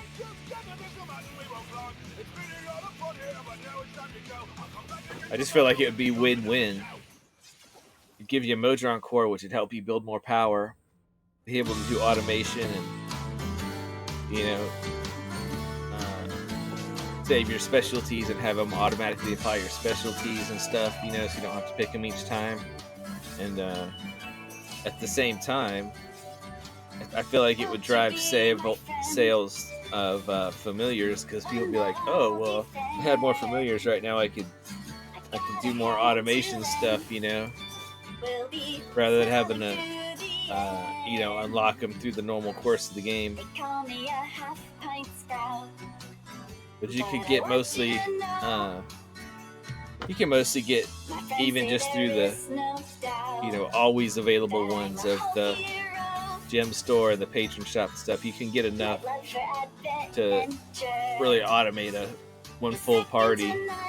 And then, you know, obviously they give ones away, like if you get the season 3 pass, you'll get one, you know what I mean? This one was the familiar. Okay, the familiar wasn't in the free in the free season stuff. It's in the, there wasn't one in the season pass either. Oh yeah, no, there's one in the season pass. There's the intellect devour familiar. In season 1 there was one in the there was like a you know, living like floating sword or whatever that was in the and when there's a storm outside, we'll be snug as in the regular standards here, the non-paid tier. It's another thing to consider buying is you just have to look at it and see if there's any of the like the premium stuff that you want. There's always skins, and then there's like these feats. And like I said, the first one there was a Modron core. There was the Erois core that really helps the Erois party if you use them, and I like them, so I was like, oh, it was worth it. Legendary potion, okay. Just makes an item legendary without having to do the stuff. But yeah. But I mean, look, we had, you know, 6-time gate. So, and I assume that they're probably going to do that again, because, like I said, just like they reduced the cost of the of time gate pieces for the characters that are in the season pass, because they want you to have them, because you, like, I can't show it because the season's over, but you know, it's got the quests or whatever, you know, like, must have done some on it, but like the quests that you do, a lot of them require that you have the characters, and also the rewards too. So if you look at the rewards, like plus 25 item levels. I mean, you see, I didn't buy this one because I didn't have Krydle. Like you have to have, you can get the ones that are chests. You know what I mean? Like, even if they're like Jaheira chests, like you could get the Jaheira chest without having Jaheira. You can always open chests for a person, but it can't add 25 item levels, you know, to every piece of Krydle's equipment if you don't even have Krydle unlocked, you know? So there's things you can't get if you don't have those characters. Like, even on the free side, you have to have the character first, so it makes sense that they make them half price. I mean, half time gate pieces. I don't know if they make them half price in the store if you want to buy them for cash. I wouldn't recommend buying champions for cash in the store. That's really pretty much a total waste.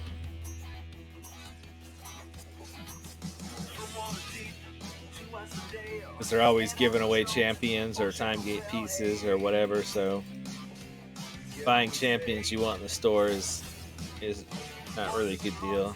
If you want to get a pack of champions or something like that, or there's a champion skin you want or something, or a pack that comes with that champion and that, like a special skin and some chests and stuff.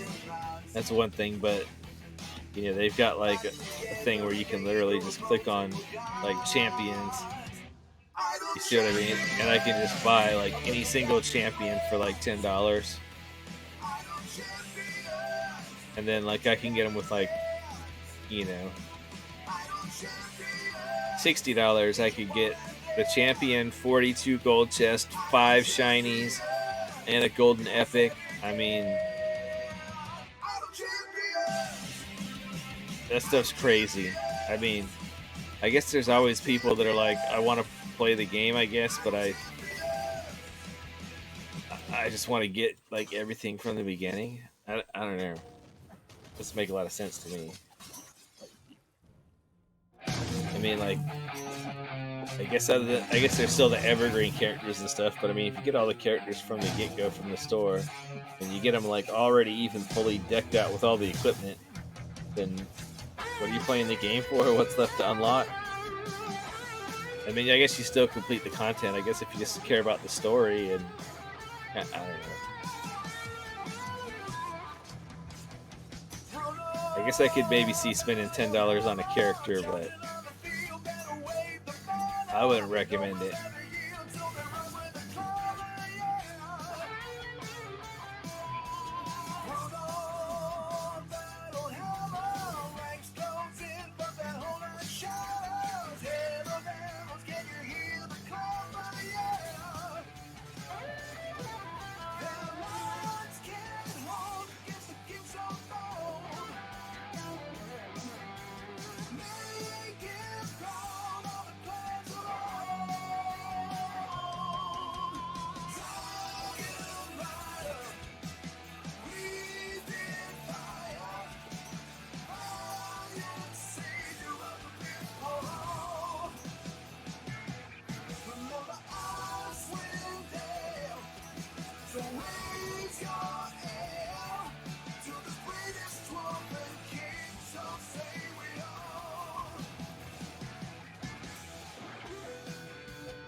Morning. Yeah, I need a time gate slot 5, but I wasn't slot 5 in the event.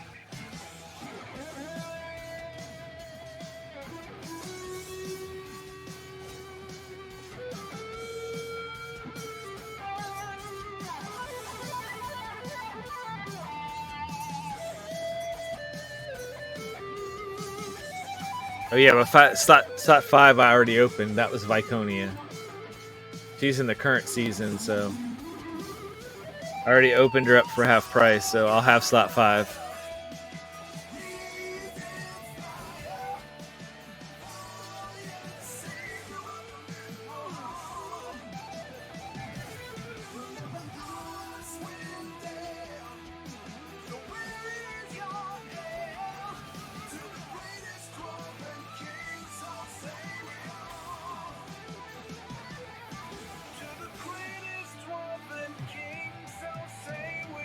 Yeah, I need slot 5, 6, and 12. You're right. I do need all of those, but 12 I can get a Zaka.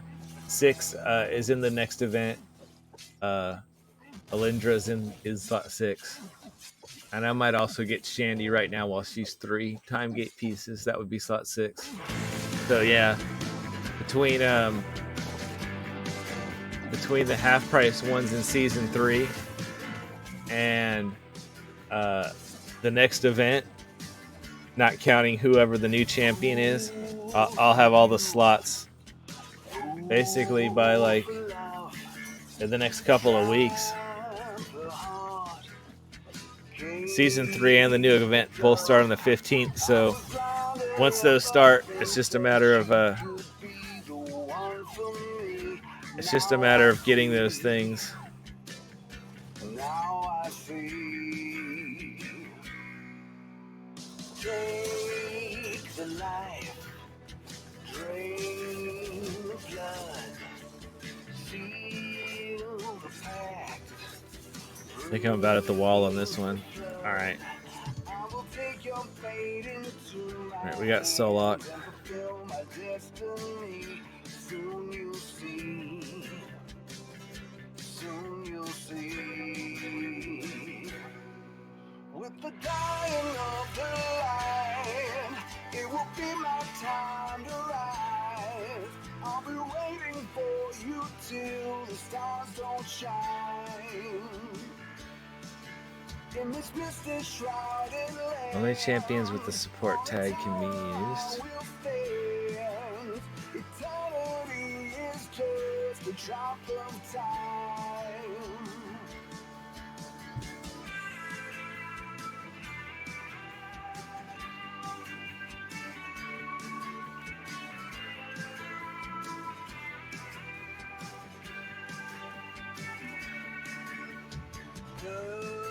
Just by love, I don't understand why they make the newest champion cost so many more bound to you. tokens to do their variants. I'm the darkness in your soul. I am the land beneath your feet. Come to me. I feel like I can Come to me. do these easily enough. That's my level 75. I guess I'll start with Desmond's. It will be my time to rise. I'll be waiting for you till the stars don't shine. In this misty shrouded land, on the tower I will stand. Eternity is just a drop of time. Drop of time. Drop of time. All the wolves of years worn down my soul. You'll be mine. You'll be mine. Question is, who am I going to use for my DPS in this? And both be whole. I mean, I guess I can use Ashara or I can use Makos. Those would be the obvious choices. Assuming I even need a true DPS, I guess. I only need to get to level 75. In this misty shrouded land, on the tower I will stand. Eternity is just a drop of time. Drop of time.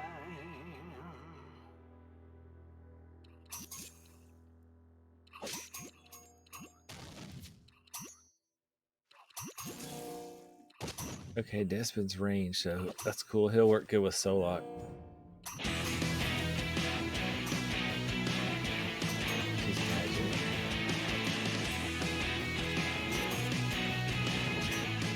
Shandy will work good with Solok if I get Shandy too, so. And Viconia, she uses a sling, so she's. I'll have to check, but I'm pretty sure she uses her sling and counts as ranged. I don't think she counts as magic.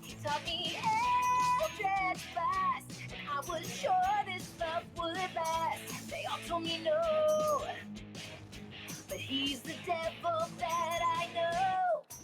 But now we're on the road, and we've got so far to go.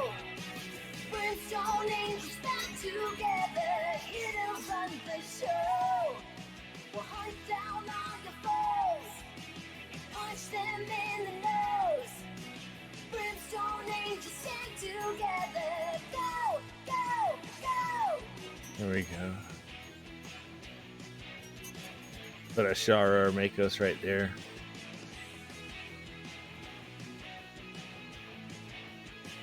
With a son and a devil. It was such yeah. a boring day. He wasn't that special. I was glad to walk away, but when we got kicked out, you needed me to bail you out. I raised my blade. So we got and sent devils okay, gold to fine their potion, grave. nice. Oh, But now epic we're for on the road, Celeste, cool. and we got so far to go. That'll help. Brimstone angels Just stand together. go. It'll run the show. We'll hunt down Yeah, all Brimstone the Angels. foes and punch them in the nose. Brimstone angels stand together. Go, go, go. We're all someone before we find ourselves. From the mountain peaks to the deepest dungeon delves. I'll have your back through all of the 9 hells, best of sisters.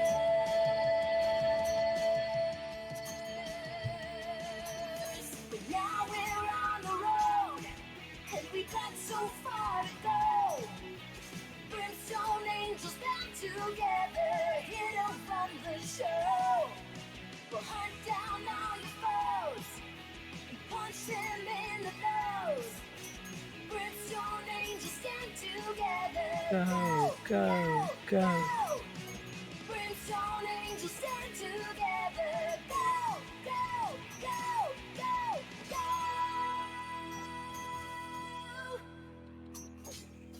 Okay, increased damage from Brunar, Nayeli, Celeste, Desmond. Nice.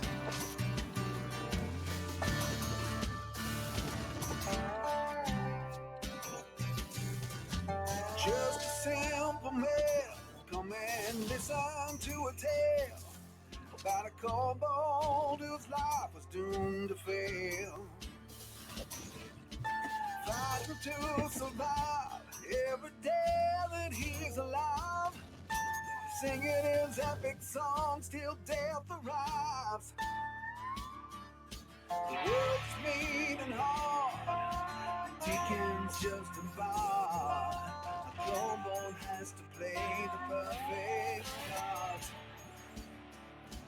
Tomb is everywhere, the deacon not to spare. He's confident the boss is always there. Bards know every story of their own. Who's gonna sing this song after he dies? Who's gonna carry Deacon home and cry?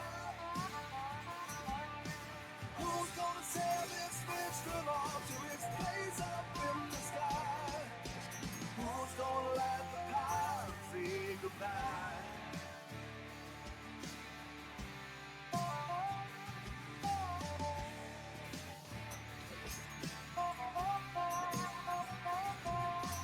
Just a simple sidekick, but this bard still has a few tricks. Hopefully Deacon won't die that quick. He's got so far left to go, so many stories round to know. Epic songs to write by deadly foes. Bards can't share their stories all alone. Who's gonna sing his song after he dies? Who's gonna care?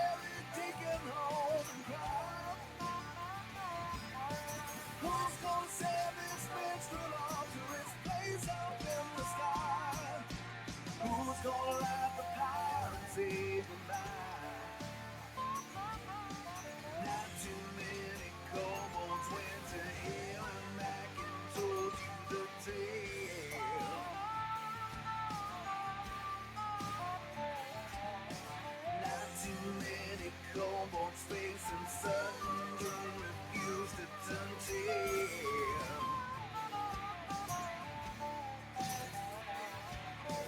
But this little kobold told him never stop believe that the hero he was with would have him begging on his knees. Who's gonna sing his song after it dies? Who's gonna carry Deacon home and cry? Who's gonna send this minstrel off to his place up in the sky? Who's gonna light the fire? Who's gonna light the fire? Who's gonna light the fire and say goodbye?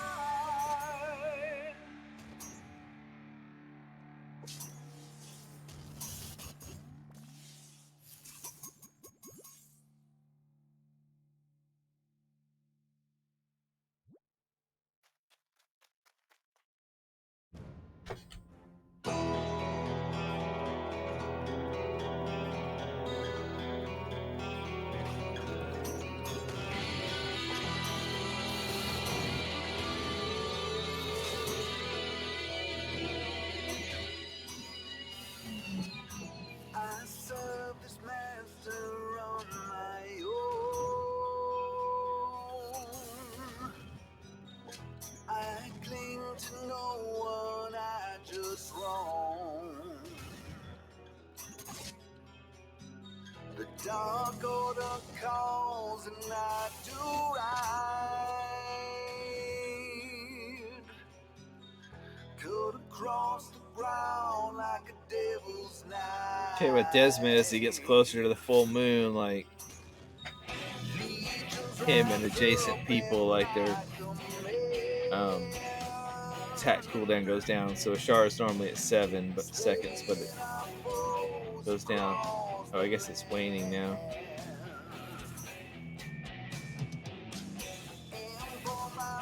Okay, we want to go with Potpourri this time because we want her to boost herself. Aarakocras, Tieflings, Turtles, and all that sort of stuff. So these are Aarakocras, so that will boost herself.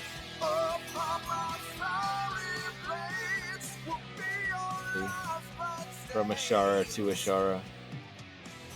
And if I decide that I want to switch to Makos for my DPS before the end, but we're only going to 75 now, so I don't know if that would even make sense, but I wanted to. That would still apply to him since he's in that Potpourri category also.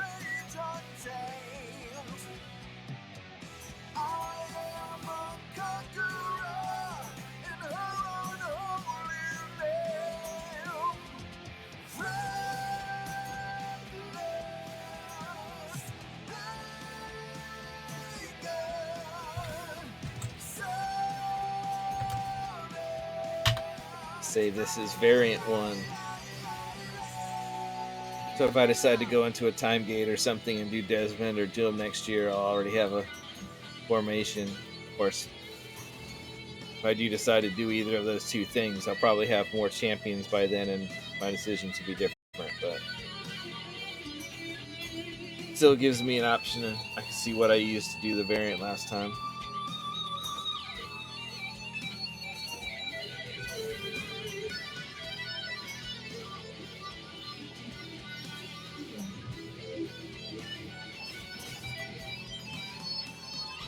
Dark tower reaches to the sky.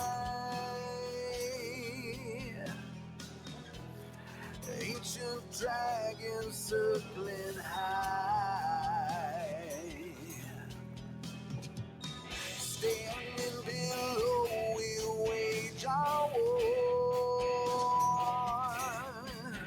for the queen of dragonkind forevermore.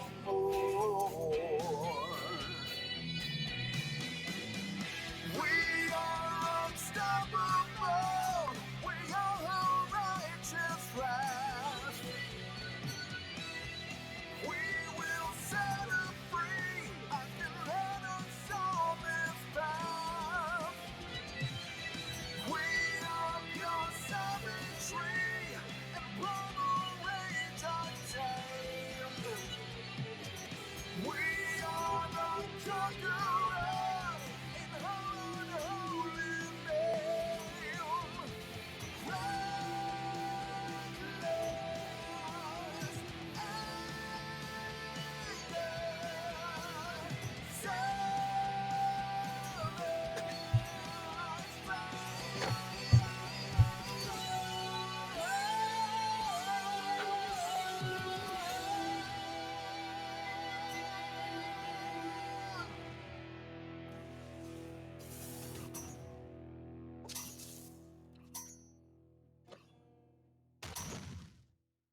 underneath the moonlight.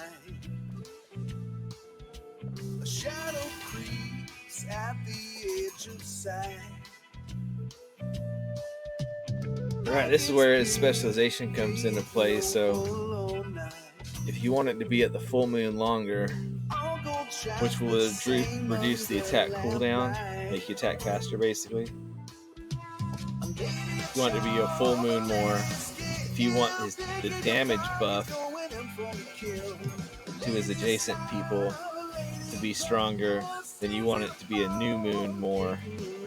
But the new moon is like no moon. Dark moon.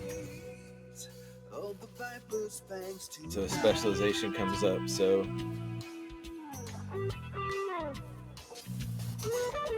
let's see. So you have Brace the Beast.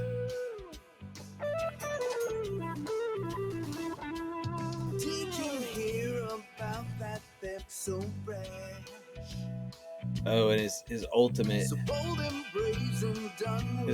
ability, like whenever the moon goes through a full cycle, he gets his ultimate back.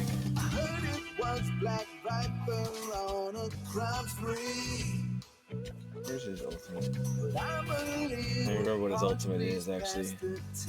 So double time makes his just the phase the moon go around faster. Then the other ones either make it more a full moon more of the time, or a new moon more of the time. So yeah, so he's not actually that complicated to use. And like I said, he's got an ability, strength in numbers.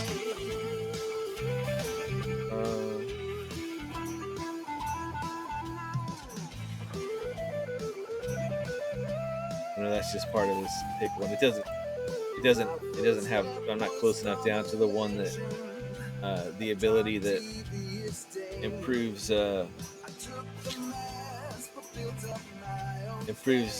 damage based off of how many slots you have that are. I'm pretty sure it's either dead and or they have empty slots. They don't have a champion. They have an escort or something like that in them. So I'll point that out when it gets unlocked.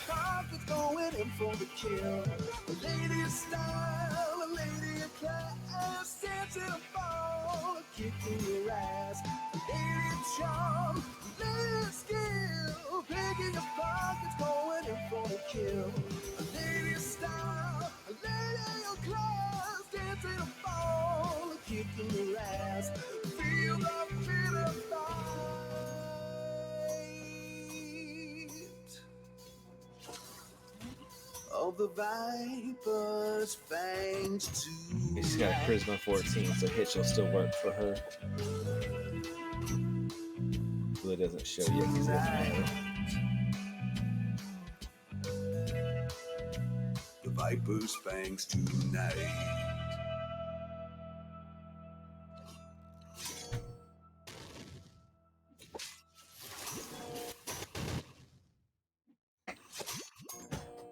Downside to not having Jarlax though is that we're not getting as much gold find.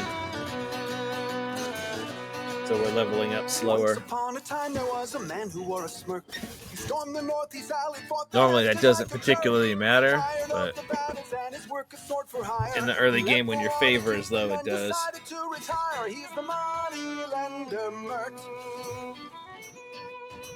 He turned his chase for power to the kind you wield in town. And now his name is known and feared by everyone around. He went and joined the Hoppers and he opened up a bank, lending treasure near and far to those whose fortune sank. He's the moneylender Mert.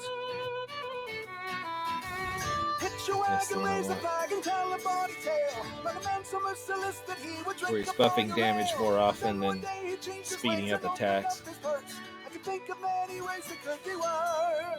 Shara has multi-hit attack. She's got. It doesn't say. It says barrage, but it goes up. She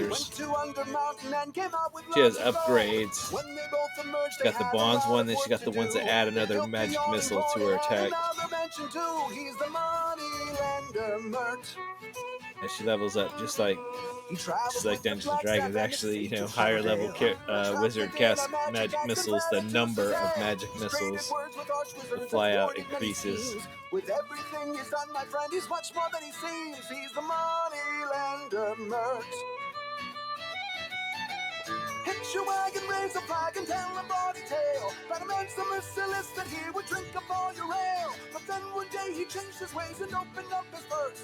I can think of many ways it could be worse. Hitch your wagon, raise a flag, and tell a bawdy tale. But a man's so merciless that he would drink up all your ale. But then one day he changed his ways and opened up his purse. I can think of many ways it could be worse.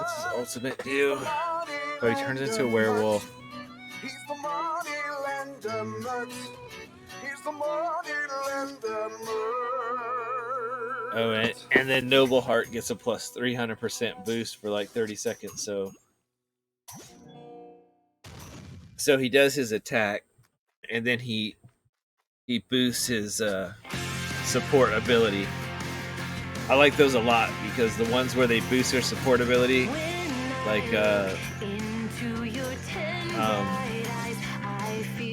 Baloth is like that too, because his stack, it like maxes out his stacks, and so his boost goes way up. Those are great because they make if you hit all those things, it kind of gives you like the max DPS boost you get. So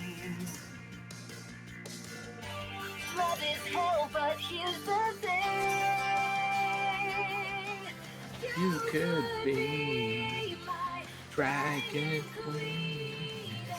I will be your paladin. Our love will be evergreen. We're just like fire and gasoline.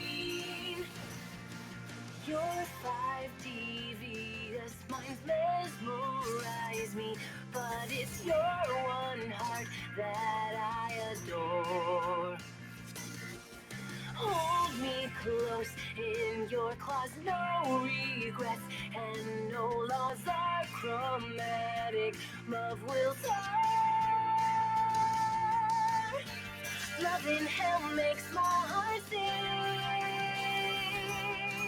You could be my dragon queen, and I could be your paladin. Our love will be evergreen. We're just like fire and gasoline. I'm opening my heart up more than I could ever dream or dare.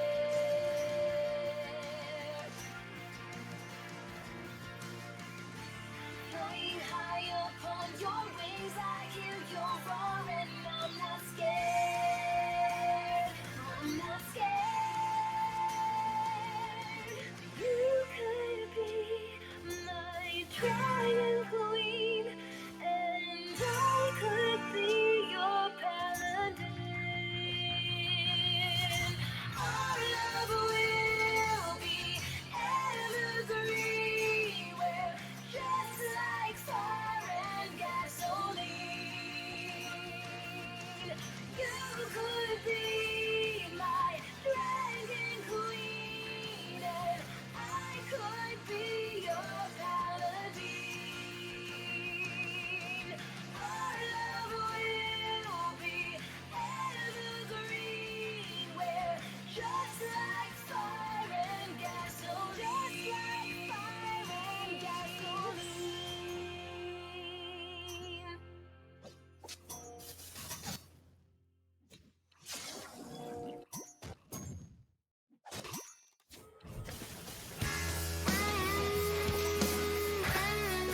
I wonder if they planned it that way or it just worked out that way, that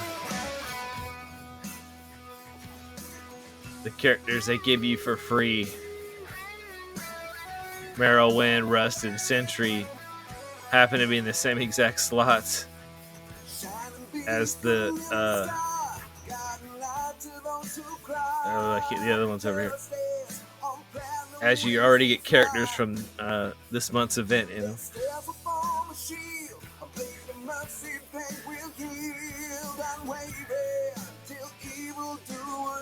That doesn't help a whole lot with split the party, but I guess it's a head start towards Split the Party 2, and certainly doesn't hurt to have more decent, good to decent characters to choose from, to fill out your bench to get content completed. He is the Lord of the North Wind, angel of our 7 heavens, king of the dragons. By whom we'll fight injustice. Let's show him that he can trust us.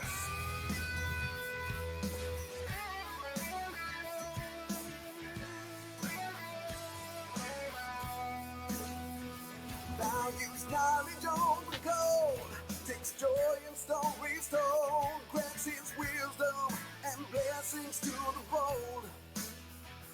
Takes no pleasure in the fight, uses words to make things right. Through the darkness, they carry brilliant light. Raise your hands up to the sky. 7 songbirds with him fly. Platinum wings we shelter all. If you just answer the call. He is the Lord of the North Wind, angel of the 7 heavens, king of the dragons. By whom we'll fight injustice. Let's show him that he can trust us.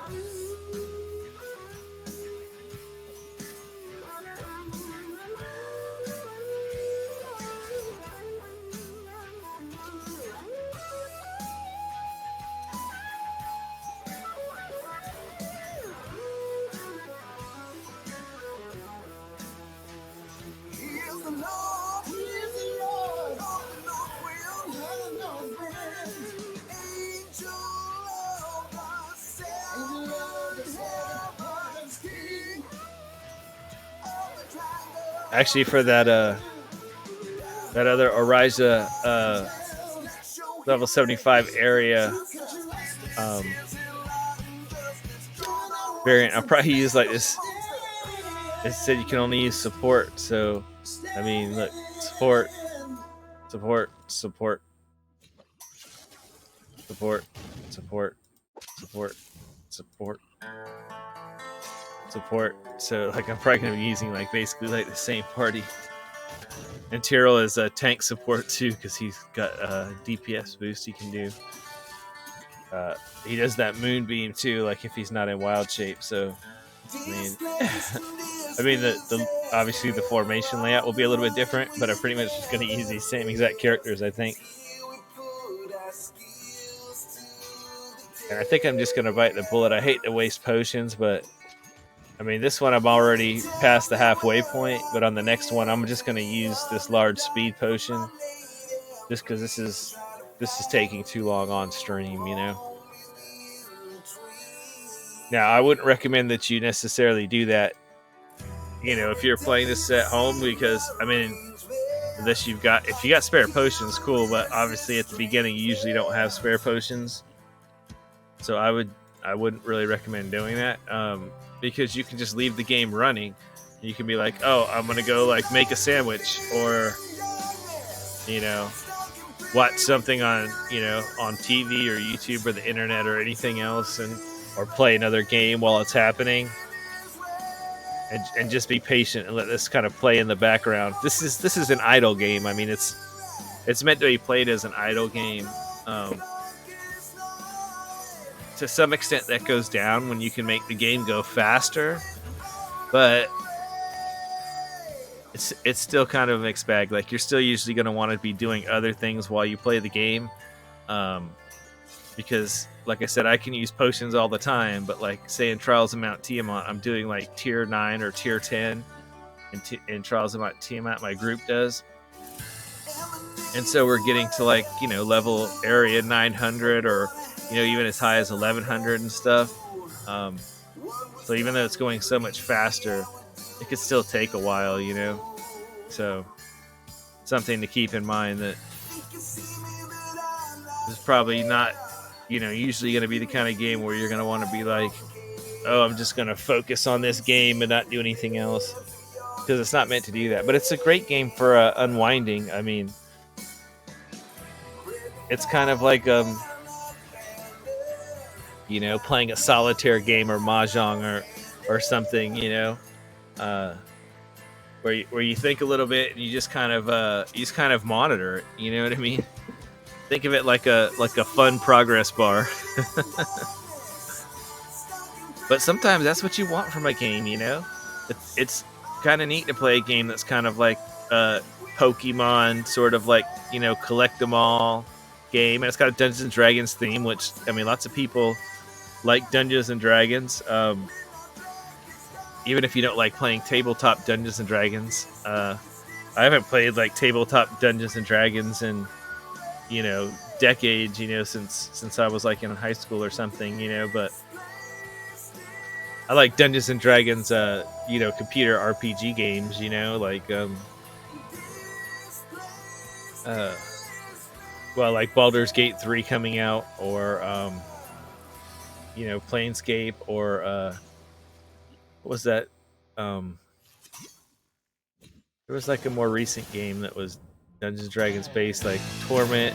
But then you've got the Pathfinder CRPG games, which are based on Pathfinder 1, which is just a divergent of 3rd edition Dungeons and Dragons. You know, it basically split, you know, to Pathfinder, and then D&D 4th and 5th editions of Pathfinder.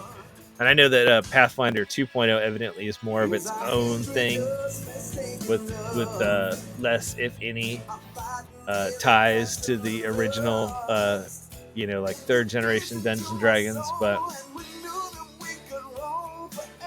you know, if you played 3rd generation, most of what I played as far as like old CRPGs and pen and paper stuff was 3rd generation D&D, you know, 3rd edition enhanced Dungeons and Dragons, or whatever, advanced or enhanced or whatever it was.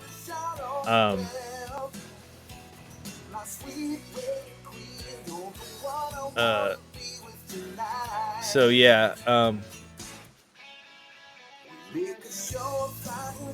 I mean, to me, it just feels like Dungeons and Dragons. I mean, I understand the setting is different, but I mean, a lot of the Dungeons and Dragons stuff we played wasn't like Forgotten Realms or Dragonlance or Spelljam or anything like that was set in a D&D campaign book universe. They were, you know, like homebrews or whatever. So the setting is kind of more relevant. You know, the classes, the spells, all that sort of stuff is very Dungeons and Dragons, you know.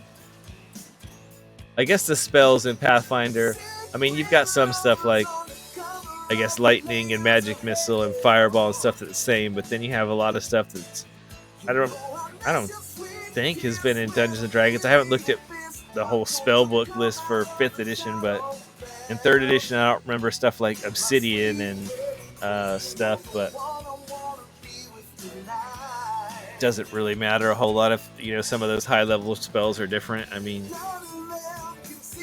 most of the lower spells, level spells and stuff, are more generic stuff, are all in there, like, you know, clerics summoning undead, or, you know, summon monster or summon animal, you know, like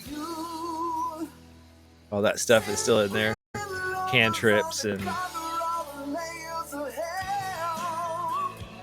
I played most of the way through the first Pathfinder computer game, and the second one, like, it looked okay, but I didn't like that they changed the I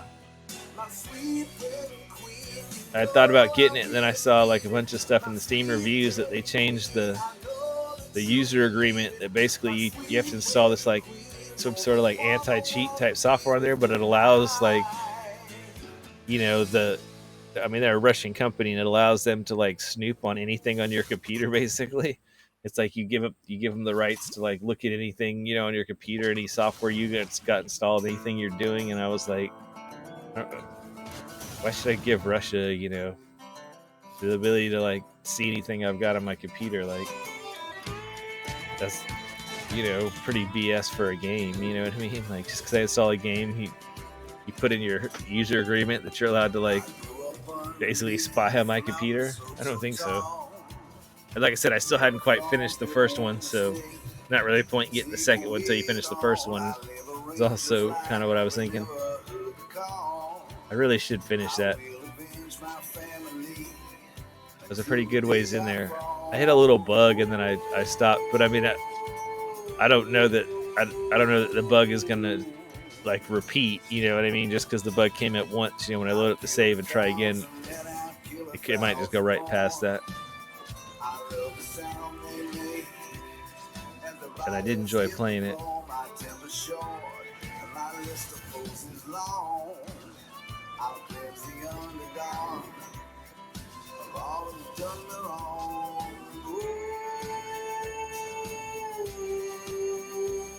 Come on, let me get my gold chest.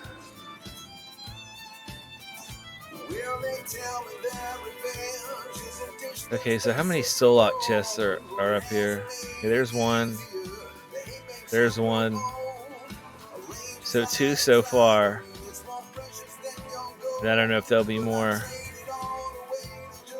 So that's something to think about too when I'm picking what variants and free plays and stuff to do. Especially because this is always the case, but with the events, it always, for some reason, the most the cost to unlock the character, and then the variants get increasingly more expensive, but the newest character ones are always the most expensive. I guess because everybody is going to need the new character, not everybody is going to need the older characters, and so they want to. If you're a newer player and you have more characters to get than just the latest one, they don't want to make the cost. They lower the cost so that you can get them. I guess get more at them or more of their things done to help facilitate that. But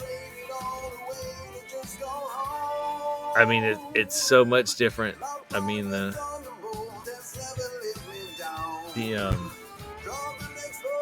third variant for Desmond and Arija was like 1,250 tokens. The other one for Solok is 5,000. I mean, that's a lot. In fact, 5,000 is so much that it's almost like,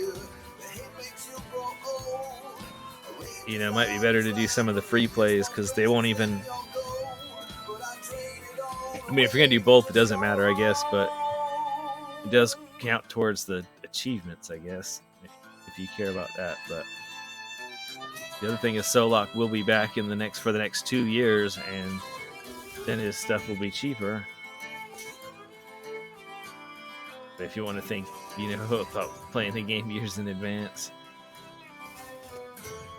But I mean, I have been playing this game for, I don't know, a year and a half or 2 years or something. I still play it because it's a low effort investment to play this game. You know what I mean? You don't have to sit down and really play it. You're not going to play it till your hands cramp up or anything like that. Like, you click a couple things, and like I said, as you get more familiars, like if I had more familiars, I would have just slapped them down on all these characters, and then I wouldn't.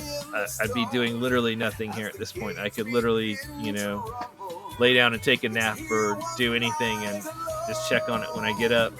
So there's no. Like I said, it's kind of relaxing. You know what I mean? It's.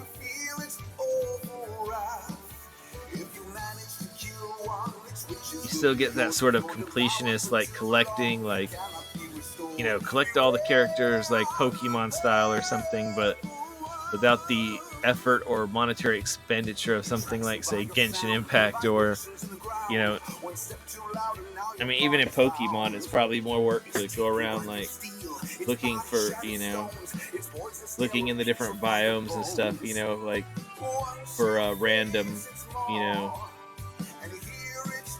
Pokemons that, some are going to have, I would imagine, low drop rates or whatever, then you gotta turn based fight them and then capture them each individually, and basically it's basically like an RPG grind. You're just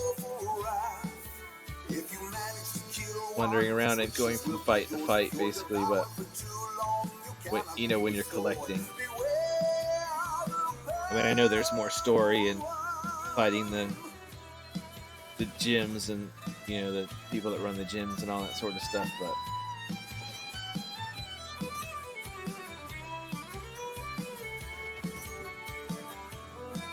I mean, even if I had the story turned on, if I didn't have it set to instantly skip the story,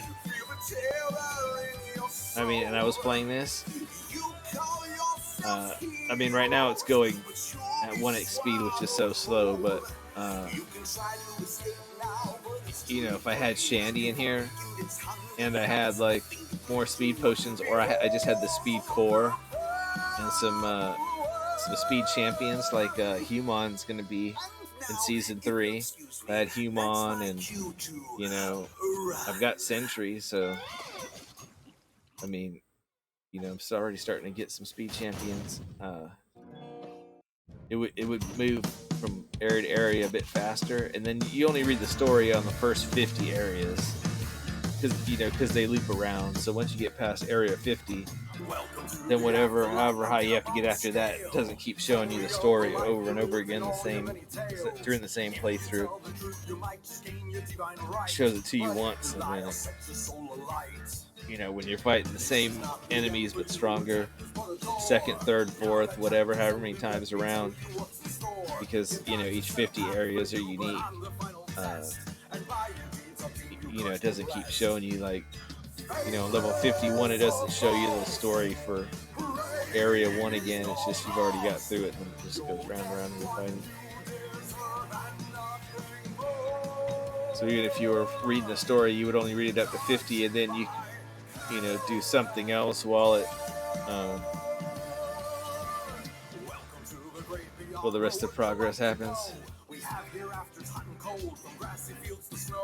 I'll win your heart, I'll judge your soul, don't worry, I am fair. But if you're a necromancer, then beware. Death or life means not to me, but undeath is a scourge. A pestilence upon the living, that should all be purged. No zombie shall avoid my wrath, no wraith my rage escape. On that my clerics pledge from me their faith. Faithless or false, raised or lost, you'll get what you deserve and nothing more. When judged by kill them born. Death is but a part of life, not to fear or to evade. Now it's time to show your cards, see the hand you played. Faithless or false, raised or lost, you get what you deserve and nothing more. Okay, we've almost finished this variant. Like I said, on the next one, I'm dropping the speed potion. This is just too slow. I can do the slow stuff like off stream. Also, I do have a deadline. We're down to under 6 hours to try to get through these 20,000 tokens.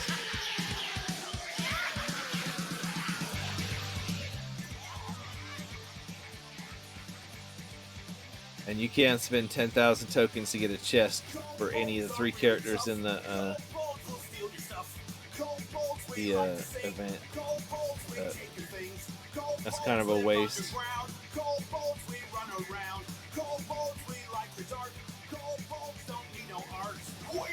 It's much better to do free play as long as you can squeeze them in.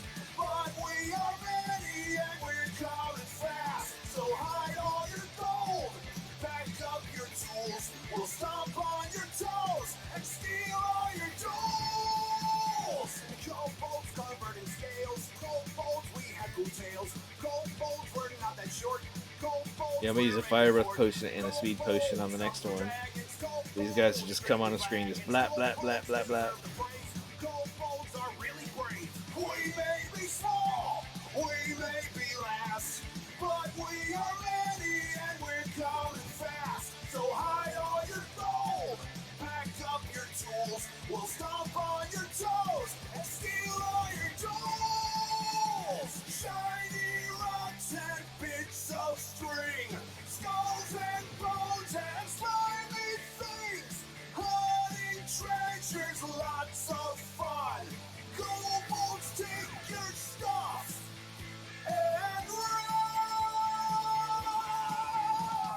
Kobolds, we think the best. Kobolds smarter than rest. Kobolds hide in your group 3. Kobolds act tall as you. We may be small, we may be last, but we are many and we're coming. I want to play some more Genshin. I know my actually my new computer parts are going to be here tomorrow. Now whether I don't know that I'll have to get it assembled tomorrow and be able to stream tomorrow, but maybe I'll get it put together tomorrow and be able to stream Wednesday. But kind of want to play some Genshin today, even though I don't have my new computer up. I want to make some progress on that. So probably what I'll do after this, after I'm done streaming Idle Champions, I'll probably take a break. And I'll like cook some, brunch or lunch or whatever, and maybe even take a little nap or chill or whatever, and then I'm off today, and then I'll probably fire up Genshin Impact this afternoon, evening, and play some of that on stream. So if anyone's interested in my second day of Genshin Impact, this will be my second stream day of games. The second day streaming Idle Champions. So I did play it some off stream. I didn't do anything important. Like I said, I just cleared some of those basic variants and missions, and like without a bunch of speed potions and stuff, there's only so much of this you can do on stream. I mean, unless you just want to be on stream all day and night while the game just runs, like I could just have the game running. But if I'm gonna comment and give advice or discuss things in the game, then there's only so much I can do or whatever, like on stream. I have to use some of it off stream because it's just the pace of the game, because it's an idle game. Whereas something like Star Trek Online, there can be some limits to how much I can do in a day, just because of energy, or there's certain things you can only complete every 20 hours, like event progress and stuff you can only do, and reputation and lots of stuff that you can only do once every. I mean, once you do it, then it has a 20-hour cooldown. But Genshin Impact, as far as everything I've seen so far, most of it's not like. I mean, there's so much to do for me, especially in the early game. Like, I've got a ton of chests and stuff I need to be collecting in the open world, and I've got, I don't know, at least 3 or 4 quests that I've got in my quest list right now to be working on. So that's much more active play, and the whole time I'm actively doing stuff. We're not just watching the game happen. So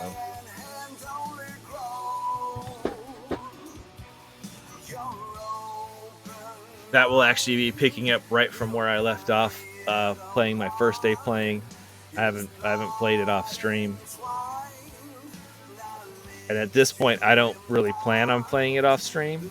I mean, that could quite possibly change. I mean, depending on how fast I want to progress in the game, and you don't necessarily always want to be on stream just because you're playing a game. It's not that it's a lot of work per se to be talking, while you play a game, but streaming it, keeping an eye on chat and stuff. But yeah, I mean, there might be some points where I want to have less effort, I guess. You know what I mean? Lower the effort and just play the game, but we'll see. My plan for right now is basically just to stream everything I'm doing in it.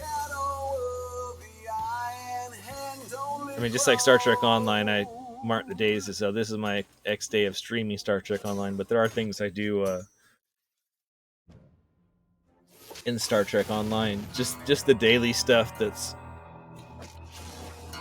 you know, and I may stream some of those, like, oh, I'm just doing my dailies, but like, you know, I log in and I just do the one TFO for the event, and I just you know, restart my reputation experience projects, you know, from the 20-hour cooldown and duty officer assignments and admiralty stuff. Like, I just go in there and just do the quick daily stuff that I need to do. I'm not actually really working through content, and there's not really showing anything new. Like, it's not like, oh, there's a new event that I'm working on or anything like that. It's literally, I'm just going and doing my daily stuff. So a lot of that I just do off stream. In fact, I need to do my dailies again. I'm already late on my 20-hour cooldown, especially of doing that, but that's all right. It's not that big a deal. I mean, I completed the event. At this point, I'm just doing extra progress to get the extra dilithium and to get the extra progress towards the annual event. Every day I do still counts as a day towards completing the annual event, where you have to get so much completion during the 5 events that comprise the annual event to get the annual prize. But if I just quick, you know, mental calculation, you know, came up, I think you can complete the whole thing if you do the event every day for 3 events. I think you can get it. Or if you just do the minimum to complete the event for 5, then you get it. So rather than waiting for all 5 events, you can get it after about the half a year mark or whatever, you know, by just doing the 3 events every day. Or if you miss the first events or whatever, depending on when you start playing the game, you can still complete the annual event without having to participate in every event. If you do extra days in the events after you've finished getting the prize for that specific event, you know. So like an event runs for 3 weeks and it takes, you know, 14 days of event completion, of daily participation, doing whatever it is during the event, playing a TFO or whatever. It gives you multiple options of things you can do generally, but as long as you do that, you get you still get the you only have to do 14 days, you know, 2 weeks out of 3 weeks to get the event prize, but you can still keep doing work after that, and you get increasing amounts of unrefined dilithium every day. 8,000 like the first day, 9,000 second day, so on and so forth. And each one of those also still gives you 50 points towards the annual event. You got to get to like 3,500 to get the annual prize of, you know, the free starship coupons or low buy or lockbox ships or whatever you decide to choose. All right, we're almost to 75. This will give us our gold Desmond chest.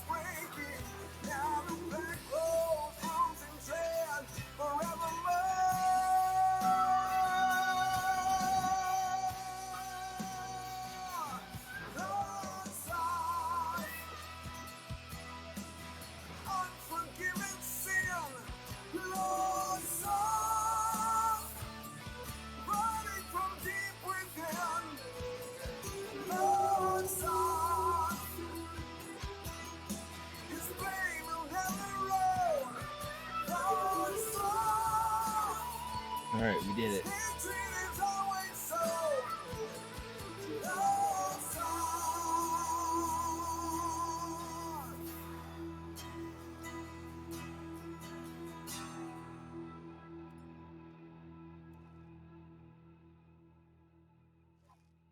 Okay.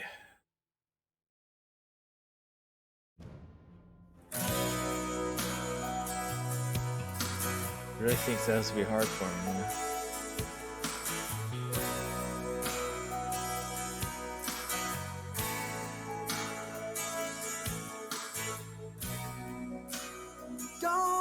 I feel pretty confident. I feel like I could do those. Changer of our fates,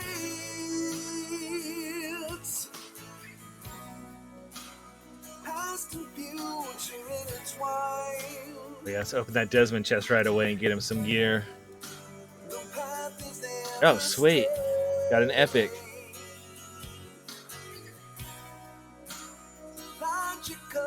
Okay, this one is the better version of that one. So I really only filled 2 slots here, but still.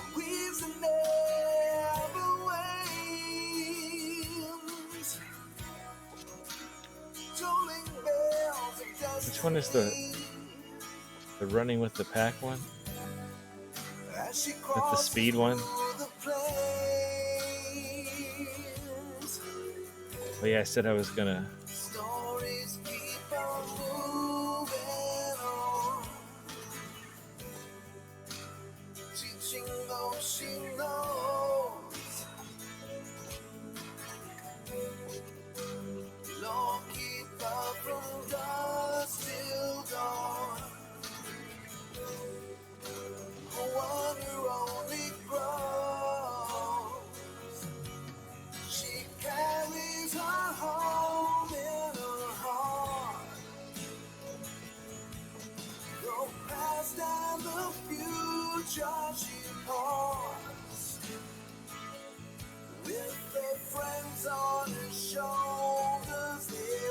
All right, 2 1/4 times faster, and we're just wiping out everybody at the front line. So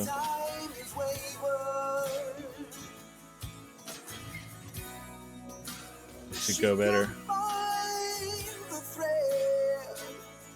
To go about 3 times as fast as the last one did.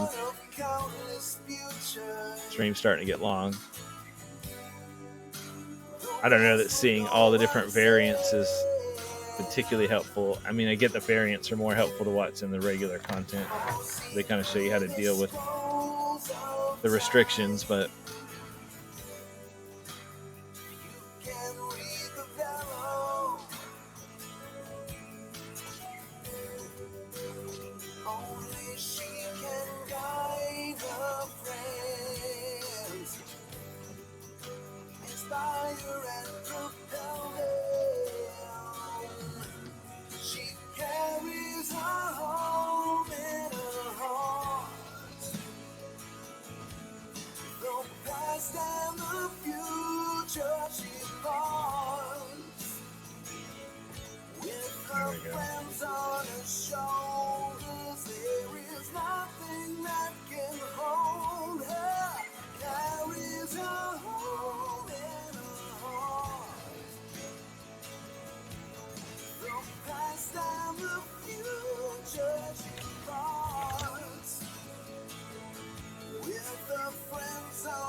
Hush, little children, and lay down your head while we tell you a story of unending dread about a creature of fire, a creature at war, a prince among demons, sinister to the core.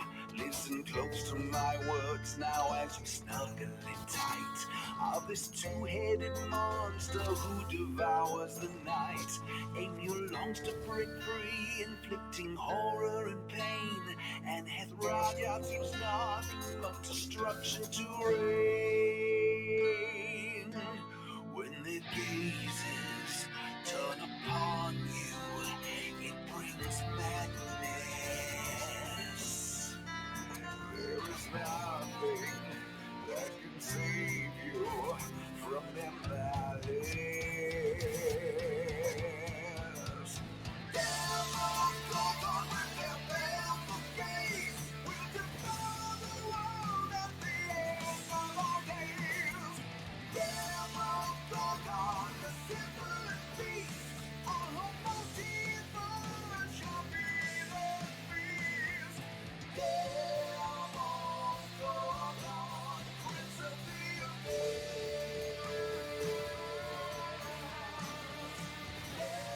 Devils go on, deep within the pit. Discarded for dodging and left for dead, the imprisoned one flew as their evil spread. When the night comes upon you at the end of the day, keep your eyes shut tight, don't you dare disobey. When their gazes turn upon you, it's too late. There is nothing that can save you from your fate.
Hush, little children, and lay down your head while we tell you a story of unending dread.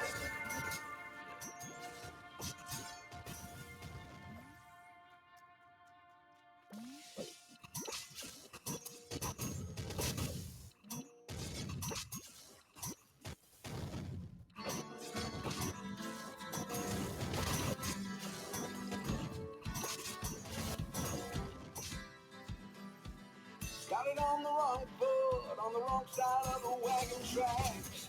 The only place I've called home is a place I'm never going back. Headed down the South Coast with my dreams all tied up in my pack. Oh, gotta find my empty pockets, aimless but forever free. Made my way to water deep, got a job place right in front of me. New friends by my side, we ride toward our destiny. Oh, oh, give me in, shovel me down. Give me in, I'll call you man. I'm going all in.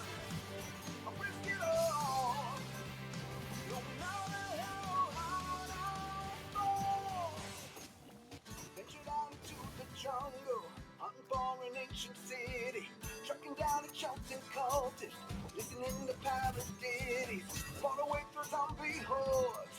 It sure wasn't pretty. Oh,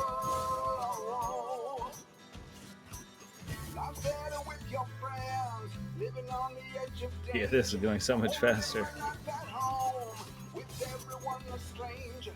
I'm only happy when I roam. My life's my biggest wager. Oh, give me up, shovel head. Give me up, I'll call you back. I'm going all in, I'll risk it all.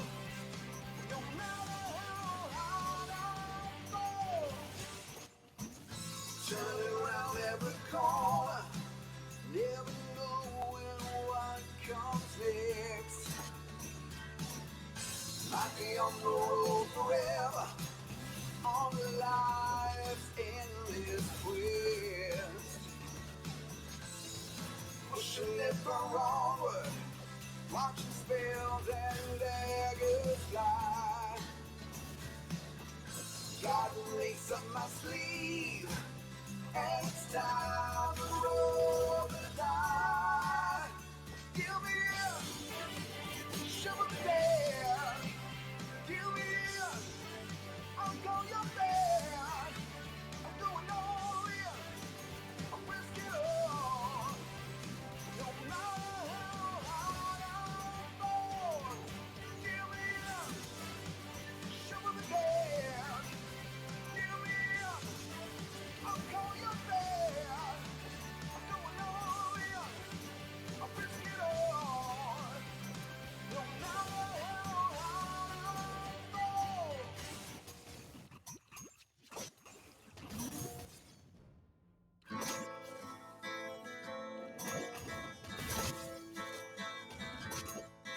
Do you ever wonder why this dungeon floor is so clean? Who maintains this place, keeping it all pristine? There's no debris in here, you can sneak without a care. Only clean, shining stone and treasure everywhere.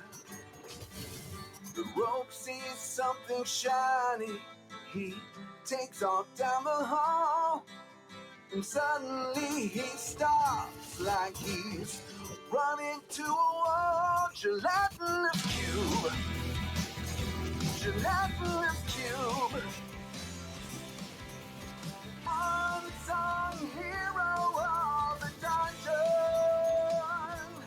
an exterminator of the noobs. Gelatinous cube.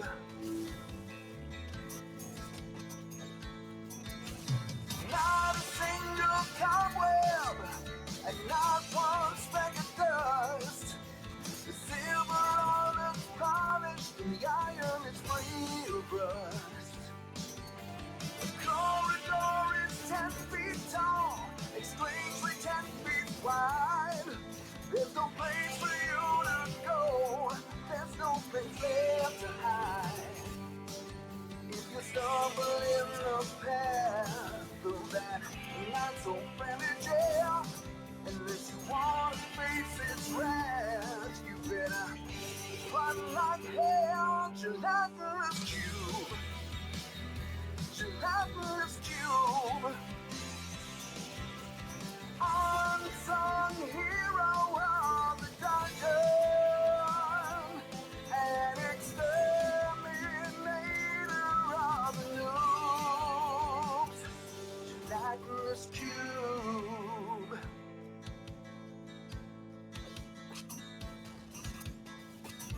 You ever wonder what it's like to find a death so slow?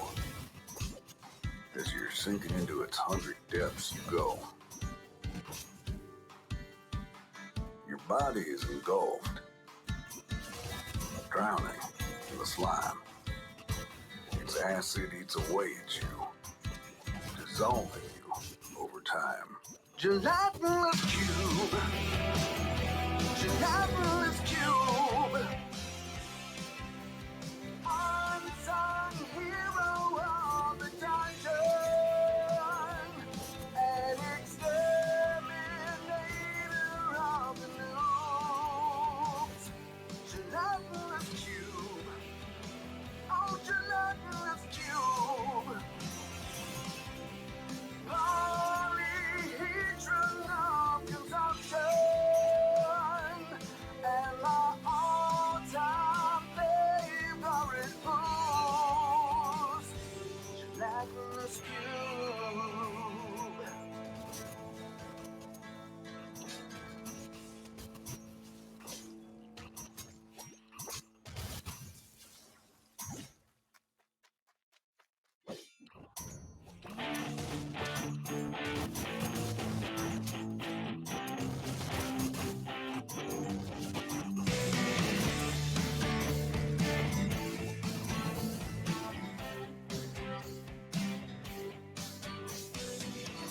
Morgan Canaan was a mentor to him, sent him to a mystical plane. Learning magic from a circle of eight, life would never be the same. Always fighting for the forces of good, valorous, stalwart kind. First to the fight, last out the door. He'll never leave an ally behind. Mind as sharp as his sword, arm as sure as his word. Leading the charge to justice with never-ending toughness. He'll never be corrupted. Love can always be trusted. Founder, forger, creator of spells. That's why we all remember his name. Acid arrows flying, meteors flying. Each deed adds to his fame. Wisdom deep as an ocean, protecting his friends with devotion. Leading the charge to justice with never-ending toughness. He'll never be corrupted. Milk can always be trusted. Forces of chaos were undone as Milk gets down the minions of their rebellion. Heroism was not just a kid as he wielded the spear of Zagig. Leading the charge to justice with never-ending toughness. He'll never be corrupted. Milk can always be trusted. Leading the charge to justice with never-ending toughness. He'll never be corrupted. Milk can always be trusted.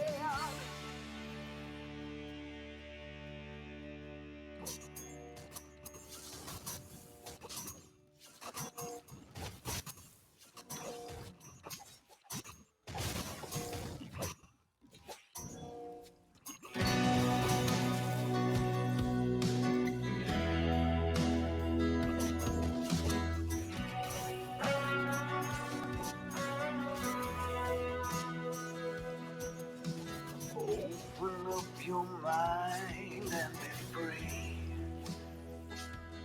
No more pain, no more sorrow for thee. At the end of time, the universe is ours. Join us as we sail across the stars. Take our hands, you'll never be alone again. We will be your only friends. Across the march of time, we subjugate the you're weak and strong. Your mind can't resist, so why not come along? Ever growing, all consuming, no resisting, thoughts subsuming, hive mind, hive mind, hive mind.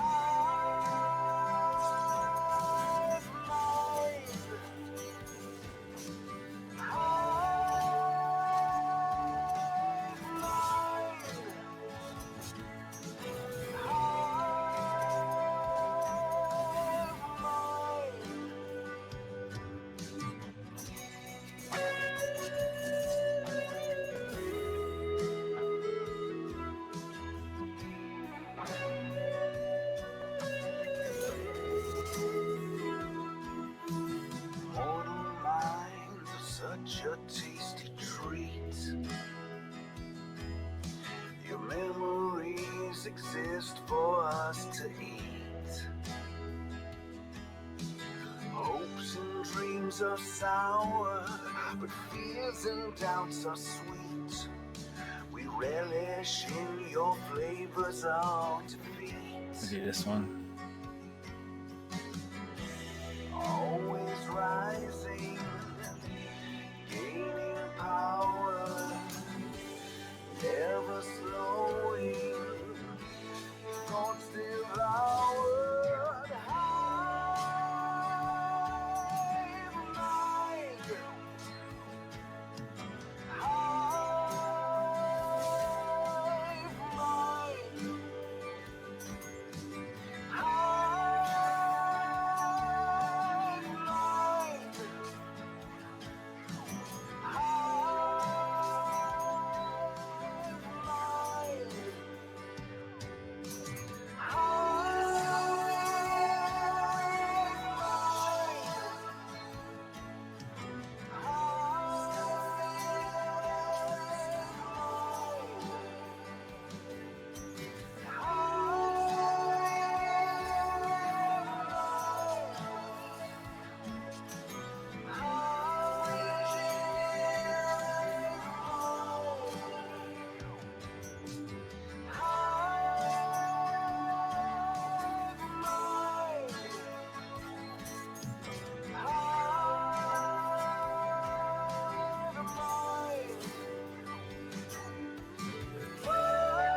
I don't think this matches the description. I feel like I was bamboozled.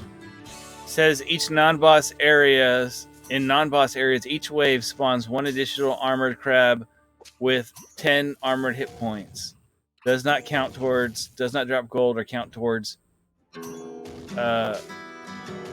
quest project. Each time one spawns, a champion is stunned. Okay, but even if it goes up by one by each area, look, I'm getting like non-stop crabs coming in. I should get 1 and then 2 and then 3 and then 4 at most. Like, it just feels like they're just like a constant stream of abyssal crabs coming. Like, I mean, that doesn't, and they don't count towards progress. So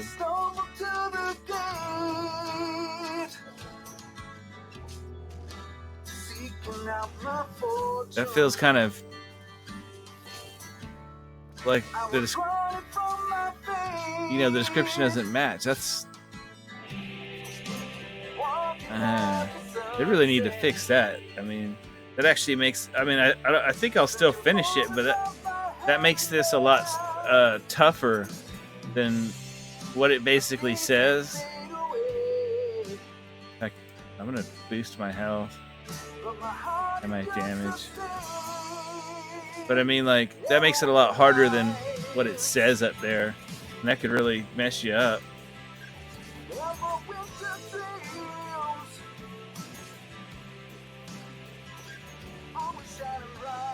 me open this gold chest.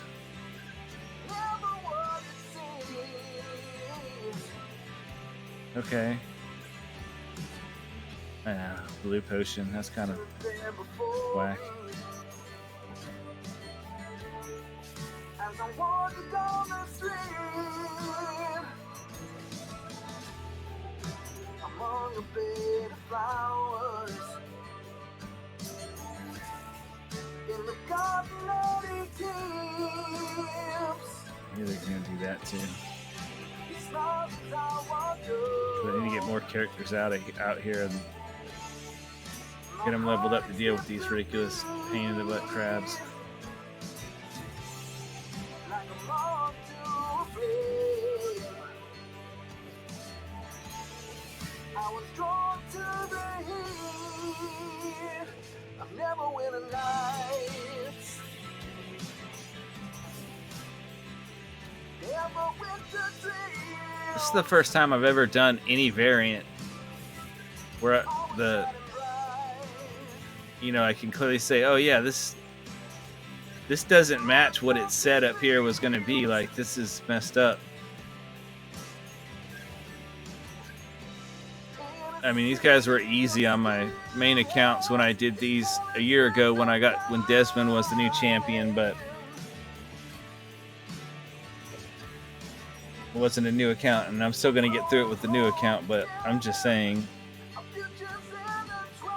you expect to have like one crab or like, even up to maybe the area level you're at, and that's not what's happening. It's like for every like one normal like monster that spawns, there's like a crab that spawns too. That doesn't seem fair.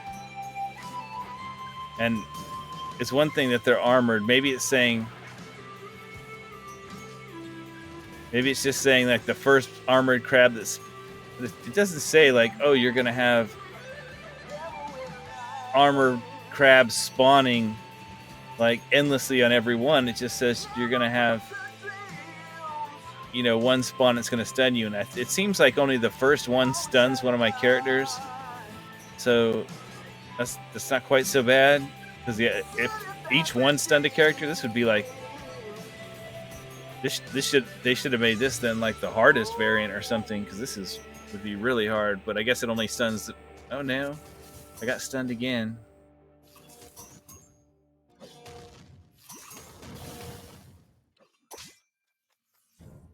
So it seems kind of like even more random. So like sometimes you get stunned when a crab comes out, and other times you don't.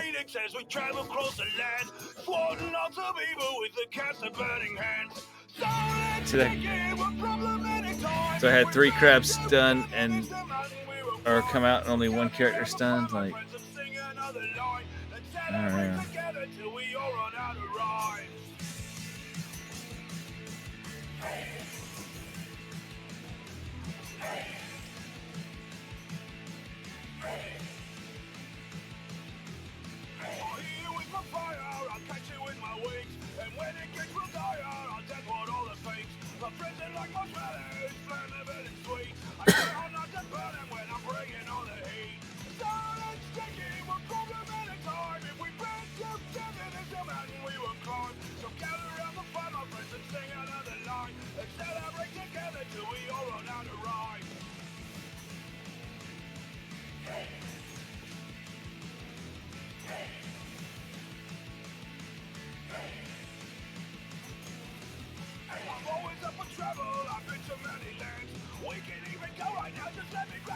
At least using a Shara for my DPS is good for this, because she has multiple hits, and each hit can take off, one or multiple segments, versus having to hit them multiple times for their armored segments. Because armored, yeah, armored.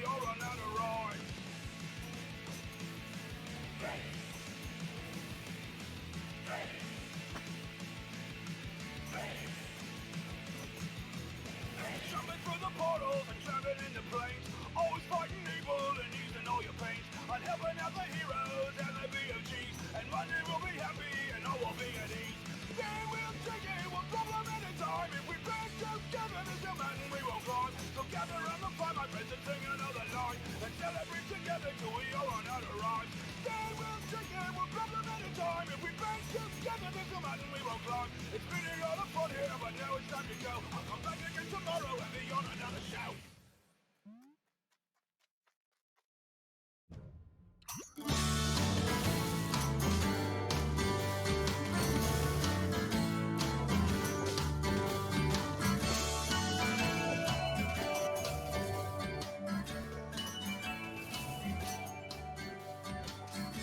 Won't you be my friend?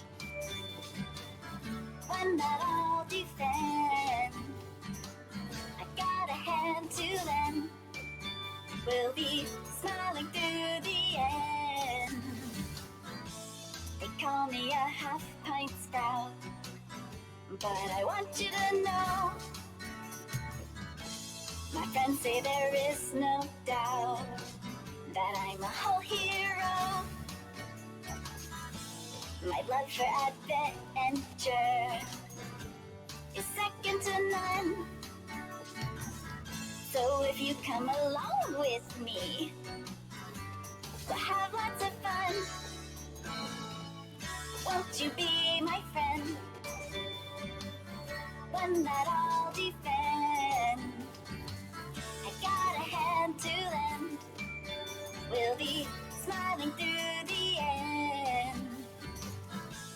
Remember when things get dark, I can be your light. When you're ready to disembark, I'll be there to fight. I'm going to mold the earth just to give you a It also says a random champion is going to be stunned, but it seems to go like from the front to the back. So it's like Nayeli's getting stunned, and then I've seen Desmond get stunned when Nayeli was also stunned. It decided to stun twice or whatever, which I guess honestly I'd rather have that than random, but I guess maybe it is random. There's Calliope, she got stunned that time, okay. But I didn't see the stars on her, I just know she was stunned because her thing was grayed out and she wasn't moving around, like her animation was frozen. Oh no, I guess the stars are there, they're just hard to see because they're like right along the frets of her lute or whatever. So definitely want to get out as many characters as possible here because it means less likely that, you know, your DPS and stuff will be getting stunned.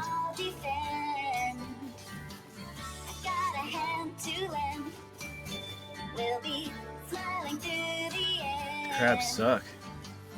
Won't you be my friend? One that I'll defend. Definitely good to use the fire breath here because it's wiping out the real enemies right away. It's hurting the crabs, but they're still taking, you know, they're armored, so they're taking multiple hits, but at least it's wiping out the normal enemies that I'm supposed to be fighting. They're getting wiped out right away.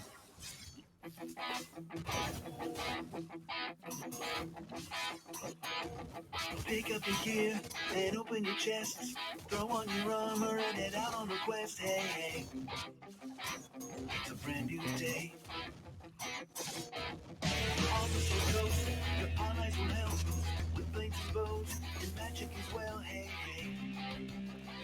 Heroes on their way. Rising together against overwhelming odds. Fighting together later on multiple gods. Idle champion. Idle rounds. Idle champion. Idle champions, get your wallet there.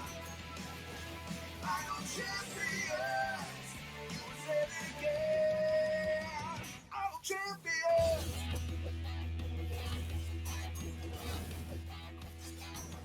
From Waterdeep to Westerdale, head out to Choke or Shadowfell, hey, hey. Together we say,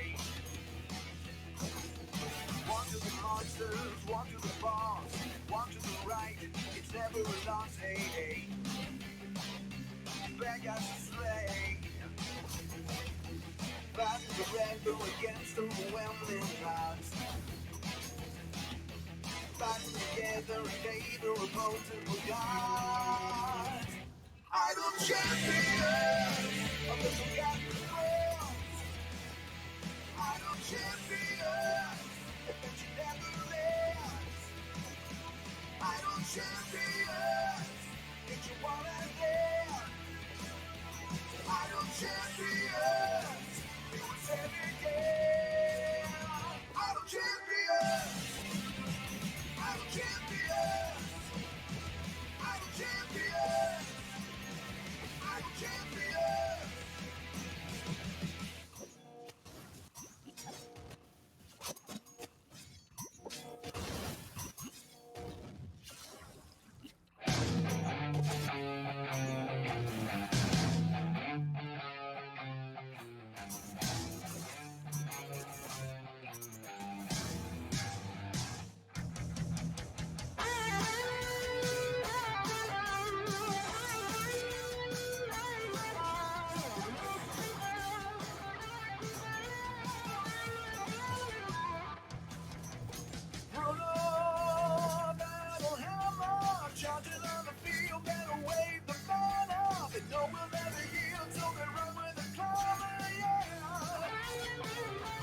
He sacrificed another home for redeem, yeah.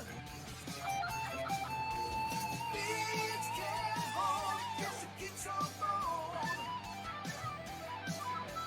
Make it crawl into clouds of old.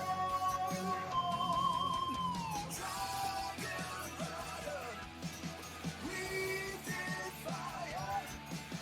Valiant savior of the mythical home. Remember us when hail, so raise your hail to the greatest dwarven king, so say we all. Dragon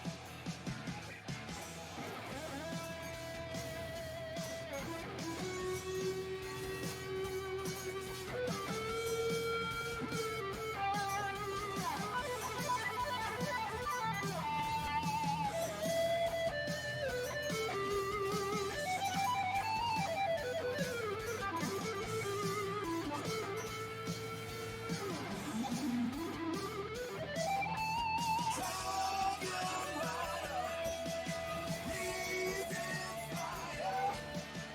Valiant savior of the mythical home. Remember us when hail, so raise your hail to the greatest dwarven king, so say we all. Yeah, there's that ability. Increase damage of all champions by a percentage, stacking multiplicatively for each slot in the formation that contains a dead champion or is taken up by an escort or object.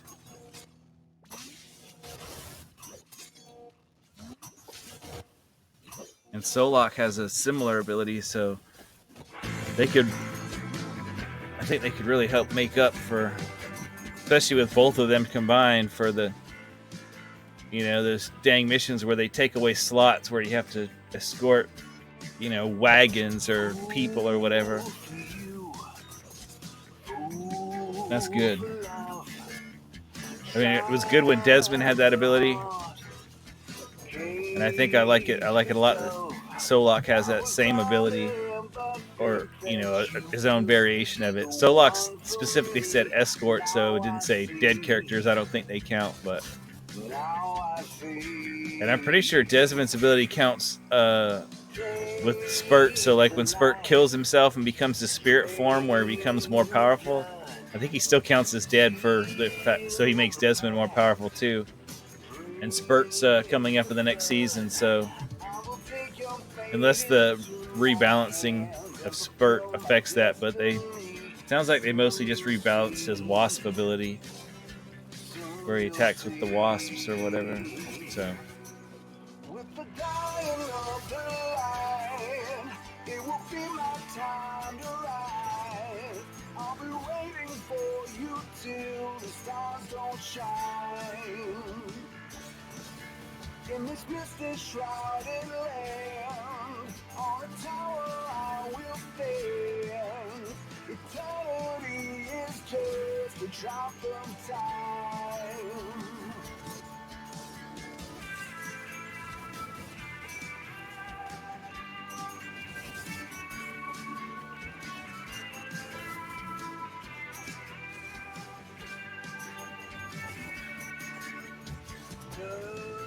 Just by love, just by you, bound to yearn for a heart untrue.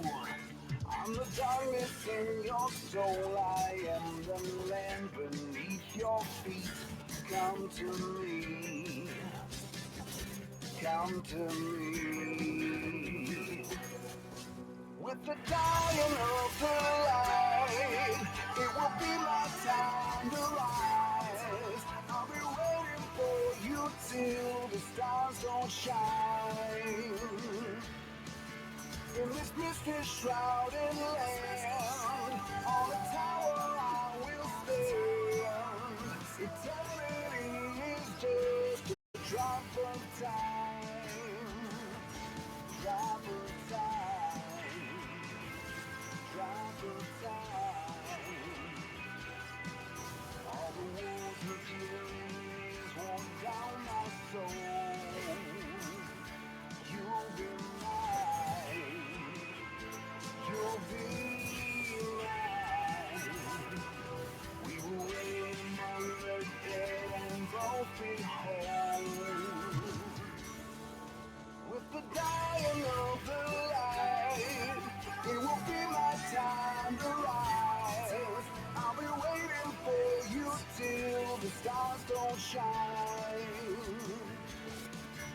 in this mystery shrouded land. On the tower I will stand. Eternity is just a drop of time. Drop of time.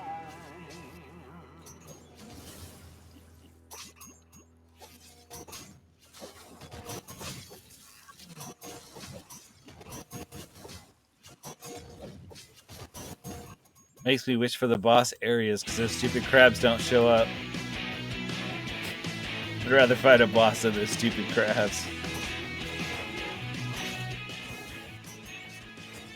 When I met the devil, it was a cold and stormy day. I was slightly disheveled, but I thought the spark there anyway. He taught me Eldritch fast. I was sure this love would last. They all told me no, but he's the devil that I know. But now we're on the road, and we've got so far to go. Stone angels step together. It'll run the show. We'll hunt down all your foes, punch them in the nose. Brimstone angels stand together. Go, go, go.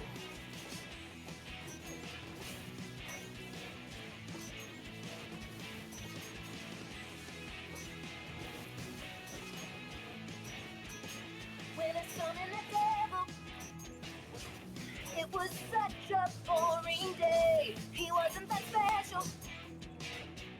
I was glad to walk away, but when we got kicked out, you needed me to bail you out. I raised my blade and sent devils to their grave. But now we're on the road, and we've got so far to go. Brimstone angels stand together, it'll run the show. We'll hunt down all your foes, punch them in the nose. Brimstone angels stand together. Go, go, go. We're all someone before we find ourselves. From the mountain peaks to the deepest dungeon dells, I'll have your back through all the frontline hells. Best of sisters.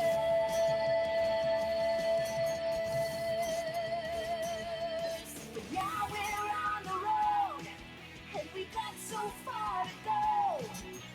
Brimstone angels bound together, it'll run the show. We'll hunt down all your foes, punch them in the nose. Brimstone angels stand together. Go, go, go. Brimstone angels stand together. Go, go, go, go, go.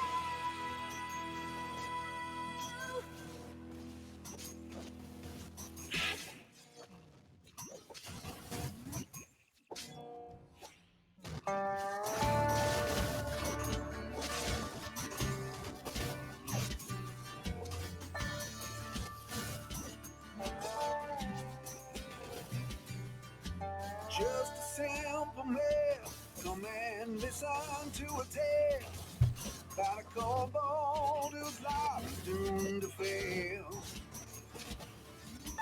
Fighting to survive every day that he's alive, singing his epic songs till death arrives. The world's mean and hard, chicken's just a bar.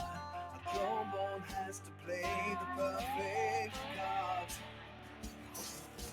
Tumors everywhere, the deacon loves to spell. He's confident the boss is always there. Boss know every story but their own. Who's gonna sing this song after he dies? Who's gonna carry Deacon home and cry? Who's gonna send this minstrel off to his place up in the sky?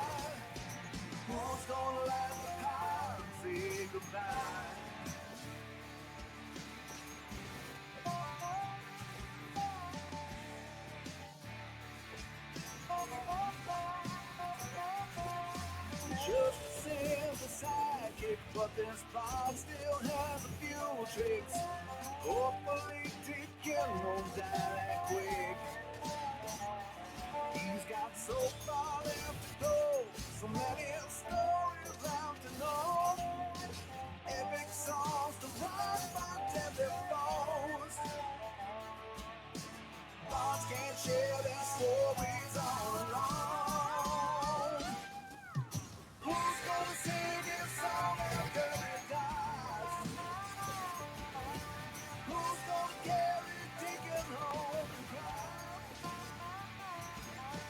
Who's gonna send this minstrel off to its place up in the sky? Who's gonna light the fire and say goodbye? Not too many kobolds went to hell and back and told you the tale.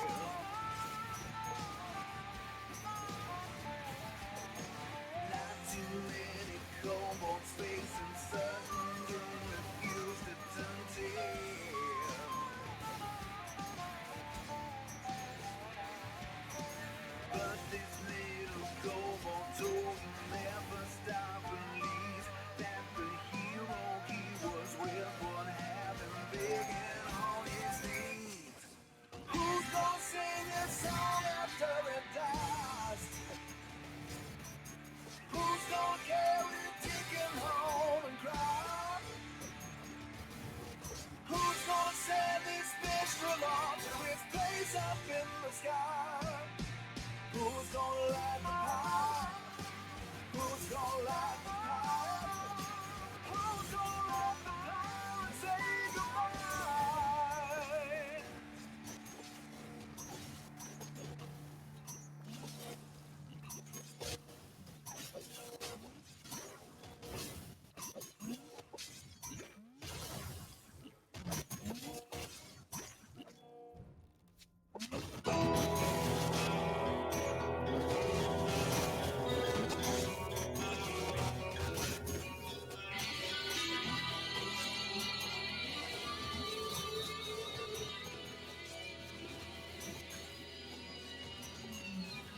I serve this master on my own.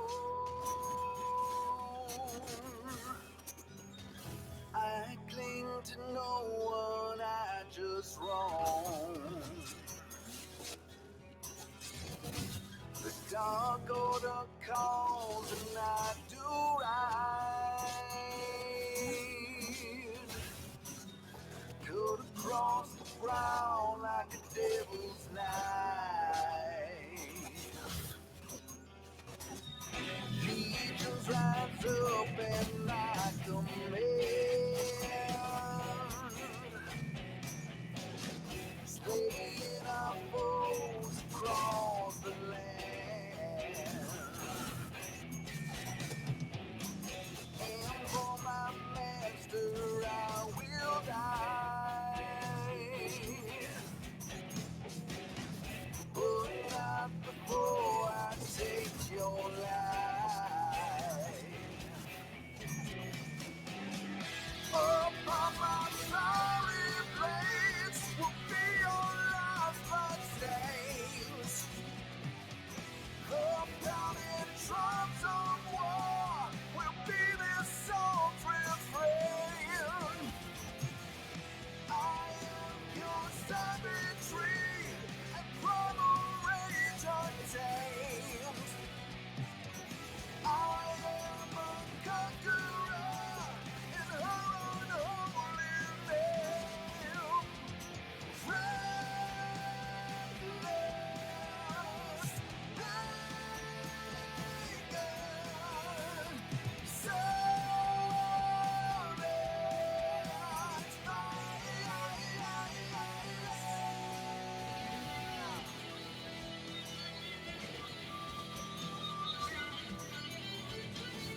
clock tower reaches to the sky. Ancient dragons circling high. Standing below, we wage our war for the queen of dragonkind forevermore. We are unstoppable. We are her righteous wrath. We will set her free. I can let us on this path. Okay, if the pace keeps up relatively the same, then we should be able to complete this while the 1 hour potions are still active. We are the conquerors in her unholy name.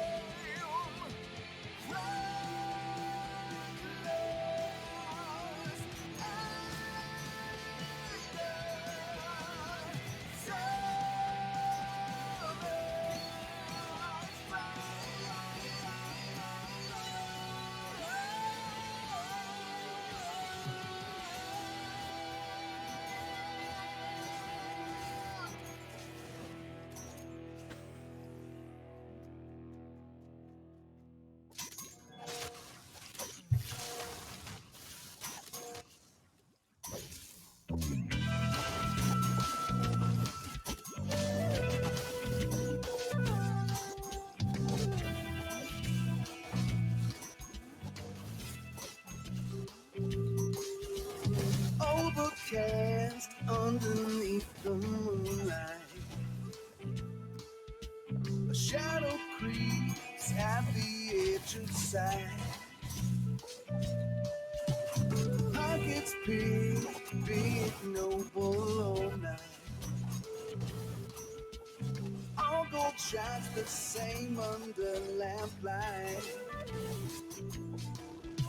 A lady of charm, a lady of skill, picking your pockets, going in for the kill.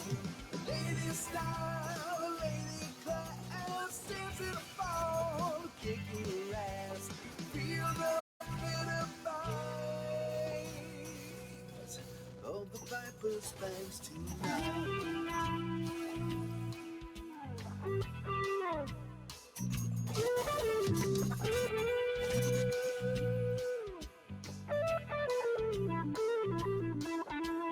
Did you hear about that theft so brash? So bold and brazen, done with such panache.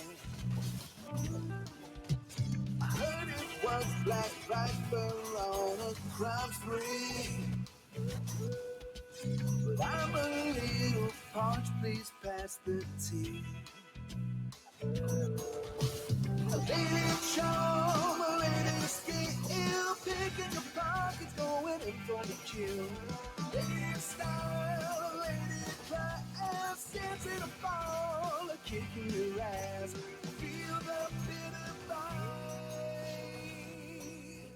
of the viper's fangs tonight.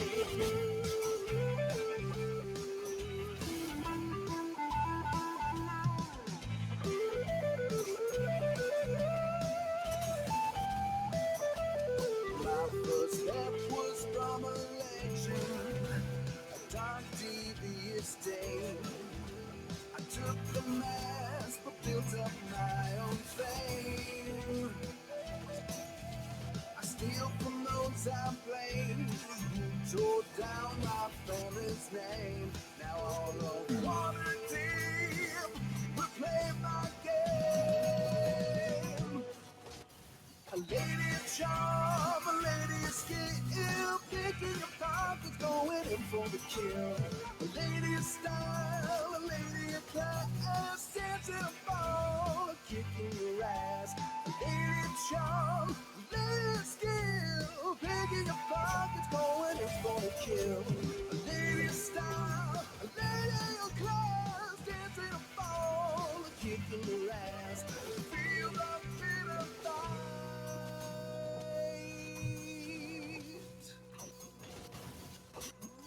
of the Viper's fangs tonight.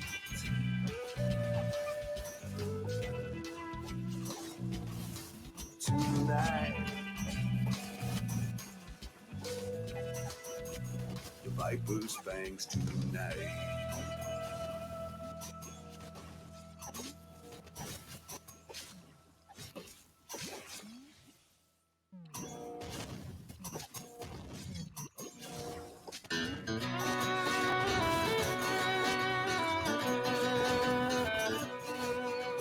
Once upon a time there was a man who wore a smirk.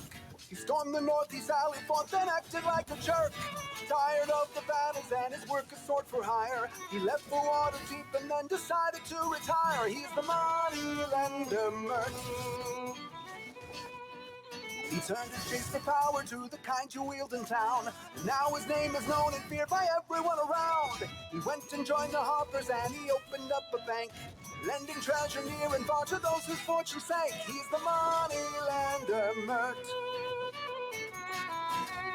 Hitch your wagon, raise a flag, and tell a bawdy tale. But a man so merciless that he would drink up all your ale. But then one day he changed his ways and opened up his purse. I can think of many ways that could be worse. He's the money lender Mert. Lord Walrus and the Wanderer were tired of growing old. They went to Under Mountain and came out with lots of gold. When they both emerged, they had a lot of work to do. They built the Yawning Portal and another mansion too. He's the money lender Mert. He traveled with the Blackstaff and the Sage of Shadowdale. Got trapped within a magic axe and fled into Sazale. He's traded words with arch-wizards and thwarted many schemes. With everything he's done, my friend, he's much more than he seems. He's the money lender Mert. Hitch your wagon, raise a flag, and tell a bawdy tale. But a man so merciless that he would drink up all your ale. But then one day he changed his ways and opened up his purse. I can think of many ways it could be worse. Hitch your wagon, raise a flag, and tell a bawdy tale. But a man so merciless that he would drink up all your ale. But then one day he changed his ways and opened up his purse. I can think of many ways it could be worse. He's the money lender Mert.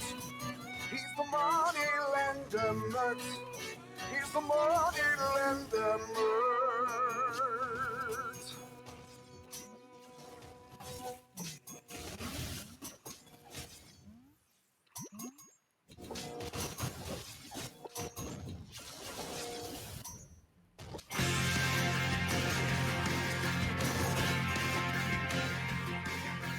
When I look into your 10 bright eyes, I feel a change inside I can't explain.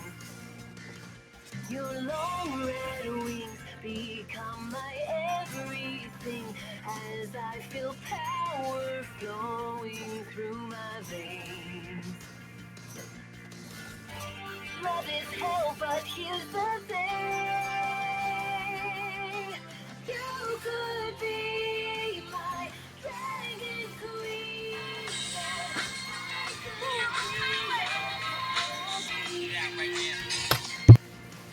Our love will be evergreen. We're just like fire and gasoline. Your 5 devious minds mesmerize me, but it's your one heart that I adore. Hold me close in your claws, no regrets, and no laws are chromatic. Love will turn. Love in hell makes my heart sing.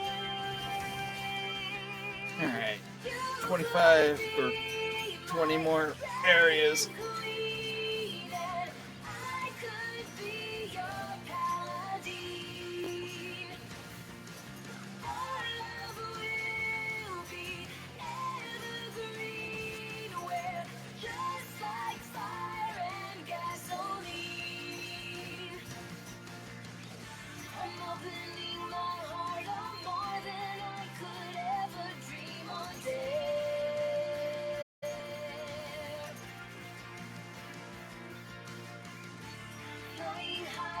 on your wings, I hear your roaring. I'm not scared.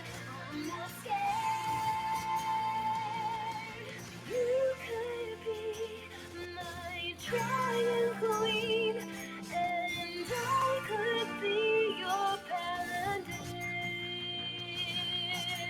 Our love will be evergreen. We're just like fire and gasoline.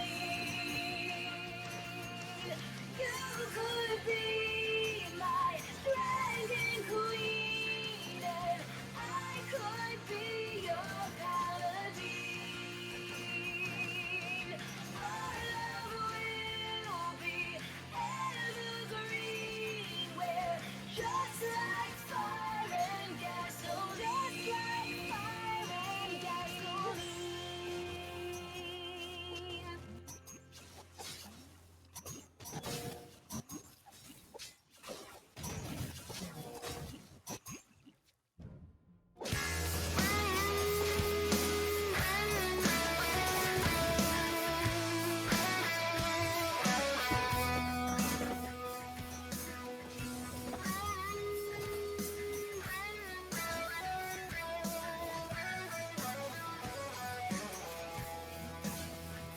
Shining beacon in the sky, guiding light to those who cry for justice. On phantom wings they fly.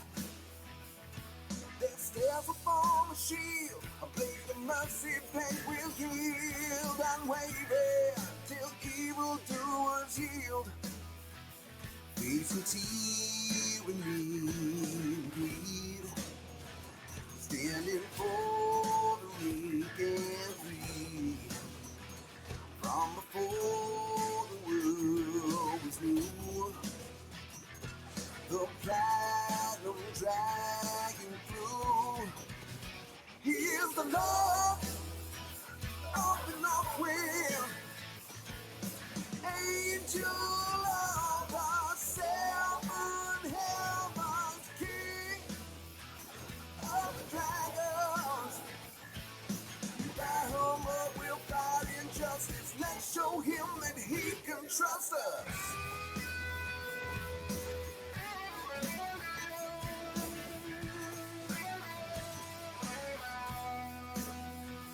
Values knowledge over gold.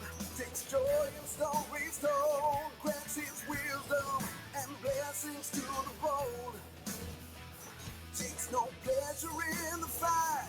Uses words to make things right. Through the darkness they carry brilliant light. Raise your hands up to the sky. Seven songbirds with him fly. Platinum wings we share. I think after I finish this event variant, I'm gonna end the stream. I've only got 4 more hours of the event, so I'll probably keep it going. But I'm gonna, I've got some dailies to do on Star Trek Online and stuff. I'm gonna do those at the same time or whatever. And so I'm gonna have to end the stream because it's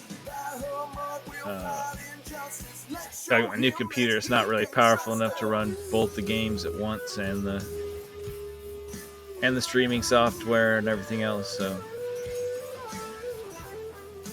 like I said, I'll probably be back this evening or later in the afternoon, probably to do some Genshin streaming or something else maybe.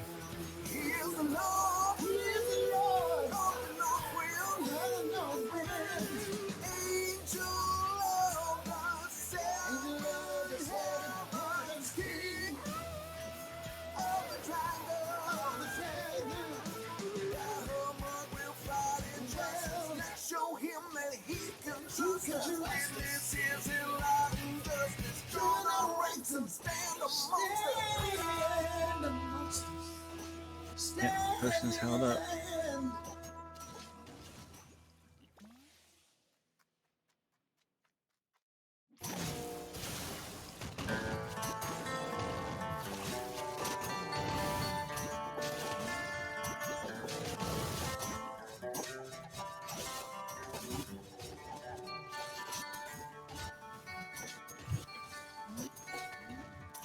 Displaced and dispossessed, forever on the run, we never rest. It's here we put our skills to the test. Can you tell me where I've been? To the underdog from my native green. Try to find a new home in between. Every day the same arrangement. How to kill and this estrangement. In fact, I need to open up my other two Idle Champions accounts at the same time. I'll probably be running 3 accounts, 3 clients, and Star Trek Online all at once, because whatever tokens I've earned since when I did what I had to do on the event for those characters or whatever, I'll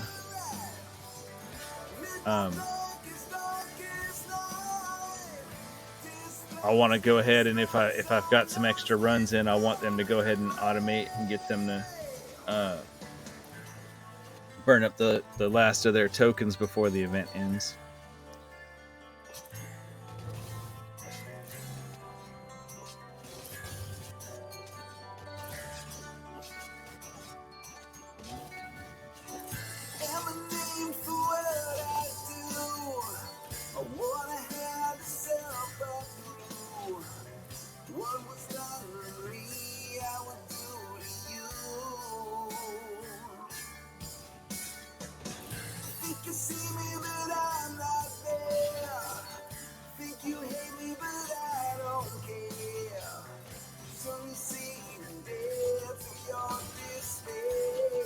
All right, we're almost there.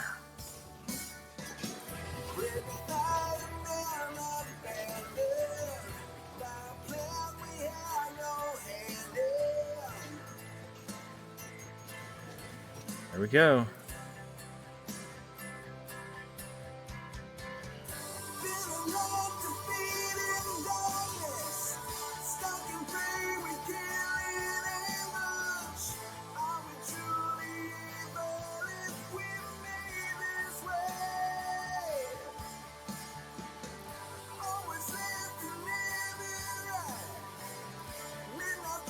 Yeah, that would be hard.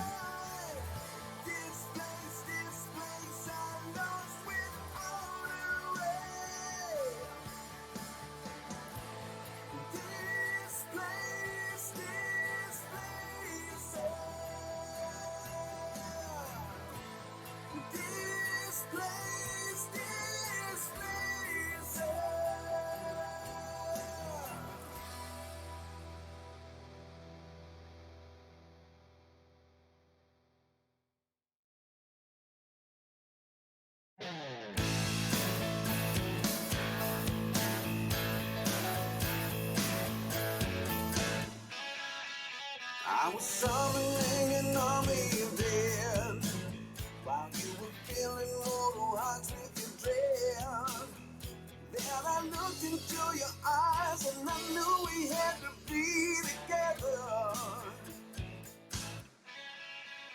Is our hatred just mistaken love? Our fighting really passion and lust. Then you gazed into my soul and we knew that we could roll forever.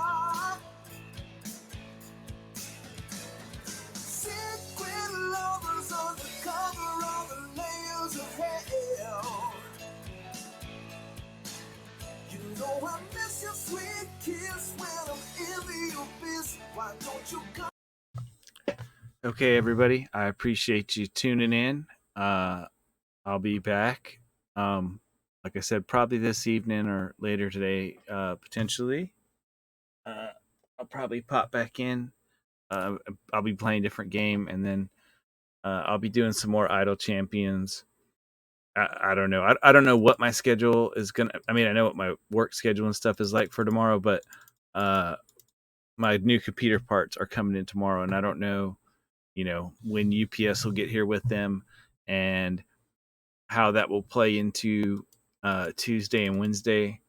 as far as streaming, I mean, it doesn't take me any time to build computers. I've been doing it for years. I worked at, computer repair stores. I ran my own computer business. Then I switched over to running a medium-sized enterprise entire IT system, and so I didn't build as many computers then because I just didn't have the time or interest for building the general purpose workstations other than like the video editing stations and the VR stations and stuff. I did work on those, but the the average workstations and servers and stuff, I just bought all those pre-built. So but yeah, that won't take me very long, but I don't know if I'll run into any minor potential issues software or hardware wise or BIOS wise or anything like that. And then I'm also going to be working for the next 3 days at night. So between bouncing back and forth between those things, building the computer and working, that my streaming may be kind of crazy over just the next couple of days. So yeah, but I will stream later, and I appreciate everybody tuning in that tuned in, and have fun playing Idle Champions or any games you like, and I'll see you later. Thanks. Have a nice day.